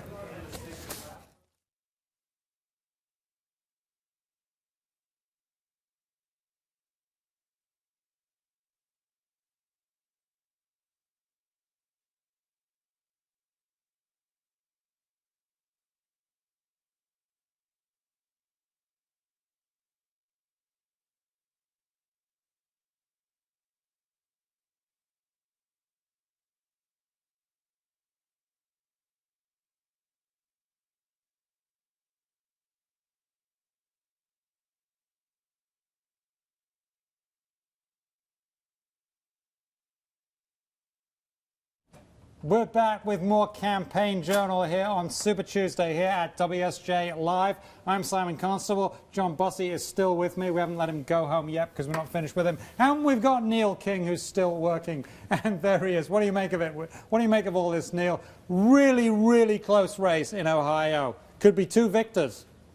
In the end, my personal feeling, I think Romney will pull this out. If you look at the map, kind of county by county, the big counties, Hamilton County, where Cincinnati is, the counties around Columbus, up around Cleveland, are coming in, and that's what's pushing Romney closer and making it basically a dead heat at the moment. Either way, it is the case that he's definitely going to emerge from Ohio with the largest share of delegates, and from the evening with the largest share of delegates. But winning Ohio is going to be really big, and it's just been a great night all the way around for Rick Santorum. I think a lot better than he could have expected. Particularly in Tennessee, Neil, that was a little bit of a surprise, right? The spread there? Yeah, it was. It was, there for a little while, we even wrote about it. There seemed to be some suspense in Tennessee. In the end, he's winning, and he's winning it by a pretty big margin. I think the person that has maybe the least to crow about outside of Ron Paul is really Newt Gingrich, despite his blustery speech that he gave in Atlanta. He only really has one feather in his cap tonight, and it may be kind of a thin one in a day or two. Yeah, but that's not going to cause him to pull out from this, right? He's in it for the long haul? I think he's loving it. You saw his speech. He loves being nowhere better than in a room like that in front of the TV cameras. I think he's going to extend it as far as he will. I think one thing we're just learning from tonight is this race has a lot more gas in it all of a sudden. I mean, Santorum has shown some real viability yet again. Romney's kind of highlighted some of his own weaknesses. He outspent Santorum 4-1 in Ohio and looks set to basically tie him there. Okay, and what do you think about Romney's chances as the race moves to the south? That's the other really interesting point. As you look at Kansas, I don't really know what the polling is showing in Saturday on the Kansas caucus, but my hunch is that Santorum does well there. Then we have the races next week in Mississippi and Alabama. It's very hard to see how Romney is going to do well there at all. So the narrative over the next few weeks is going to again turn to, well, why isn't Romney winning any of these races? So that's going to be a little bit bleak until we get into the early part of next month, where things may turn a little bit more in his favor. And Gingrich in the South, will he do well, or will he be overshadowed by Rick Santorum? See, that's what, our poll, I think we mentioned this before, that came out on Sunday, showed a real drop-off in support in the South for Newt Gingrich. He did win, of course, big in Georgia, but he doesn't seem to be doing particularly well in Tennessee or really in Oklahoma. We'll see next Tuesday whether he does well in Alabama and Mississippi, but there's no strong evidence right now that he will. Okay, Neil, we're going to look at the results now. I understand the Ohio results are less than 3,000 apart for Romney and Rick Santorum. So we're going to look at that now on the screen. There we go. Okay, there we go. 78% reported and 37.6% to Rick Santorum, 37.3%. Yeah, I mean that's very much speaking to your point, Neil, that the votes are coming in from these urban centers, and that might shift the popular vote for the evening as well. Yeah, that's the anticipation. I mean, it really helps to know these states really well, particularly the outlying sort of suburban areas. It's interesting that that it's really highlighted there that Romney is the candidate for the kind of outlying, wealthier suburban areas of Ohio. We've seen this elsewhere, while Santorum has been really the rural guy, and it's been particularly stark in Ohio, that divide. Okay. Now, if Mitt Romney does get the popular vote as well as most delegates, how does Rick Santorum then claim victory? He will certainly claim victory because of the states that he's won, and won some by a pretty good margin, that he now has, the backing of regions of the country. I mean, he did well in North Dakota. He can now start to talk about some sort of geographical spread that he didn't have before, considering his previous wins had all come kind of along the Mississippi River, going up towards Minnesota, and then, of course, in Colorado. So he's starting to get more of a span, and though it's not really translating in a big way into delegates, I think it definitely strengthens his overall platform. And he's done great in Ohio. I mean, he can claim, right? I mean, against a bigger, better financed organization than Mitt Romney. Yeah, and hauled in. Right now, where are we? What's the count? It's getting close to 400,000 votes. I mean, that's a lot of people. Yeah, it's outside of Florida, the largest amount of votes that we're going to have seen.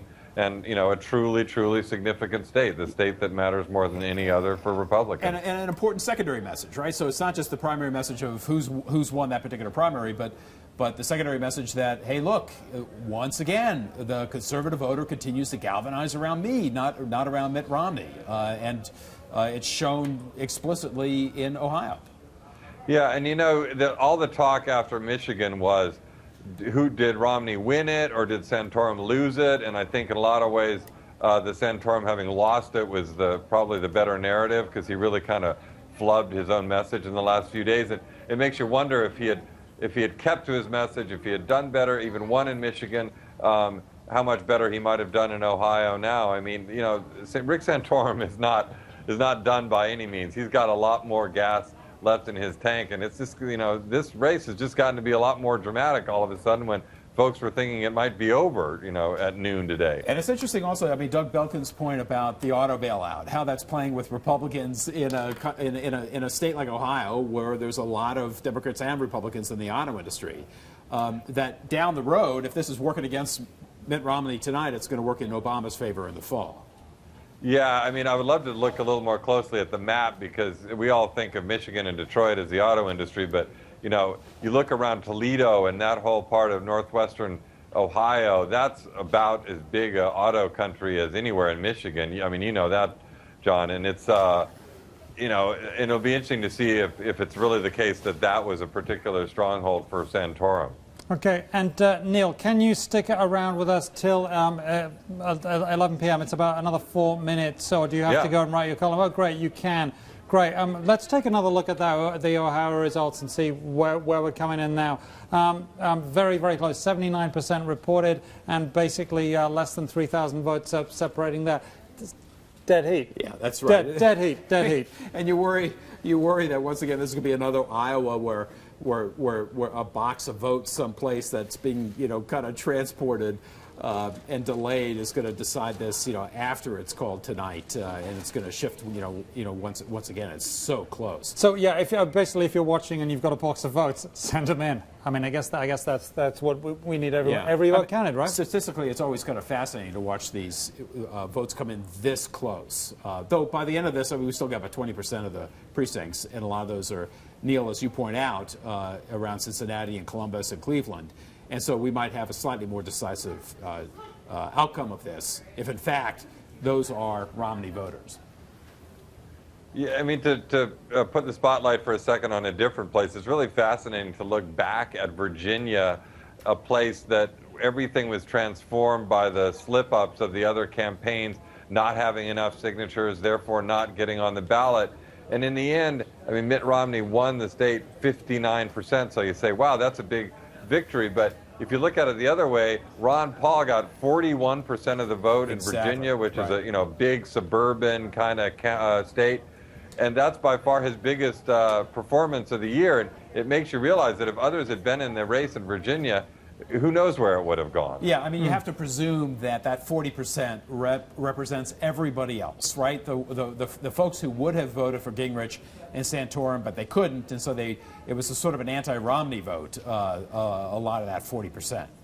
Yeah, I guess you're right, and I guess he performed really well in a lot of these military areas down along the coast of Virginia, which just highlights an interesting phenomenon that Ron Paul, who's the most sort of anti-war, has particularly strong support among a lot of military families. Maybe that shouldn't be surprising. Yeah, and I mean, isolationists may be slightly strong, but probably it's certainly in that orbit where where he is politically on foreign intervention, and 10 years of war tend to make military families perhaps more inclined toward that view as well. Yeah.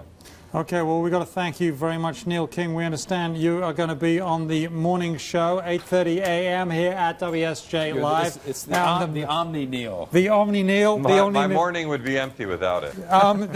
As with ours. Thank you very much, Neil King of the Wall Street Journal. And you can check out the results all evening here at the Wall Street Journal and on this streaming thing. And basically here we got 79% of the results of the precincts reporting. 0.2% separating them. I mean, it's a dead heat. You'll get the actual results if you keep on looking there. Alaska reports in an hour, basically. So polls aren't closed. Polls aren't closed yet. So I guess the polls close in an hour, and then midnight Eastern, and then they start getting the results. All the results will be in the paper, though. Yep. And on WSJ.com. And this will be awesome. And thank you very much for being here. My pleasure. John Bussey. Very interesting night. I'm Simon Constable, and that's it. That's Campaign Journal here on Super Tuesday here at WSJ Live. We hope you have a wonderful evening. Have a great night.